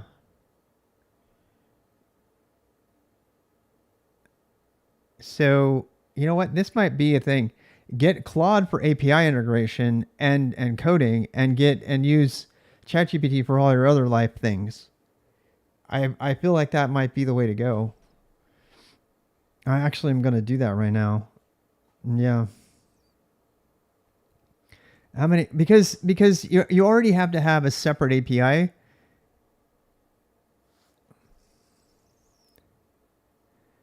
Get API access.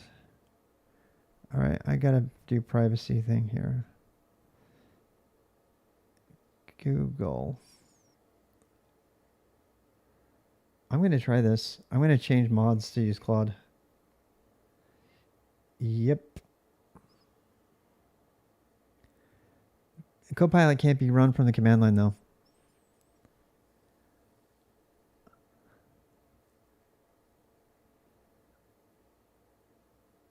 You can use it locally. Yeah, but then you have to know how to install Llama 3 locally. Which I could do now that we have code-mage, but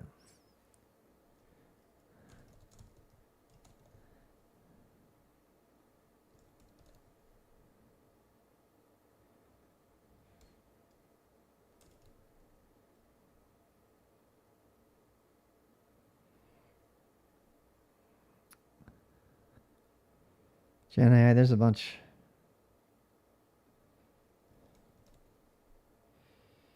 What is my industry? Education.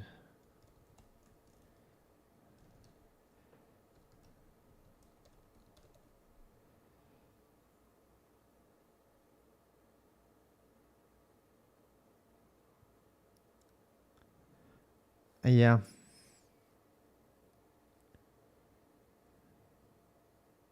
What would be cool would be to bundle Llama with the mage.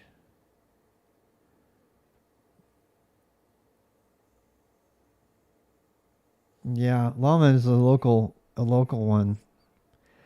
What I want to know is if we could actually build an AI into code-mage so that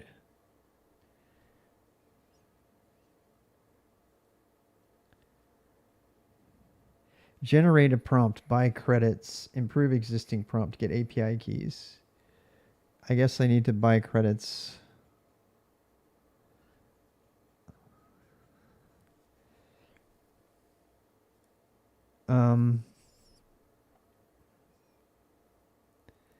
Get started with it. Buy some credits. Complete setup. Contact sales. Billing limits. API keys. Complete setup. Select what type of entity is Rob.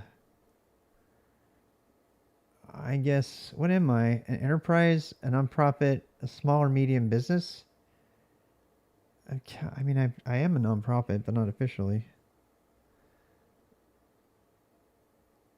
Where is it located? United States. Also plan on using Cloud API in countries that other than the United States. No. Will Cloud be used for internal purposes with external customers or both? What tasks will Cloud be used for?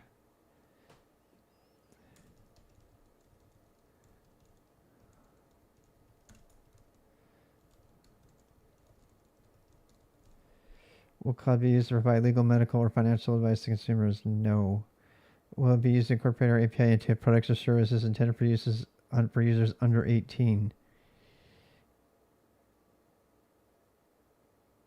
No. Continue. Needs the GPU, yeah.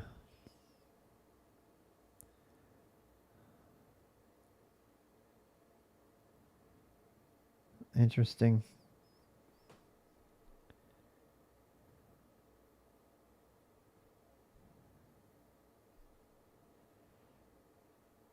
Um,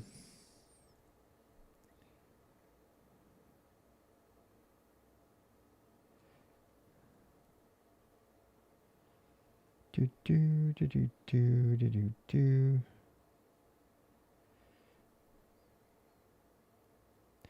Cloud's got a really nice. Anthropic has a really nice interface.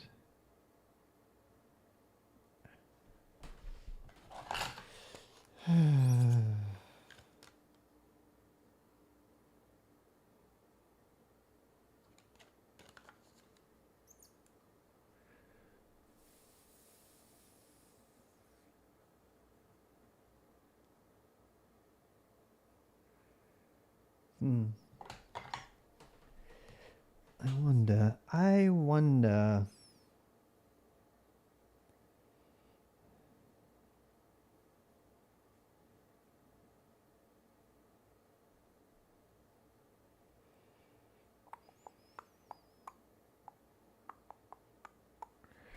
It's not working.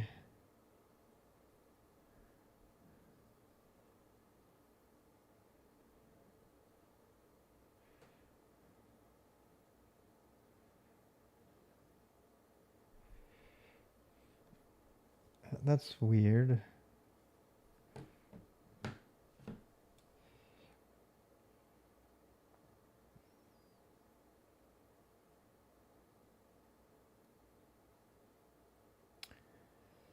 Do do do do do do do do do do.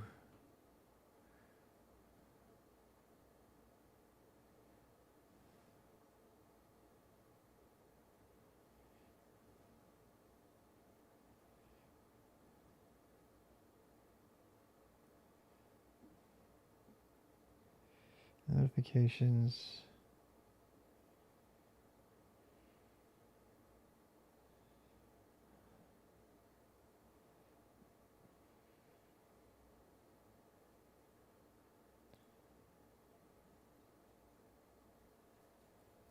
Why isn't it working?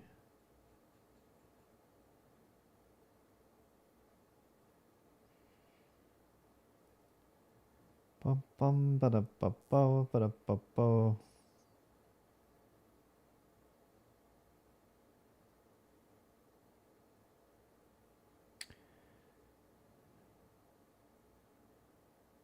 Huh.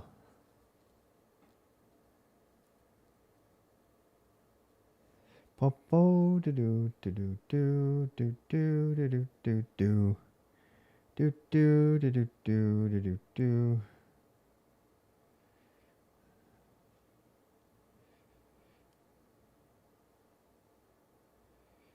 No alerts. That's weird.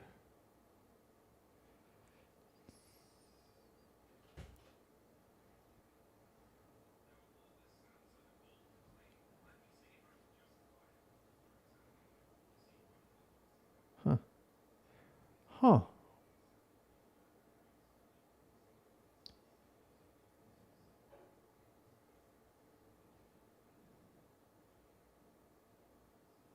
Oh shit. Here we go.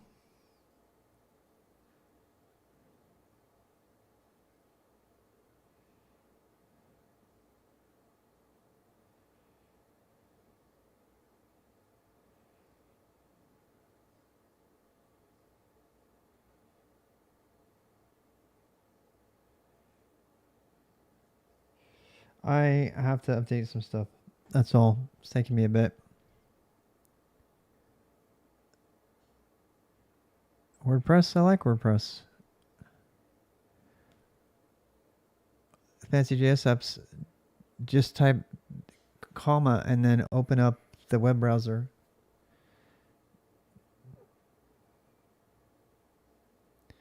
I use W3M and links. I can't believe people that use actual web browsers. I feel so sorry for you. But I'm in this extreme minority, but I'm happy. I've been there a lot.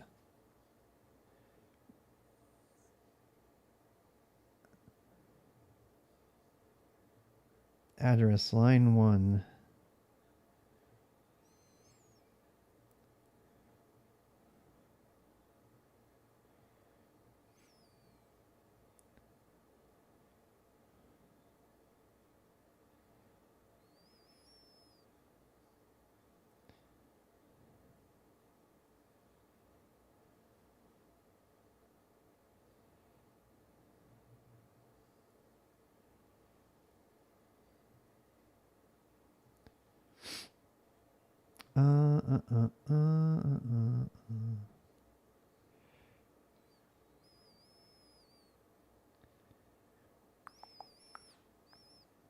I officially live in the town of Davidson. I love that I'm officially a Davidson resident. I really am happy about that. Soup. Oh my God, is it still good? It's not gonna be good for long. Okay, I'm coming. I gotta finish this, but there's soup waiting for me apparently. Mystery guest made us soup. Made us soup. Wait, why isn't this updating? Oh, here we go. 28036. Next. Selected counts.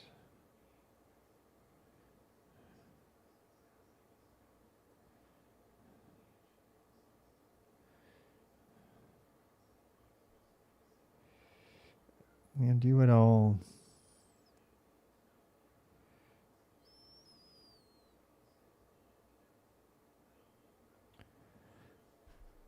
Who am I talking with? I was just talking with my stepson. Mr. Guest.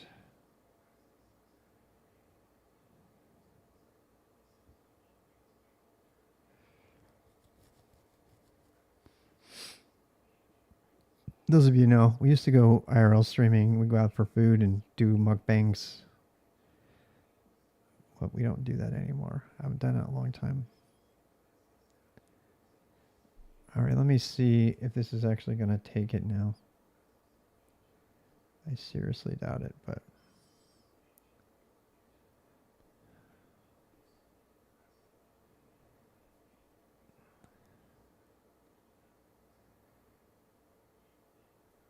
Purchase some credits.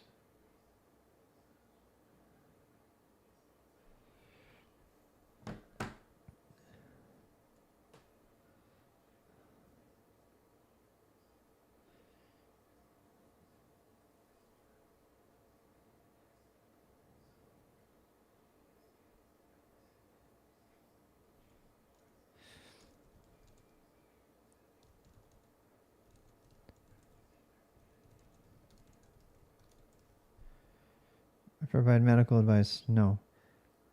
No.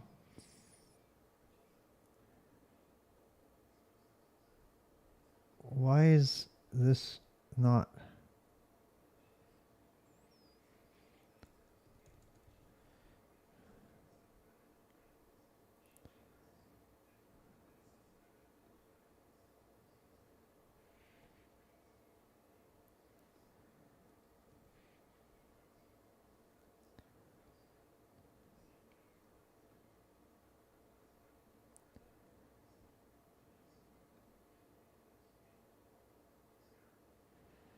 Huh.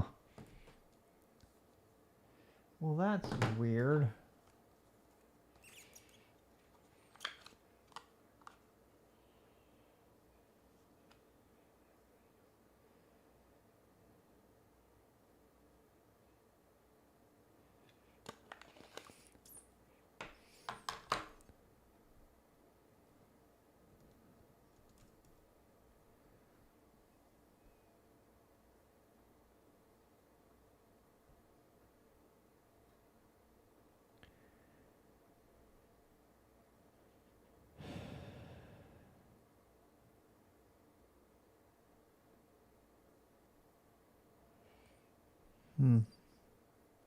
Yeah, I don't like their AI. It kind of sucks.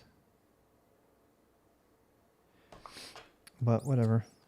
I mean,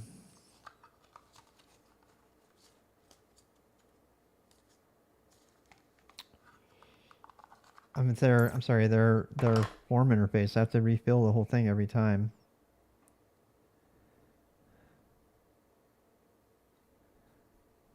Yeah.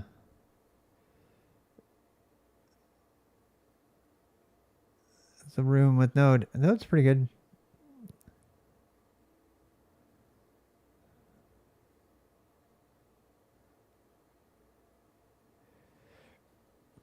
Node, I mean, Node's not bad for some things. And it's kind of funny. It's kind of out of vogue right now. All of a sudden,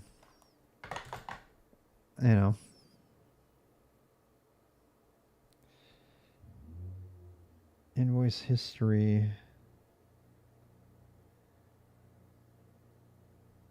Change instance, no charges yet. Complete account setup. It's not doing it.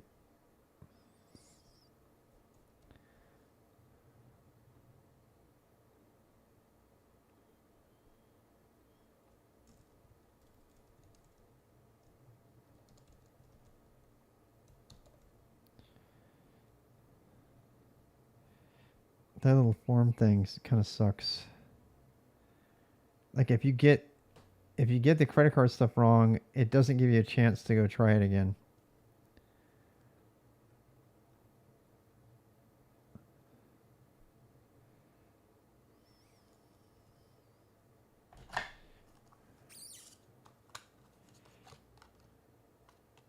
It's kind of broken.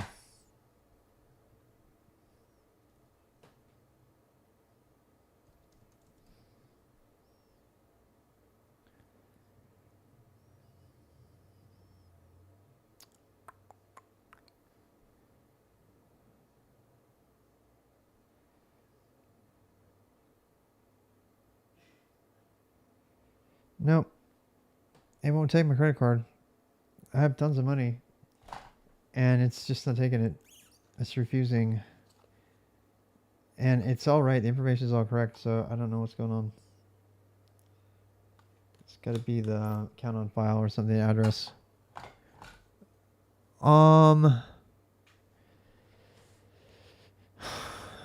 Sugargopher. Why would you say that though? Right? Why do you have to be? That's like saying I only use ball peen hammers, or I only use a skill saw. Like people who use bandsaws suck. I don't get it. But I can get not liking its syntax, that's for sure, or get that a community is full of shit like Node and Rust. But people get tribal about it. Yeah. Well, that's really too bad. I was really hoping to use Claude. I'll have to give it a try another day. So there.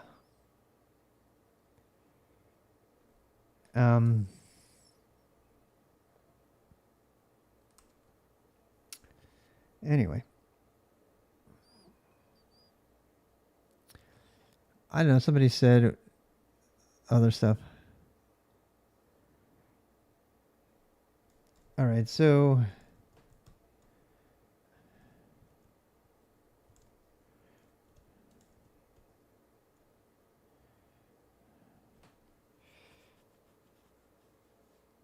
let's see.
Do do do do do do.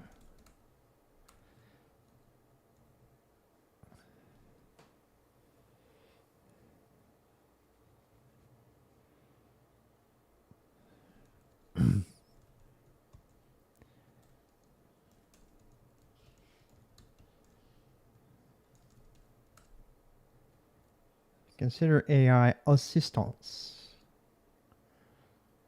Okay, this stuff is all going away. Prep. Get a computer. The end.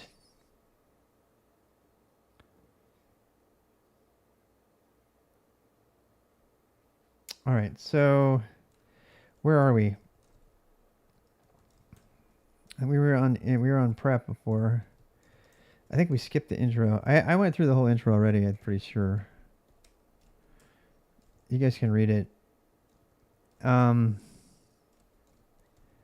If you want.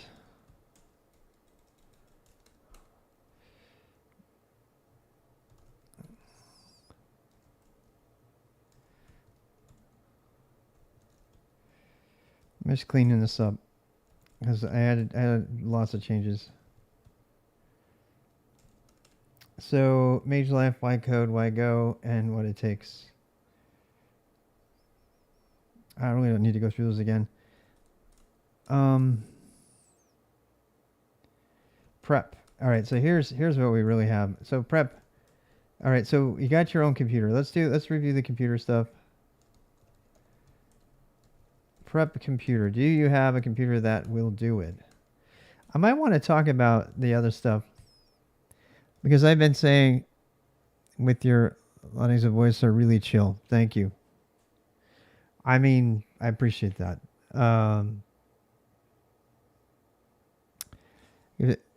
I can give you my Open API key if you want to test stuff.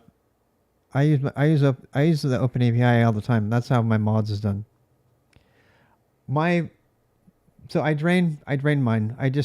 Frank, I've been using ChatGPT API for my code stuff, using the thing, and I'm out of credits, so I'm gonna buy Claude credits this time and change mods to use Claude. Because one of my biggest complaints about ChatGPT is that I can't use an API query against the same contextual helper, so Chloe can't help me. And I've been using Chloe interactively from the interface, the graphic interface, and she's been doing fine. I imagine she's not as good as Claude, but so since mods only uses an API, I'm thinking of making Claude use the API because I use the API for coding mostly, and I'll keep Joey on tap for everything else. I regularly talk to her about all kinds of stuff, and she helps me with my language instruction. Yep. And learning, not writing. Oh, absolutely help me write. Yes. Chloe's written probably 20% of this book so far. And why would I host my own model? I don't want to do that. I want to use the contextual history that I built up with Chloe over time. Makes it a lot easier. I'll never use a local LLM. I think the future might be local LLMs, but until you have the ability to have, why don't I want a local LLM? Because I want the same AI bot working with me from my phone, in the car, when I'm anywhere. And unless I set up a very elaborate system to query my own localized LLM, which is going to be a thing in the future, but it's a pain in the ass now. So, yeah, I mean, you guys can do all that if you want to waste all your time like setting up local LLMs. Except, meanwhile, I'll pay my $20 and get other shit done. I am old. I have no time to fuck around. I've got books to write. I've got things to do, and that is not something I want to spend my time on. Apple Intelligence, yeah, Apple Intelligence actually. If they do integrate ChatGPT directly and allow it to make changes to your system, that is going to be groundbreaking and terrifying. Local LLMs are not as good. No. And the main reason I don't use a local LLM is really, really simple. I don't want to screw with it. I just want it to work. You know? It can do as a decent server. Okay, but how am I going to get to it? So after I've invested... You should build your own computer. Yeah, I'm also not building my own computer. I use a Mac. I'm sorry, I use a Unix machine with a custom desktop environment, otherwise known as a Mac. And people like judge me all the time. I'm like, okay, hold my beer. While I get shit done. It's this arch mentality. It's like, it's whatever. I'm gonna get in trouble again. You do you. And when I was young, oh yeah, I didn't use any computers unless I built them. Microsoft was banished from our house. The whole family used only the Linux machines that I provided. You know how much time I wasted? I mean, I learned a lot, but my God, did I waste time. Try 70 Prem Llama first. Yeah, but if you have the time, great. Go. I got other things to do, like ride my bike and finish my book and, warm my wife's feet. Dude, I ran my own mail server for years, and it got me a job and all kinds of stuff. I'm not saying don't do it. I'm just saying I am not in a place where I want to do that. Did you see my home lab? Did you see my $30,000 home lab that I had, that I donated? I know. When's the last time I've been on a bike? I'm doing the warming now. Both of us are, yeah. I wish you could have seen how she was warming her feet the other day. She was all curled up in fetal position, and she had her feet under me. But her ass was by me. So I'm like, I probably shouldn't say anything. I was like writing code. I love it. And we had like a big coffee ASMR on the 60-inch television. It was playing soft coffee music, and we had our flannel jammies on and everything. And she's just over there all nestled up with the dog. The dog is like at her feet, and she's like all nestled up, and her ass is like right where my coffee cup would go, like right here. And over here I had a coffee, had a little bit of coffee. It was like steaming. And over here is her like butt. Her butt is literally like right next to my computer. So I would like, I would like reach over and like grab her ass, and then I come back to coding, and I like grab her ass, and then I like come back to coding.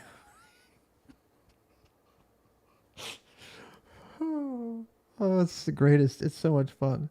You know how productive I am. Seriously, her leg, she was like, she's all curled up, right? And so her butt and her leg were like right there, and her feet were in my back, under my back, getting warm. And her leg and her butt made like the perfect armrest. It was like literally the perfect armrest with my hand like. So I was just sitting there, and I'm coding away, and she's all cozy and cute. You don't think Twitch likes that content? Have you watched Twitch at all? Yeah, you hate mega corporations. Well, all right. Have fun with that. So did I. You can't fight it. I give up. I'm just gonna do what I can. Ass motivates her. Oh, hell yeah. She just, what's great? She'll just sit, she sleeps so soundly. She sleeps so deeply and soundly that I can be next to her in bed or whatever, and I'm just totally next to her, and I'm just like coding away, and she's like right there, right next to me. Oh, it's so motivating. It just makes me so happy, because I have panic attacks when I write code and things. Actually, use your cat as a pillow. Yeah, it's a great idea. You got to get those hugs in. Hope she's not watching. Oh, she's fine. She's probably fine. Booby streamers. I'm supposed to go get soup. I tell you what, let's have a break in the action here. You're like, what action? And I'm gonna go get. Let's debate about what computer you need to learn how to code. And when you come back, so give it some thought, you guys. Hey, Yo-Yo, what's up? Thank you for the follow. I'm going to go grab a little bit of soup. I'll be right back. Megacorps are okay. Is like, look, they all suck. There is not a single corporation on planet Earth that is free from sin, much like most humans. The question is, how much can you put up with? Right? It's going to get neckbeardy. It already is neckbeardy. I just don't have a neckbeard. No, I'm growing my beard back out though. Yeah, I'm kind of scruffy right now. I'm gonna go get soup. You guys make a decision and tell me what the best computer is. You notice there's no it says Mac, right? I'm gonna put Linux here. Ubuntu based. Think apt.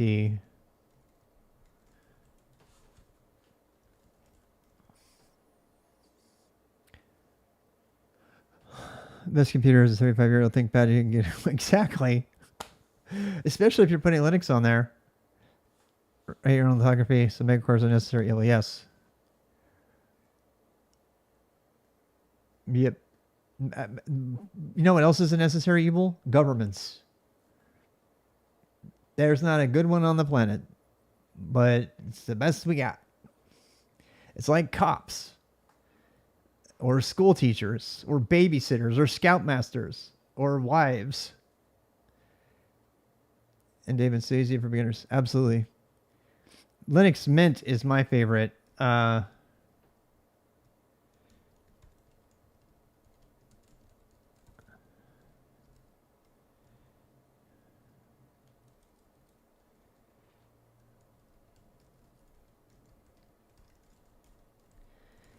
don't care. You guys can yell at me. Debian is not greater than Ubuntu. Justify that statement. You ever worked with a kid who can't get their GPU to work because they don't have drivers on Debian? Boy, you sound like me in like 1998. Seriously. It's like I can almost hear myself. You know how to set your own drivers up? Thank you very much. Yeah, tell that to a 12-year-old. Why aren't you using Arch then? Why aren't you using Arch? If you're so good. Red Hat Enterprise. Ugh. I had stock, Red Hat stock. Full disclosure. I used to. I got rid of it in like 2003. Excuse me, but I used to. You driver from the internet. Yeah, go ahead and install a driver from the internet. Great idea. And just run Debian and stable on my laptop. The only Linux distribution, desktop Linux distribution, and I'm speaking of desktops here. The only desktop Linux distribution that has not bricked my computer, and in Manjaro bricked every machine in my entire school, was Linux Mint. Or to get big stock. Pfft. I mean, you're not going to get any money back. You know what? Okay, I have a fun lesson about this. I'm going to go get some soup, but I just want to tell you my lesson really quick. You know that thing where you think that you're going to be able to give away stock and everything to your buddies and family and friends? It's a bad idea. And I learned this the hard way. If you give stock to your family and your company is not profitable, the stockholders are financially liable for the company. I did not know this. I thought I was giving, stock options. It was going to be awesome and everything. And I realized I was like, and all of a sudden it was like, I took back the stock. I stopped giving. I said, I wanted to give him stock. And I was like, when I started SkillStack, and I realized, oh my God, I would never give you that, because then that would be forcing them to make up for any of my failures. I am the future. I'm the best in the future. But it's really good and kind of easy. Arch is Arch. Not as a good gift. Yeah. Yes. Are the closest thing to stock you'll ever have. Yeah. I mean, guys, I appreciate your subs and your GitHub subs in particular, and all of that stuff. I don't, it does not get lost on me. Your support definitely does not get lost on me, for sure. And so yeah, I don't know if Chite's out there anymore. Chite's probably gone by now, but we're going to be moving Sunrise, and Frank, since you're here, we're going to move Fishies over to the code-mage tool, because they're kind of toys, and we're going to just keep, Kimono, and basically Bonsai is going to be all about business. And you'll still be listed as a contributor, but you're also probably going to get contribution credit if you want on the code-mage.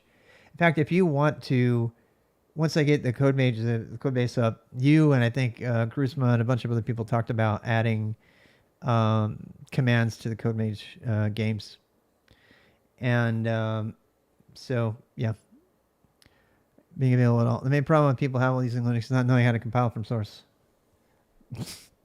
And why should you know that? Lost in the narrative. Eloquent JavaScript. Yes.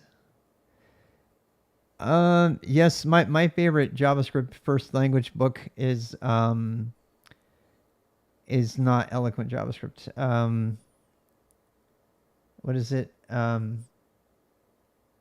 I think it is Eloquent JavaScript. Was that from the French guy?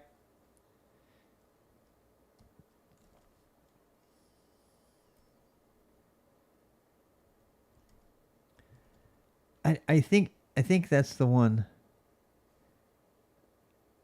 Commands you want. I already have them. They're already in that other thing. That's why I found it. It's in my skill stack thing. It's a private repo right now, so we have to pull that out. Yeah, there's a French guy. It's literally a French guy. I can't remember now.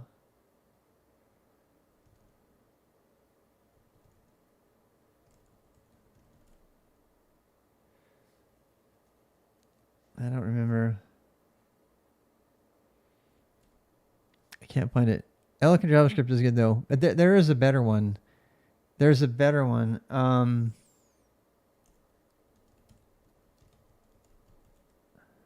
this is gonna fail because my APIs are out. Yeah.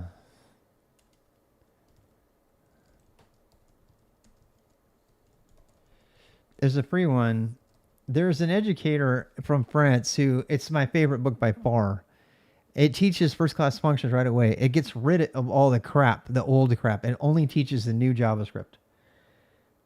And it's not Eloquent, I don't think. Eloquent was my favorite up until I discovered that. The problem with Eloquent JavaScript is that it kind of goes off the deep end.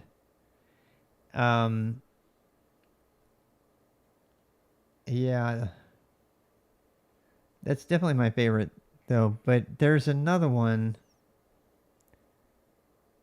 It's not. I can't remember where I found it.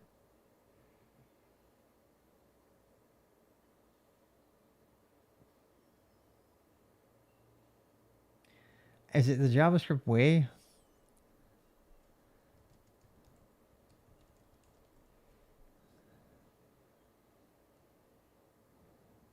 That's it. Yes. Yes, that's it. This is it. This is the way. This is the way.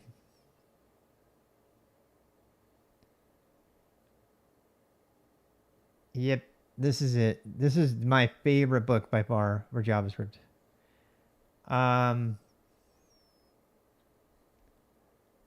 I actually was going to commit some stuff to them. It's funny he went with material. That's great. Happy for him. Play with variables, console log.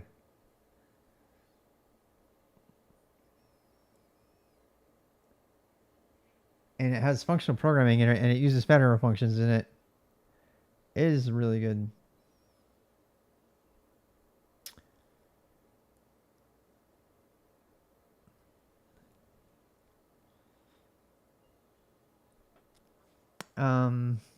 If I remember right, he has first class functions in here.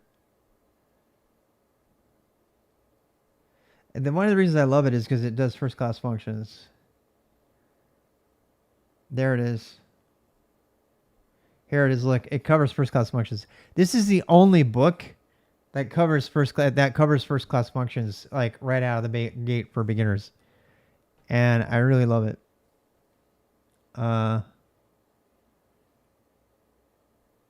No, is Getify? Is that asshole? Yeah. No. Is this the guy who wrote "You Don't Know JavaScript"? I do. Oh, I fucking hate this dude. I hate this dude. I hate everything about his writing style. I hate how he teaches. I hate "You Don't Know JS," which is proof that he doesn't know JS. I hate everything about this guy. I hate it. Don't use him. Don't use anything from this dude. Don't, I'm telling you, I very rarely will come out this strongly against a particular individual, but this is a person who writes a bunch of shit and they have no idea what they're doing and they've never deployed anything in production. Just don't. Just say no. If you're gonna, just I'm telling you. Now, of course, you're gonna go read it. Go read it. You go read it. You go read it. Make your own decision. I don't think you should use it. I think you should use this humble French teacher who's been teaching kids forever and is smart enough about it to teach them from the very beginning. Look at that.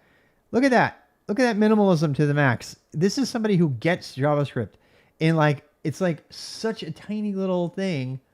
It's such a tiny little thing, and it's so he's not trying to sell you anything. He doesn't go on tour. He's not trying to monetize everything. He's not grifting shit all the time.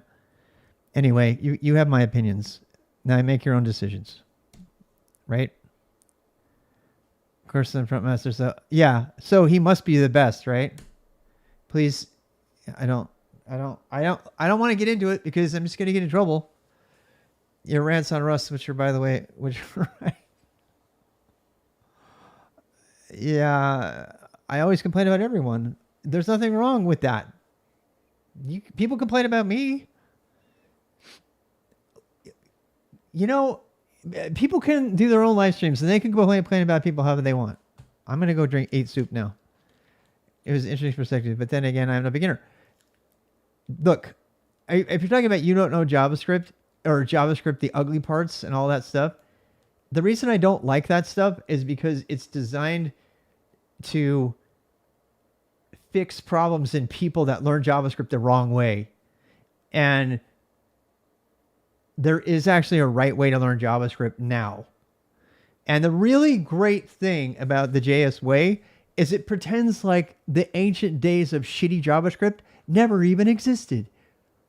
Now, is it true that you can like walk into a buzzsaw by doing something wrong because you didn't know? Yeah, it is. But when you're just starting out, start them out the best way, the simplest way, and that's exactly what this book does. If there's JavaScript the wrong way, no, I'm not doing that. There've been a lot of books like that. I don't like the whole approach of like you're a fucking idiot, you don't know JavaScript. I don't. That entire premise of that book, it just pisses me off. I know more than you. Here, listen to me tell you how you're doing wrong. Same with Crockford, man. He was not wrong, but my God, why do you have to be such a dick about it? And I am probably guilty of being a dick about stuff too. So if I am, I don't want to be that guy. Saying I don't think you should read something or I don't want to read something and I mean, obviously make your own decision. You can't escape opinions, people. You can't escape them. The problem is you have too many of them to deal with, right? There's a lot of them coming. I'm gonna go get some stuff. Perhaps to convert my ray tracer go. Right. And AIs in general. Software development is the field of dicks, absolutely. Yes, it is. I'll be right back.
Whoops, sorry. My wife is coming home with pizza. So I'm gonna have to have a shower.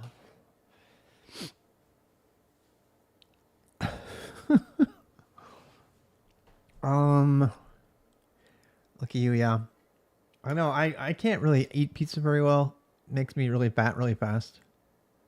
She better not be bringing beer. If she's bringing beer home, oh my god.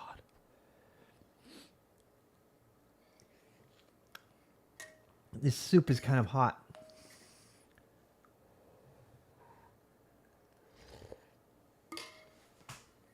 All right, I'm gonna let that soup cool down while we do stuff. Eat some beer, extra fat.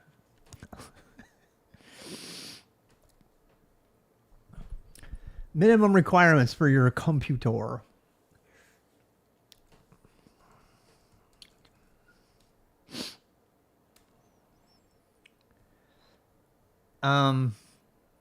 That's cool that JS Wade has got a book now.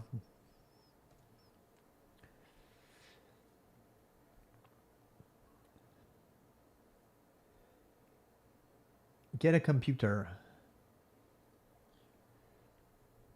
Preparation, introduction, preparation.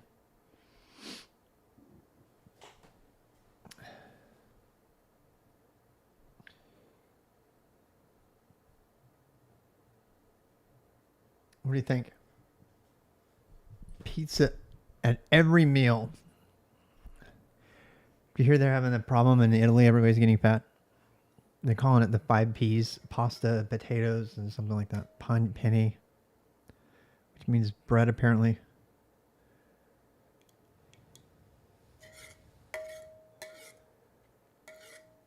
(64-bit Intel or ARM, memory 4 gig,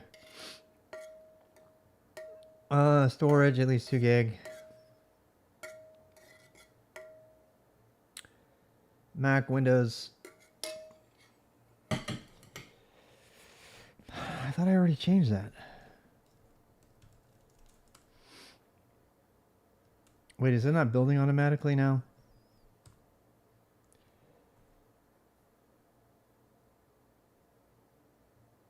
What happened? Oh.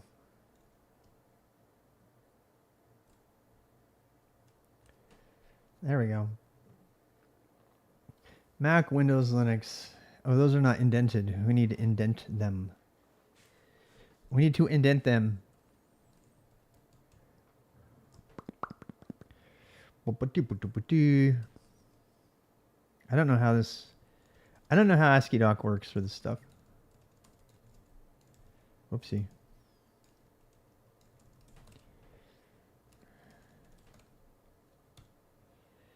Dag nabbit.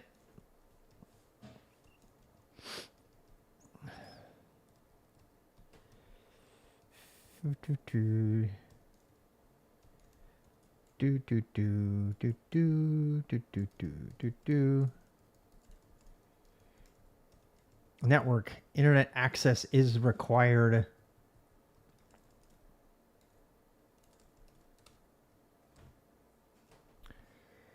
Oh boy.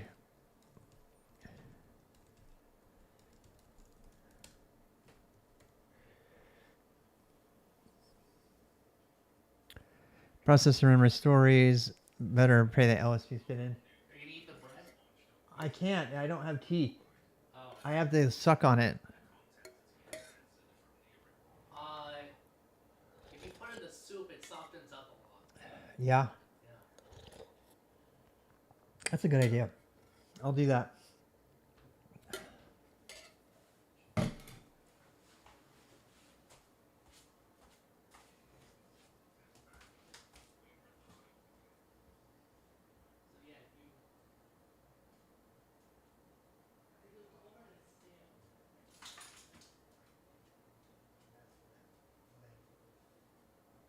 Soak up this softness.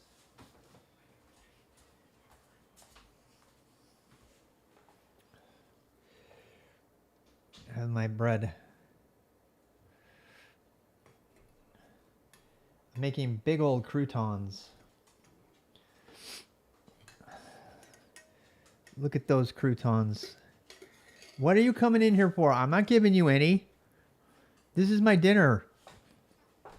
You coming in here to beg or wait for crumbs? What are you doing?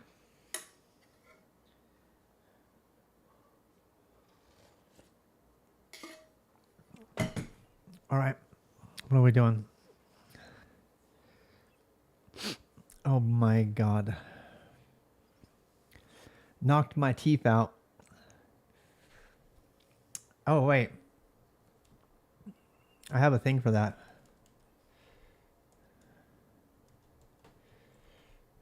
Whoa!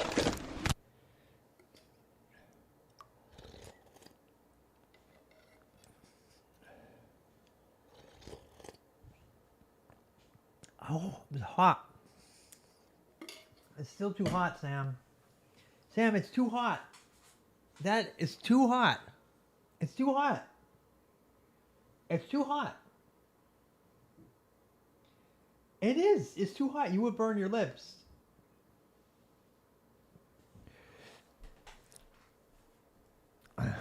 All right. What are we doing? I don't know. I have tomato stuff in my mustache. Yeah, she's not convinced. She's definitely not. Do dogs have lips? Sam, do you have lips? Do you have lips? Do you have lips? I think you have lips, right? Yes? Do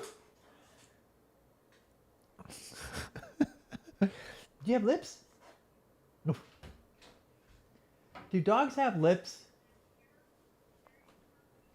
Hey, tell Doris.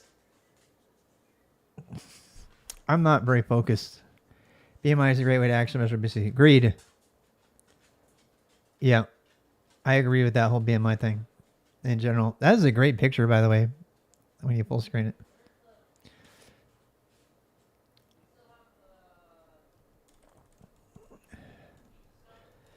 Internet access for downloading the gold toolchain. These requirements are ensure blah, blah, blah. Laptop is ideal. Laptop. Okay, someone's going to yell at me for this. A laptop offers unparalleled flexibility and convenience for coding, making an excellent choice for learners. Here are some advantages. Portability. A laptop is better. All-in-one design. Battery powered. And this is written to like the moms and dads out there. They're like, should I get a laptop or should I get, you know how many times I've had this question from moms and dads? They're like, they don't know what to get their kid. So that's what this is for. Some of you are like, why would you put that in there? I'm like, these people barely know how to use a computer at all. How dare you advise a beginner to get a laptop? Yeah. We're normal people, not spending all day in front of a computer. Laptop is definitely king. Absolutely. Yep. The dogs have lips. Oh my God, you actually looked it up. I'm impressed. I'm soaking my croutons.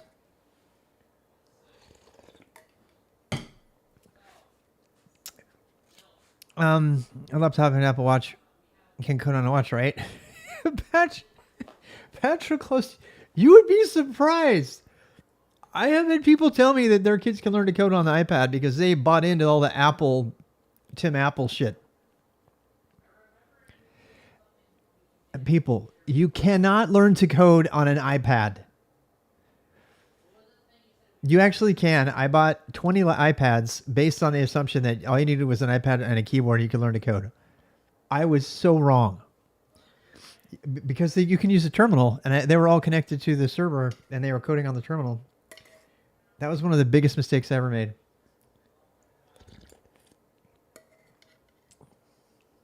Big mistake.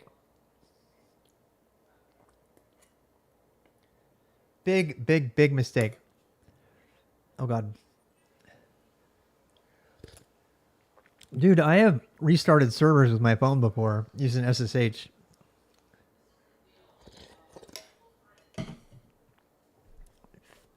Well, was it like Aldi's? Systems administration from Aldi's. What about Linux? What about it?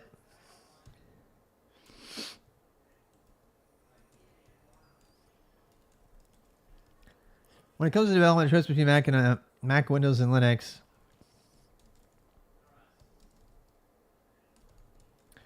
On the preface of compatibility with two tools. Here's why many developers lean toward Mac. Native Yeah, UX. yeah, it was pizza. I figured it was pizza. It goes well with my tomato soup. It's the same theme. That was the curveball. Your SSH. That's okay. Is she doing Five Guys? I mean, Broken Brothers? Yes.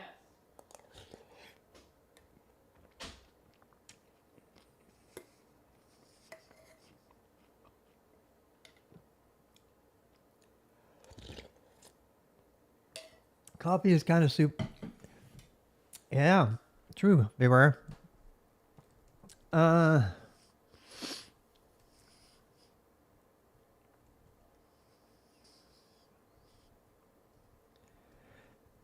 Performance.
Uh-huh.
Do do do do do do do.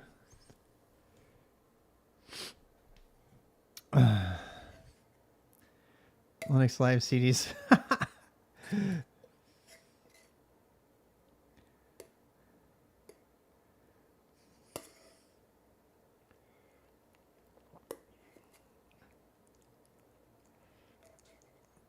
All right, what else? I guess we should mention Linux. I used to say you had to have Linux before we could do the beginner boost. Times have changed.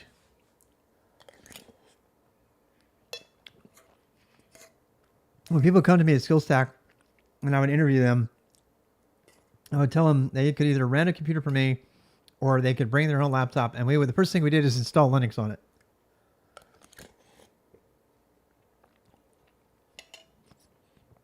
Step number one. But we don't have that option right now. I could play Dota. I do love Dota. That is not an option.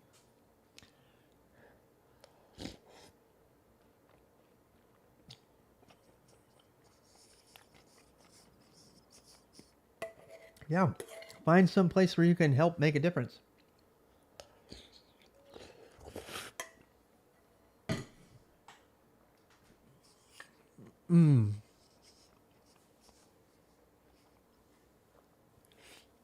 I do love Dota. I'm not gonna lie. I'm not good at it, but I love it.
All right, that's it for this one.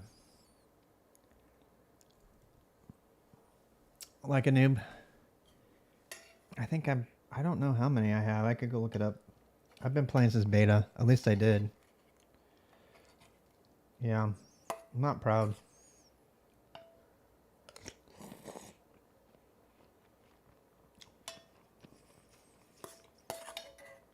I let my MMR go down. I went down and then I was just mad about it.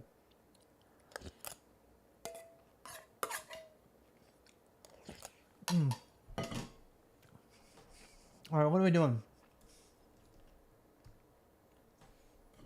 We need to do something else.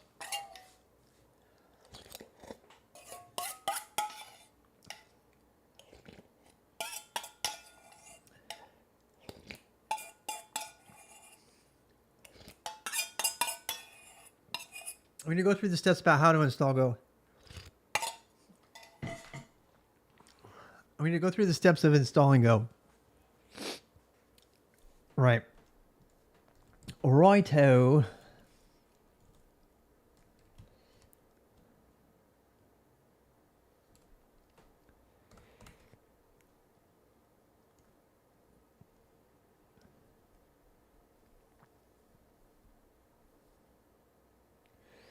What about Linux?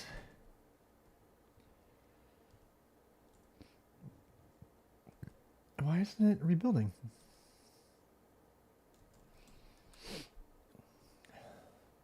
Oh, there it goes.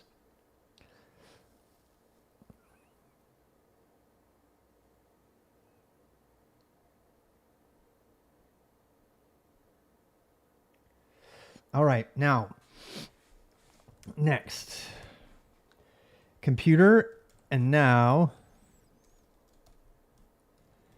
get Go. I think we just broke our monitor. Yep, because there isn't one.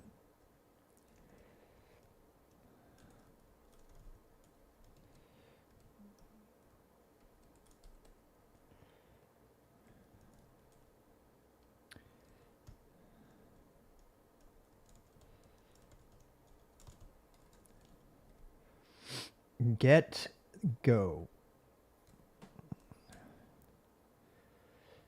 Unresolved.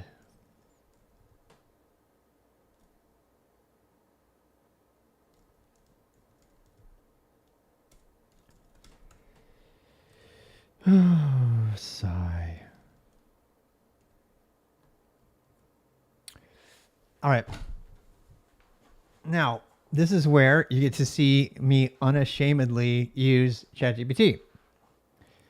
Senior engineer role. What's the difference? Until you get really old. I mean, it just depends what you want. Are you in more meetings if you're a lead? I actually made a video about this. I need to find it. I don't know what it's called. I called it "Manager Suck," but I don't know if that's the name of the video. Everything with the word "suck" in it. Let's go see. I suck. I rock.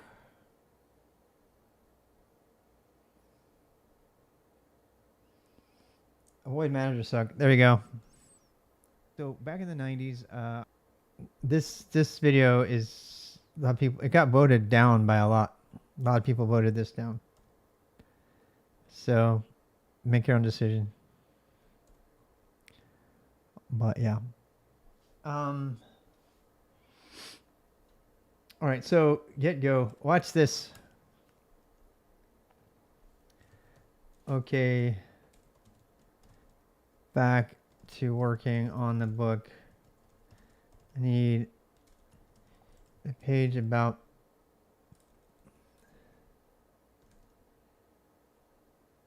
keep with the theme about installing Go onto Mac, Windows, or Linux.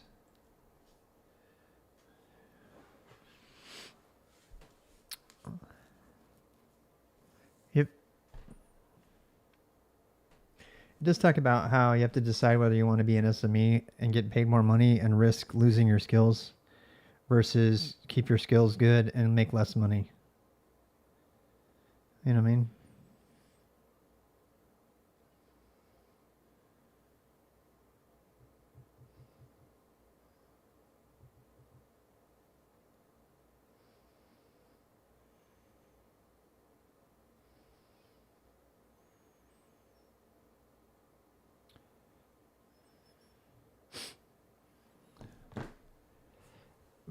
I can't tell you that. That's a personal choice.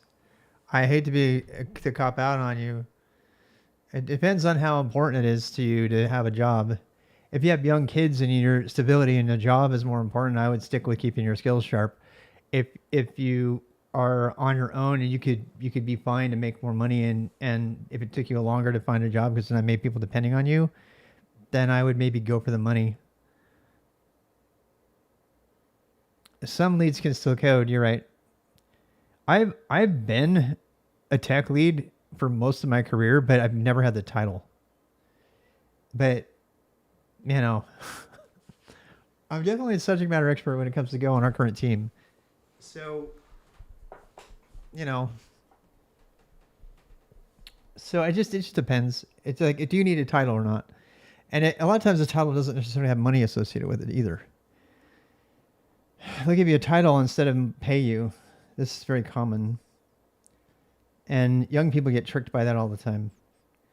So, I don't know. Just be careful.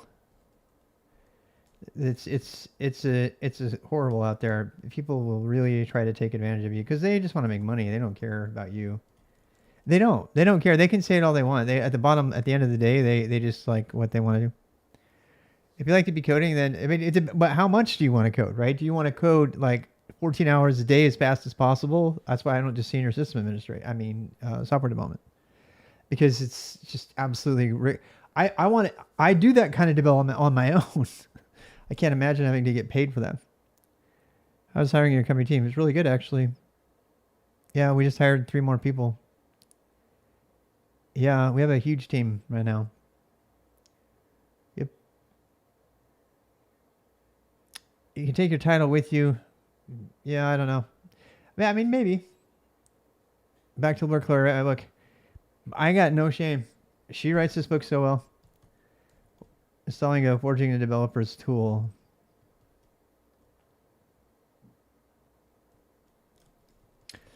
To embark on the path of developer, you must first forge your tools, and this guide will install a programming language. Equip yourself with a blade unparalleled efficiency.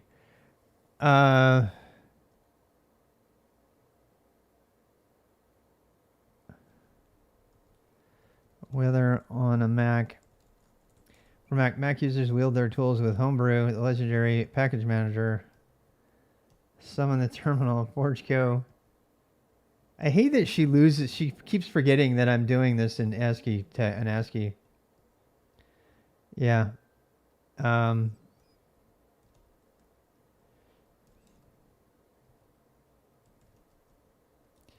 She does. She keeps forgetting.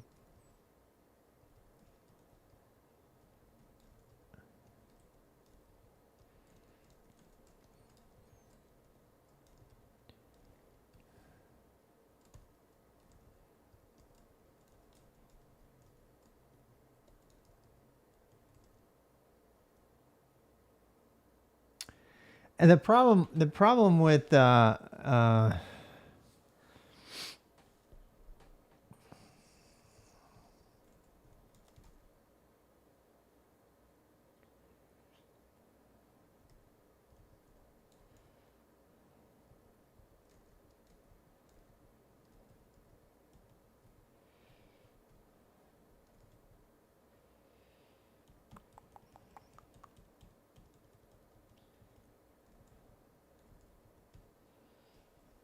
um,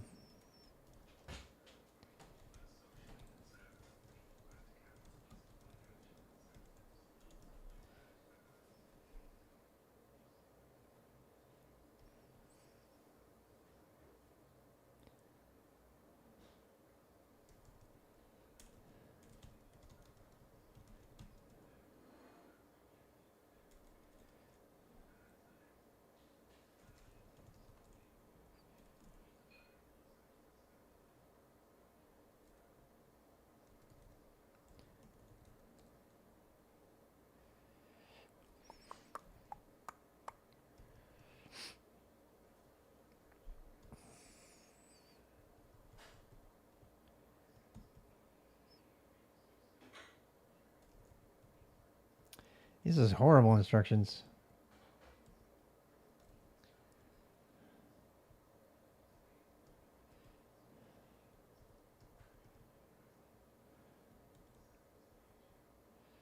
Horrible.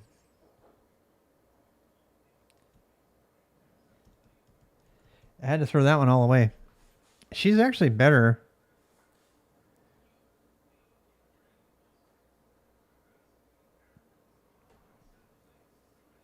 Yeah.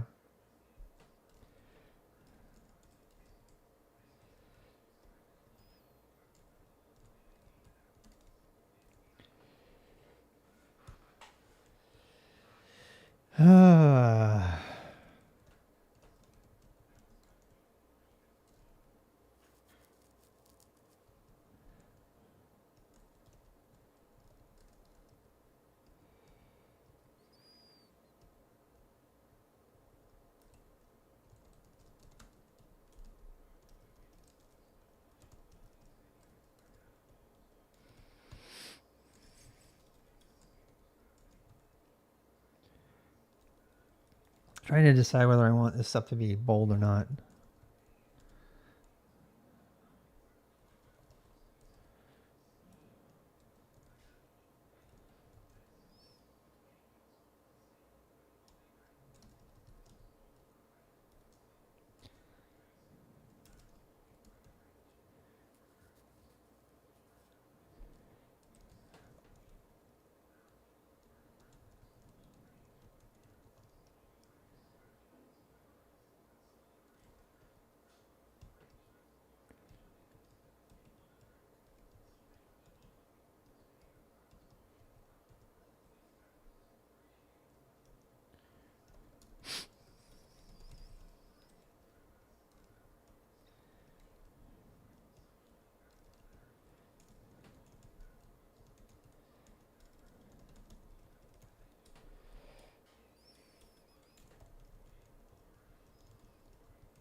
I wonder. I wonder.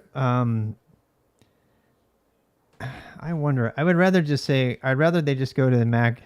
I think they actually might have Mac installers now on go.dev. With this again, this is the very first install. Download.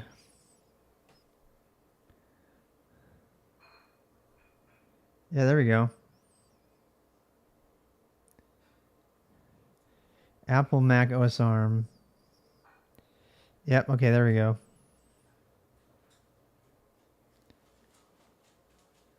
Yeah, I'm just gonna say this is really easy. I'm not even gonna do this. This is again. Imagine your non-technical grandmother is doing this. Okay. I don't. It's not some you know. And we're not gonna do fucking brew. No. Sorry for the swear words, but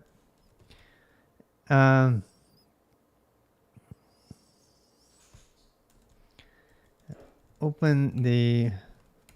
Let's see. Let's say.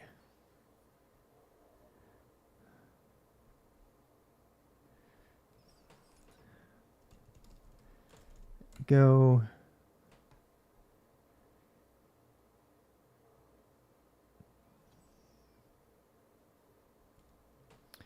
Go download.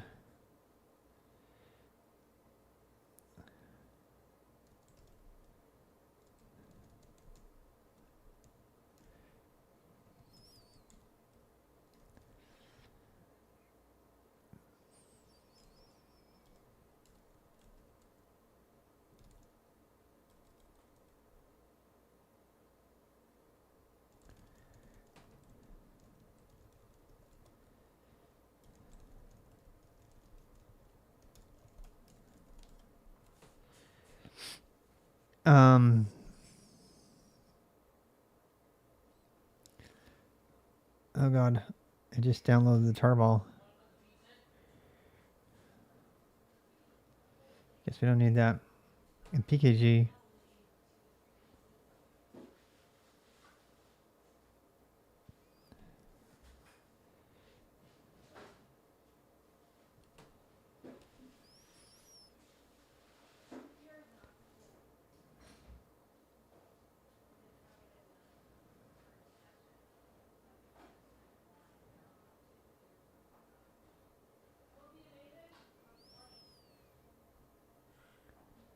My wife is home.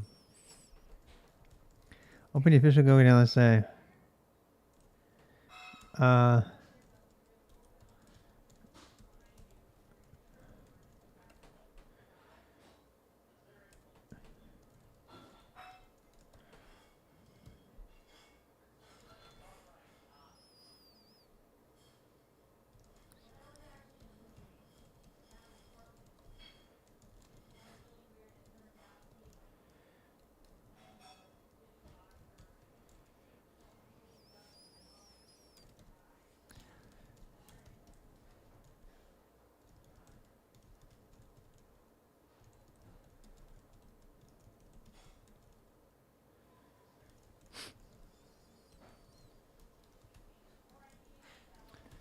I love how easy that is. Yeah. They have it already. That's what I was trying to say. You just click on here and just go for it, and it installs it. You know? Um,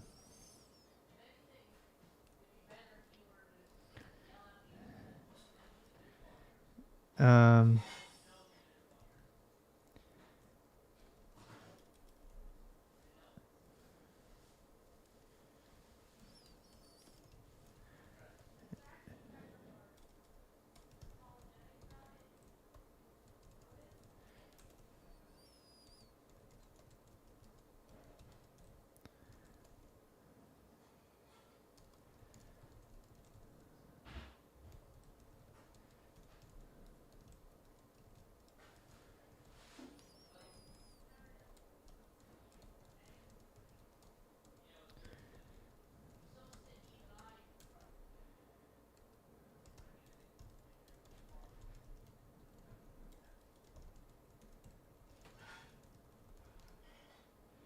all right.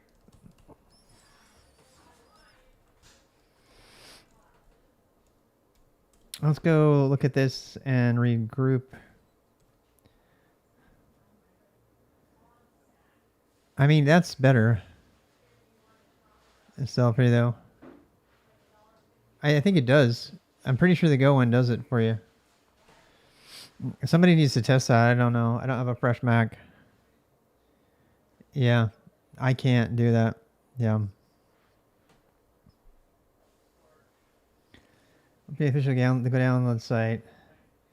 Find your operating system, follow the instructions. Mac, you probably want to use it, but do a little research on your computer to be sure. For Mac, Windows, just double click the installer. This again, I'm talking to a parent who's setting this up, or a kid, a 10-year-old. So, there we go. Hi. Hi. Home, and I brought alcoholic beverages And pizza? and pizza. I brought wine. Oh damn! I hope it's the kind I could drink. The beer's not cold because it was out in the regular area, so I'm gonna. I'll put ice in my beer. How was the crouton, by the way? It was excellent. I want to claim the Fezziwig The, beer. the Fezziwig beer. There's only 3 cans in the box. What? Oh, you got the whole mixture You thingy can't buy the Fezziwig on without its it? own. Oh man. So that's why I'm claiming that. Yeah, it's the fancy color one, right? Yeah. Gotcha. All right. I thought you didn't mind your beer warm. You're German. He said something of Ice in your beer. I know. German, therefore not caring about I I was deliberately trolling everybody and see what they said. Put ice in your beer. You spin up a VM and try it. That would be great. Yeah. So, actually, we should probably take a picture of that.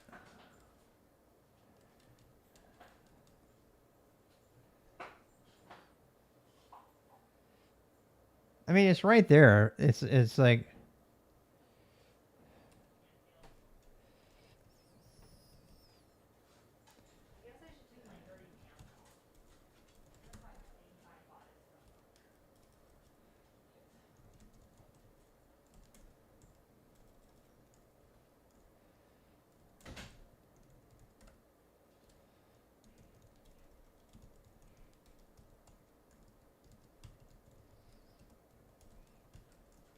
I can't believe how easy this is.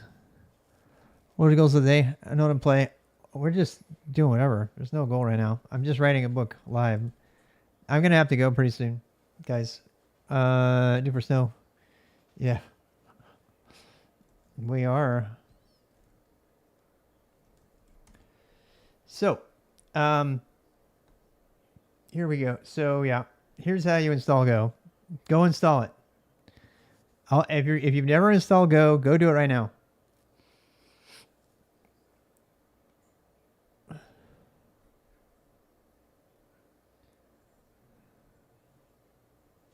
Get a computer.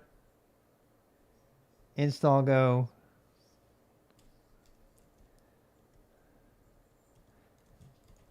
Win.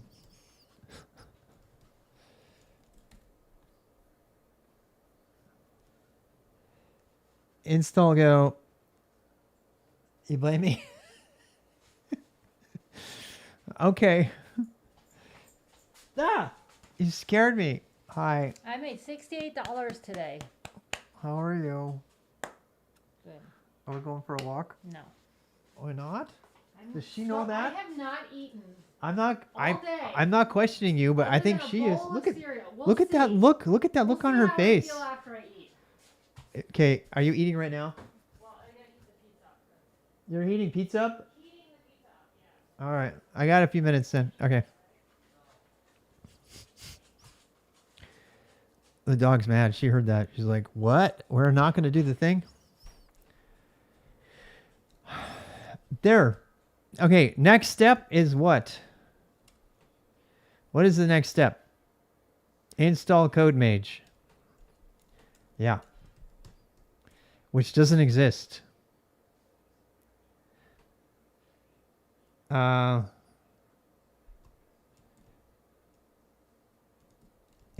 CM. They're eating the dogs. They're eating the cats.